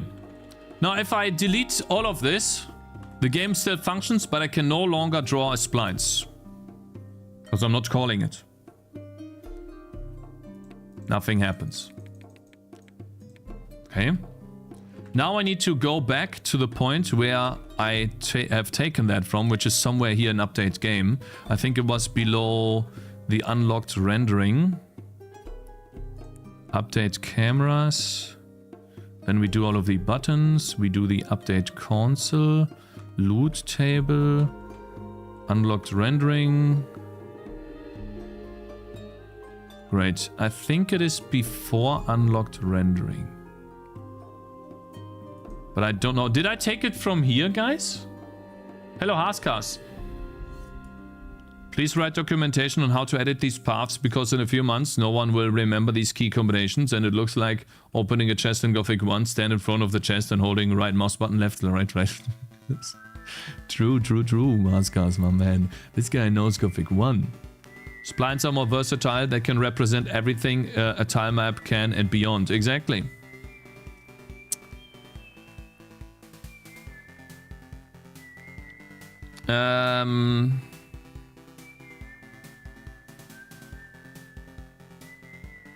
Did I draw this here? Do I need to go to YouTube to check? I think I need to. Because I don't know where I called this. I want to make sure that I don't do a mistake. See. I want to make sure that I... Yeah. So if we go back... See, this is why YouTube is so amazing. So many points. Hey, who cares on YouTube? My man, good morning. Why are you from Germany? What do you mean, why am I from Germany? I don't know, my parents had me here, bro. Let's like our own video, awesome. Of course. Do spline paths. I took it from... Wait, that was the spline editor. It was after sliced menu wood. Okay. God, I love YouTube, man. Look at that. Fixed update loop. So it is above the fixed update loop. So here.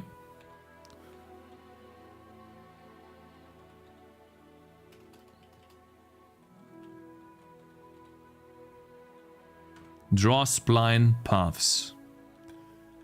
There you go. And I did do a push, right? Which means we have changes in the game.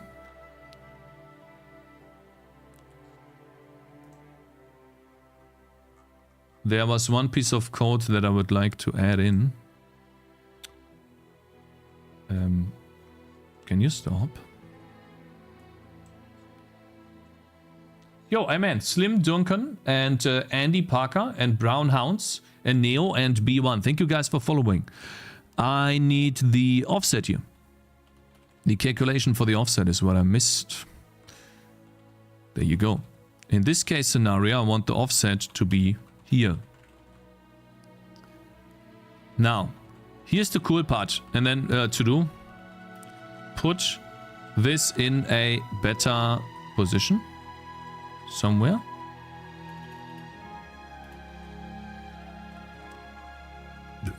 Screenshot. Unlocked rendering. Edit background, level, screenshot. That's what I searched! Sorry. I want to draw this too, but the offset is level position.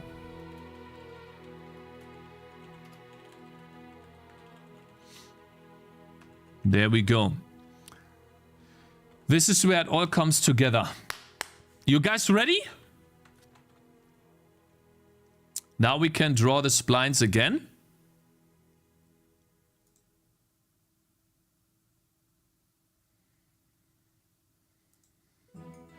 Why?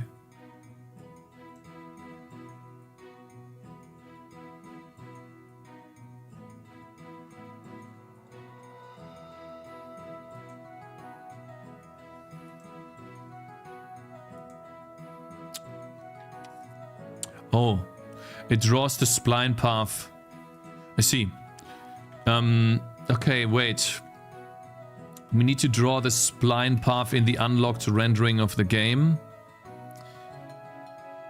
When we are...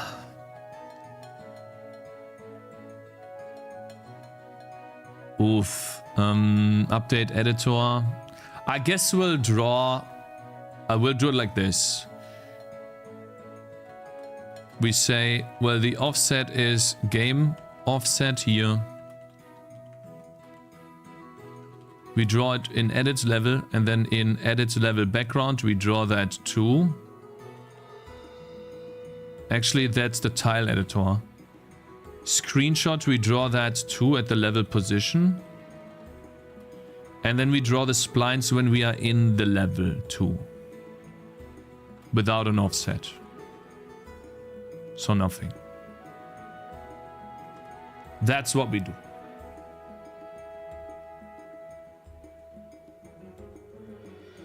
There it is.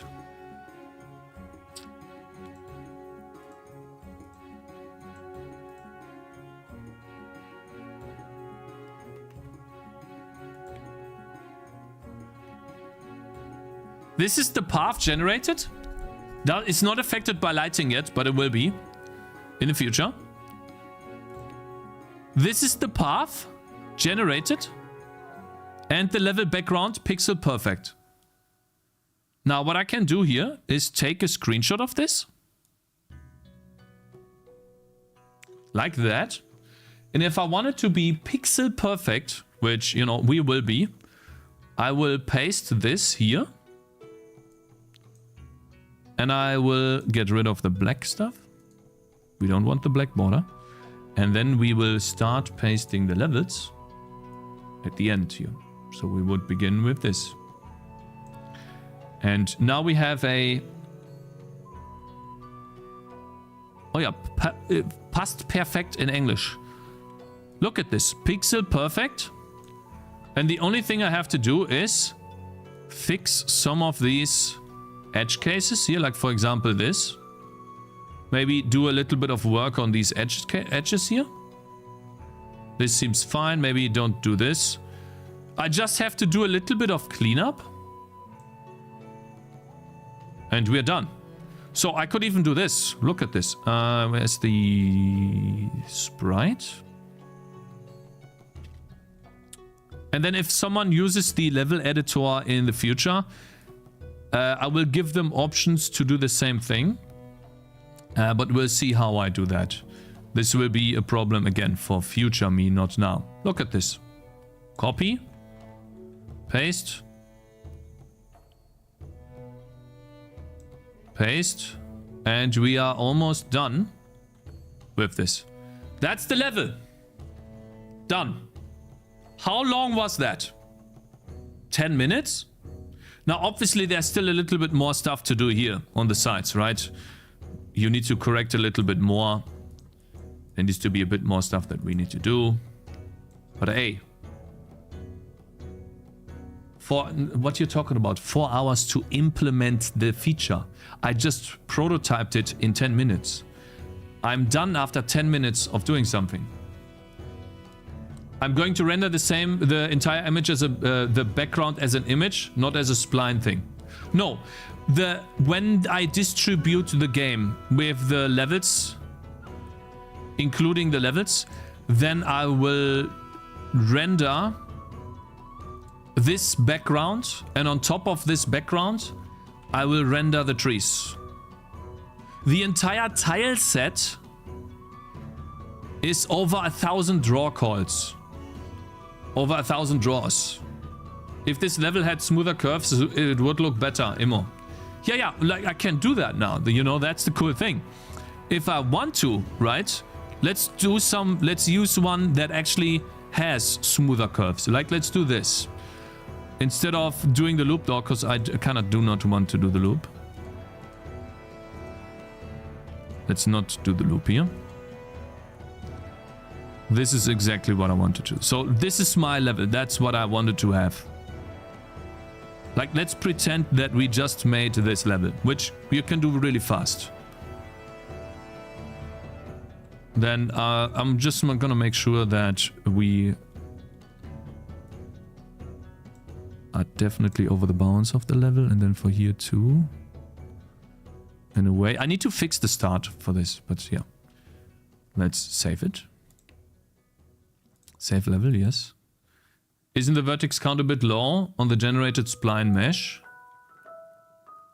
You can see the linear interpolations, I think. I don't know. I can test. I don't know what you mean. You can see the linear interpolations. Let's see. Draw spline paths. My chunk size is 4. So I can show you how much that is. I feel like it's not that much. It's a lot though. So basically I make a vertex every 4 pixels. I make a quad every 4 pixels. That's what it looks like.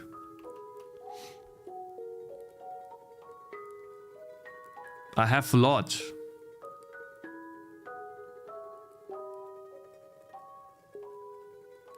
So I don't know. I have a lot of... Like, I can do 8 too. 24-hour stream, let's go. Chunk size. I came in yesterday, just before you ended. And I'm here again, looking at the same map as yesterday. You're looking at the same map, but we now have the ability to do cross sections. I thought you weren't gonna rely on Supercool's help, Cakes. Ah, shut the fuck up. Talking about something is completely different. You know that. You know that.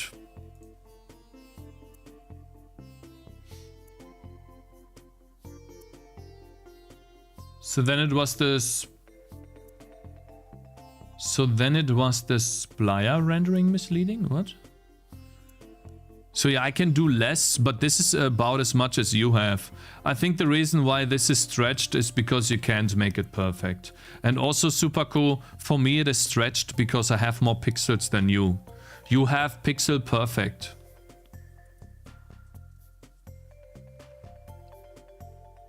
So yeah. Anyways, it doesn't really matter. What matters is that it works. Maybe it's because of the texture. Can you show it again? The texture? Yeah, if you want, you can have the texture. I have a different texture than you. You have... You're using... Where is this? You're using this texture, which is more fine-grained, let's say. And then I'm using this texture here, the one at the top here. This is what I'm using. I'm also thinking about doing this, guys. Instead of having only 48 pixels available to repeat, I'm just gonna make a really long thing. It's more wavy and curvy. Yeah, it is more wavy and curvy there too.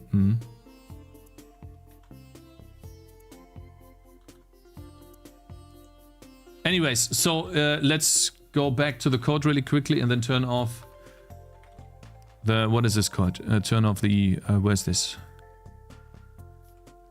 Where is that? Here. And I'm just gonna do it like this. If has option Draw colliders. Then we draw the lines. Or is it the debug lines or whatever? There we go. Now you see this, right? This is the map. We go in here.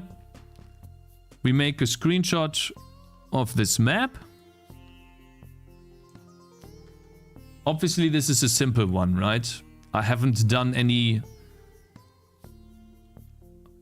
How do you call this when you put in, not flutter, clutter and stuff like that? I haven't done any modeling, I guess, on it yet. So this would be another... Oh, wow. Great.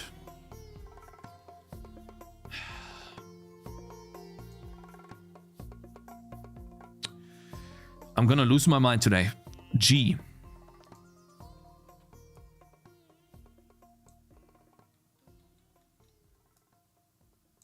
There we go. Nice. So now all I would need to do is just fix some of these broken pixels if they look weird. Like for example here. But I feel like that could also work.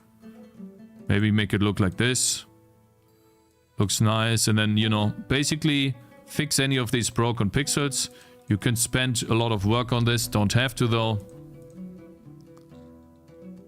And then maybe, you know, you're done. Basically done. There you go. And then this is the map.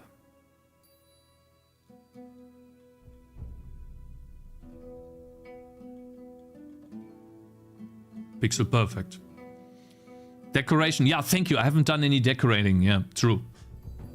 Bro, that looks the same. What do you mean that looks the same? No, it does not. It is pixelated now.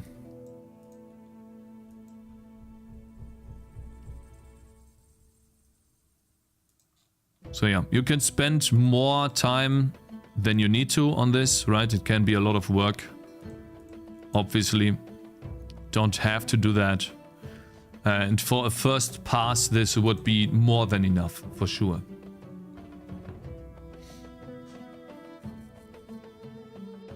Cakez, best streamer. Hey, not bad. Appreciate it, bro. And how do you manage to scale? How do you manage your project structure, Cakez? Don't ask. People give me flack for this all the time. I just put everything in one file.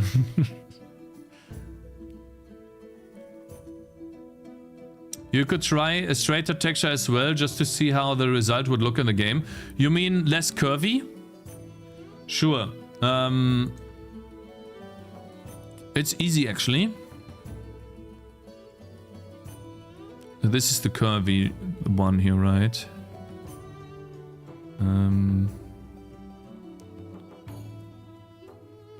I mean, I could just fix it up.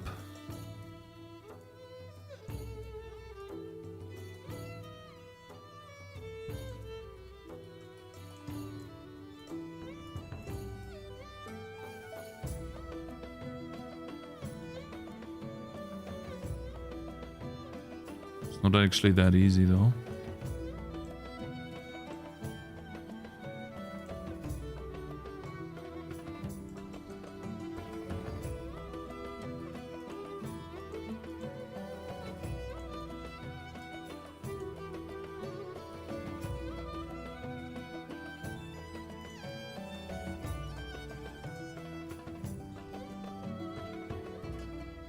Yeah, here, right?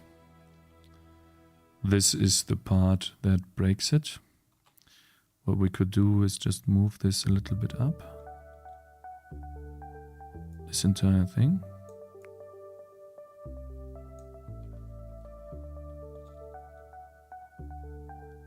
That makes it a bit better.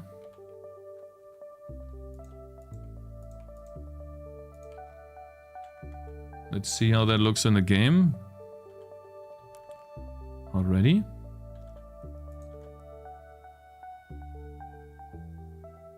I mean, guess it's a bit better. There are some corners here still. Something I learned from watching you and Randy is that it is okay to pull all the game code in a single file. It is surprisingly easy to maintain. I'm currently at around 4K lines of code for my game. How are you going to place items? Like this. Let's keep this on, but not that we can edit it. Like this. I don't know. Let's put deer here. Let's not give it a shadow, maybe. Or maybe do. I don't know, looks a bit weird. Shadow. And I don't want to have it to be windy. I don't know, put a snowman right next to it. Hello. Maybe another snowman? Something? This is how I would do it. I can also, you know, take away the shadow if I want to. I don't have a lot of foliage for the game yet. And then I would just save that. Then with the big game background, that's what it would look like.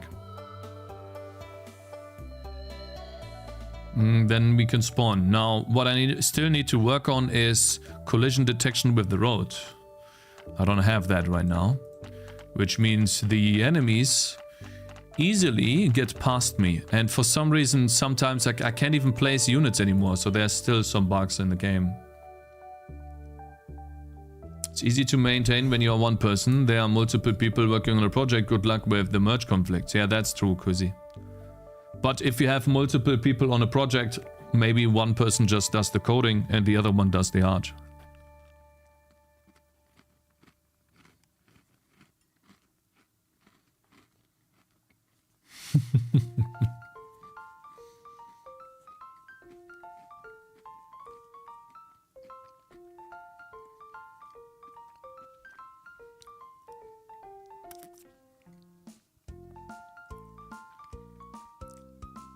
Cake, since the game is now zoomed out and you will add back, will you add back in the zoomed map? Or will they of this will be the dead size of the map?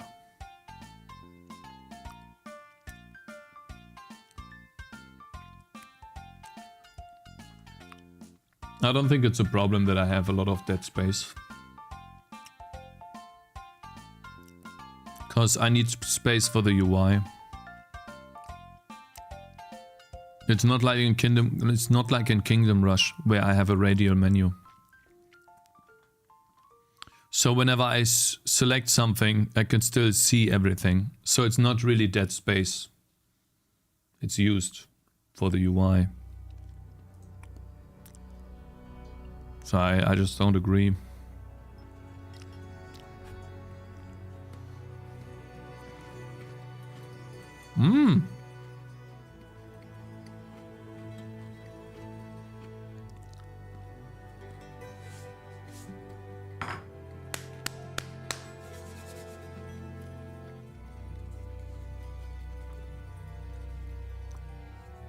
That's awesome.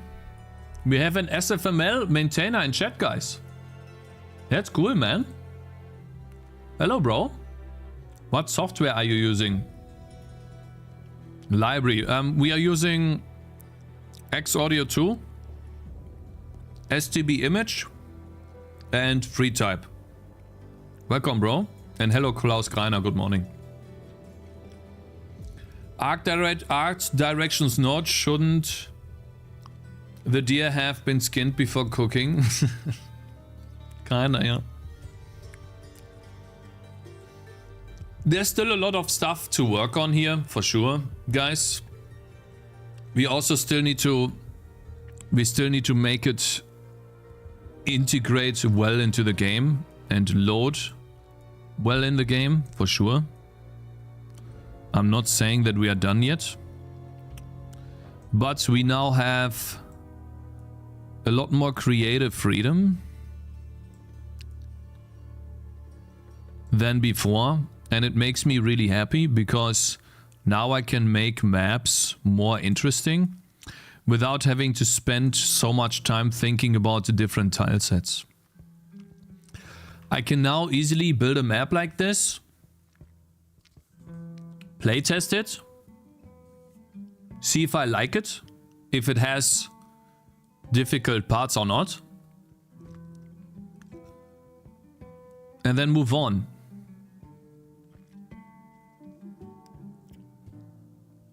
You can only have one road?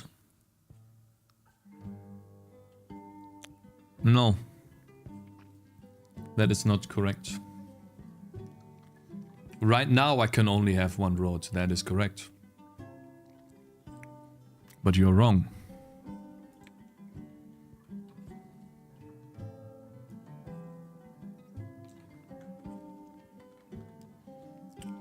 See, you guys think I'm stupid or something, that I don't use my brain at all.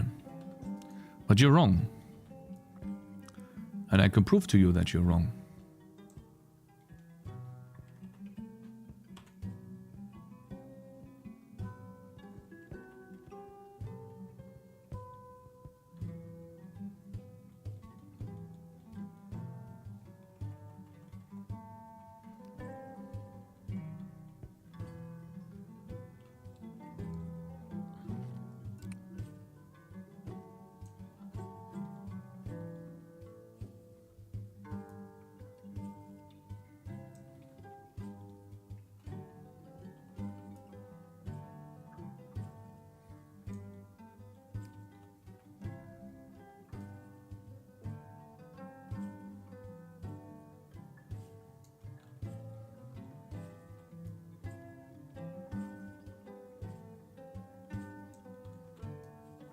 So what are you saying? I can only have one path.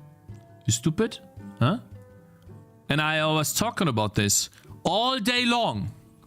That I was gonna draw a lot of the maps by hand. But no one was listening. Shit, now I broke it. God damn it. Oh, Cakez, you can only have one road, you can only have one path, Cakez, stupid, hey bro, you stupid, you can only have one road, yeah, Cakez, you need to do it programmatically. If you don't do it programmatically, how is it really a good game, man? Oh, look at this, I have two paths!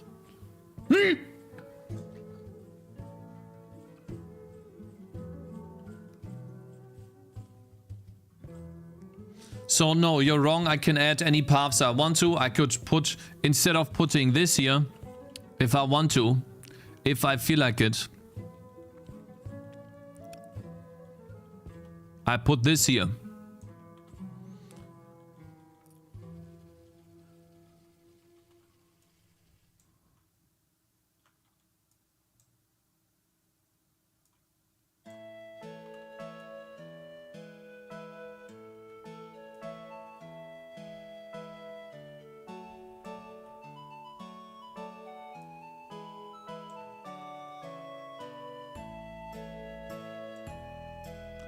However I want to do it. Doesn't matter, man. It's all up for inspiration.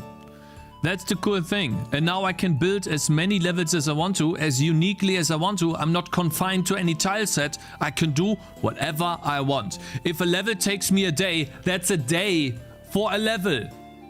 Think about it like this. How many levels does Bloons have? How long has Bloons been out? How many maps is this? 80 maps. How long has Bloons been out? A map per day? What are you talking about? You guys are so focused on making everything perfect that you're not seeing that you can get to the same result in many ways. It doesn't matter how I get to the map. What matters is how enjoyable is the process and can I do everything I want to. I now can do everything I want to do in a reasonable amount of time. A working map? Yes, I can make a working map with this. Yes. If I take, let's say, let's say I take this.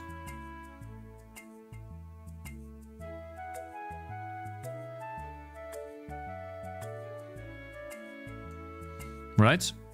And I put it here. Let's say something like this. We would obviously have to do some cleanup here so that it does look good. But let's say that's it, right? There we go. You guys are so focused on, oh, it's not perfect. Guys, it doesn't need to be perfect. It needs to work. And when it works, that's all you need. There's nothing more. There's nothing wrong with having to do something by hand. It doesn't always need to be coded in. There we go, done. Actually, this looks a bit odd. Let's take that a little bit and then duplicate that over here. But not this. Duplicate that a little bit. There we go. Done. It's not perfect yet, but good enough. Now I have this maps. Sorry, this map, not maps. And I can use it in the game. And how long did that take me to make? Couple of minutes. It's fine. That's good enough, man. Cakez 1 chat 0, yeah. And then what I do in here, well, I add a new path. I make a new one. I add new nodes. And then I make them spawn from here. I look at the map when it's in a game. And boom, done. That simple. Doesn't need to be perfect at all. Who cares? Doesn't matter if it's retarded. The outcome is the important part, bro. The outcome doesn't matter. Anyways, I'm done arguing with stupid people, but it's okay. Who cares on YouTube? Who cares is on YouTube, not Twitch. KNG Fantex, thank you very much for following. And Asfaria, thank you very much for following too. Cakez, I bet your game entities look like shared pointer. Oh, you wanna bet what you give me if they don't?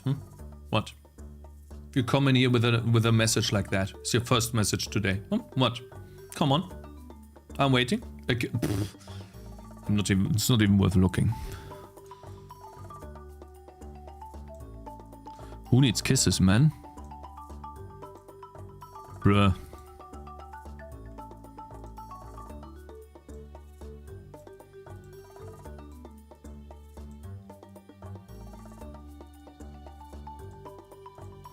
There you go. I'm gonna have a lot of fun doing this stuff, man. And I can add anything into this.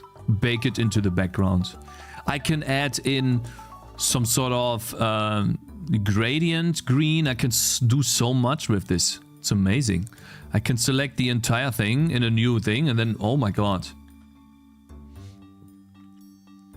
If you were pro, you would just draw the road and do edge testing and then the foliage after, but you're retarded? What are you talking about? I drew the road just now. I can do edge testing. What are you talking about? You dumb? This guy's trying to rage bait me. It's not gonna work. I wonder what these green dots are, though. What are these green dots? Here.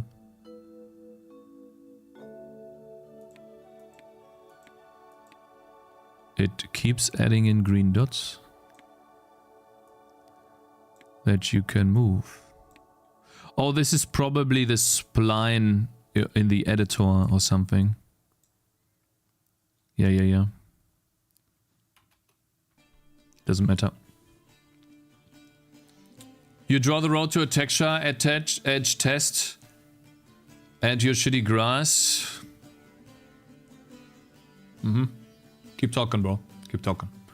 Keep talking. You're the game maker here. Yeah. You know best. True. True. Yes, sir. Of course. 100%. Yeah, too much. Yeah. True. Anyways, I'm really happy. Actually, really happy. We did get everything done that I wanted to do today. I didn't have to implement crossroads. Again, I told you, I showed you earlier, I don't have to implement crossroads. I can just paste the texture here. I don't have to do it. I mostly edit the crossroads for the level editor for the future, for you guys. I didn't really have to do it. And now we can start thinking about actually adding this into the game. So what we need to do is have a picture that is drawn before the tile set. And I also need to merge the tile set into this, or the tile editor into this editor. I'm thinking about something that is animating this to the right, like bloom. And then on the left, we can see the texture appear. And we are now in edit tile mode. And we are editing the tile editor while we see the foliage. And then we have handles that make the foliage visible and invisible. And then we can place tiles to decorate the background, toggling the foliage on and off, and adding lighting and stuff to it. Or not. And then also we need to make the road be affected by lighting, because right now it's not. And then when we make the level dark, you can see that, well, the road is not affected by it yet. It's literally just copying shader code. It's not really a big deal. I think I'll do that off stream. It's fine. But for the most part, yeah, we just need to integrate this into the editing process. When we are done with this, then we can start on the first part, which is make multiple levels. And I will probably also then... What type of biomes should we have, guys? We'll have to see. Could be some cool stuff. Looking nice. Desert. Yeah, then we need to think about snow. Yeah, snow, desert, 12 days left. I don't think I'll be able to do it in 12 days. Who am I? But I will, if I overshoot the deadline, then I will set myself a new one immediately. I think 12 days is was a little too optimistic, let's say that. Plains, ice, western, yeah, stuff like that. Different biomes. We add different maps. We upload those screenshots to Steam. And the moment we have a second map, I mean, this could be the second map, right? This could be the second. And then I will also work on gameplay. So much different art to make. Well, for the tile sets, I can reuse that. So for example, for snow, I could use this. And then we already have snow. That is possible. And then for the other assets, the cool thing is the background is one color. It's green in this case, and in a snow area that's white. And in a sandy area that is... Basically the only thing I need to do is this much for the road. So for example, another road would be this. It's already done. And then in order to make a background tile set, all I need to draw is this. It's not that much, and I already have a lot available to me. So for the actual ice here, this stuff, I think we already have everything we need. We can make a road from this. And we might be able to add some leaves on top of this. We don't need to actually draw that much. Decoration, we'll think about decoration. But yeah. Cactus stones, snowy shite. Yeah, a lot of stuff like that will take time, yeah. That's true.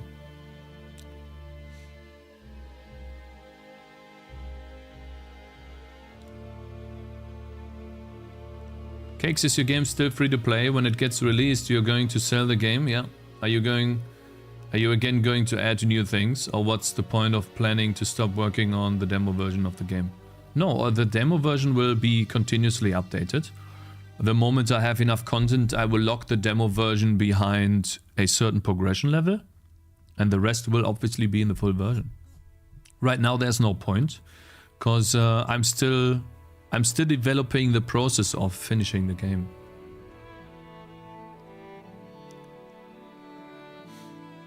So I think there's still a lot more stuff that needs to be done, but in order to make somewhat of a trailer, yeah, we'll see how long it takes. That looks like a tower defense game. Yes, sir, it is. It is. Mm-hmm. It is. We have a level here. We have added in splines today.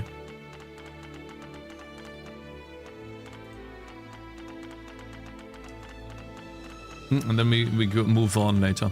Do more stuff.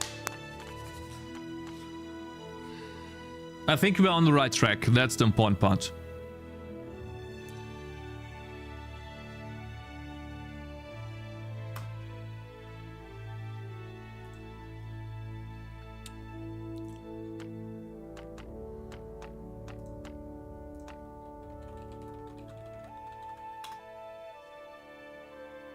Okay, guys, I gotta leave. It's time. Spent way too much time anyways. I gotta leave. My brothers, I hope you had a good time today. Hope you had fun.